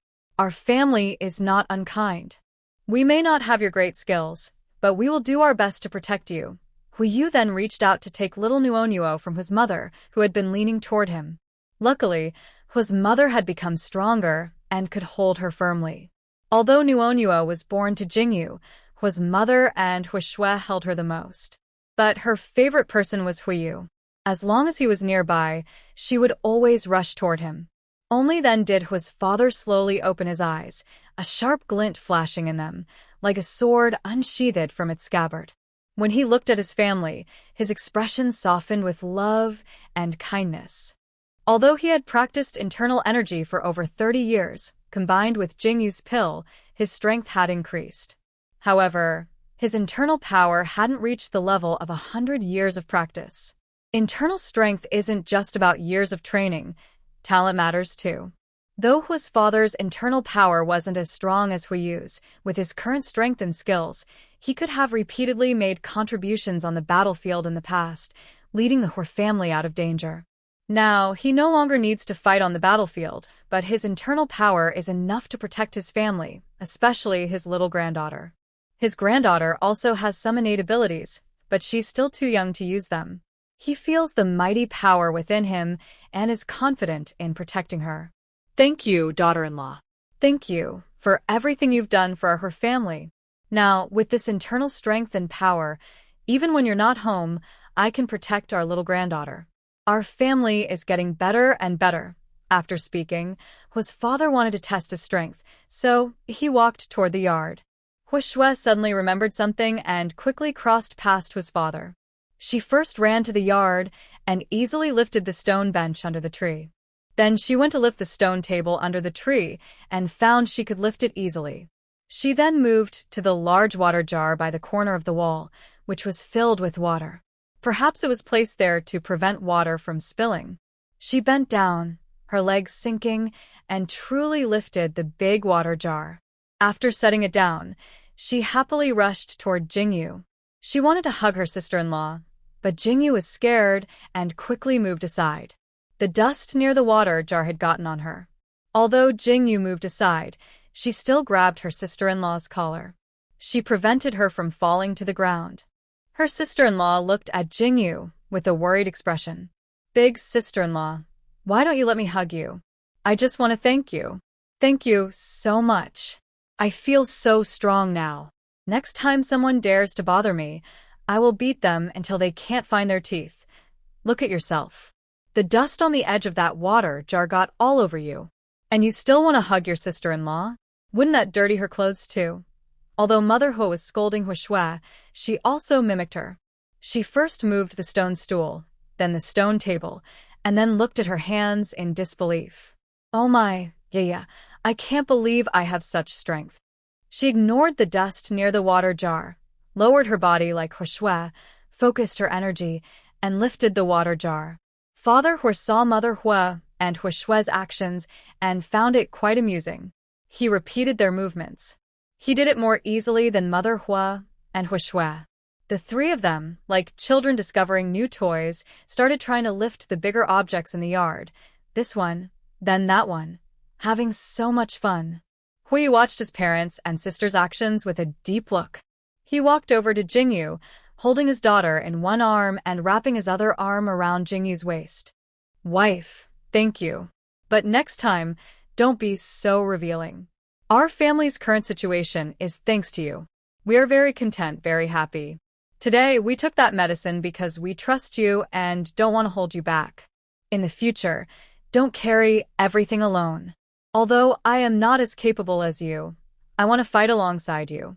I feel that my strength is now quite good, and I probably won't have many opponents.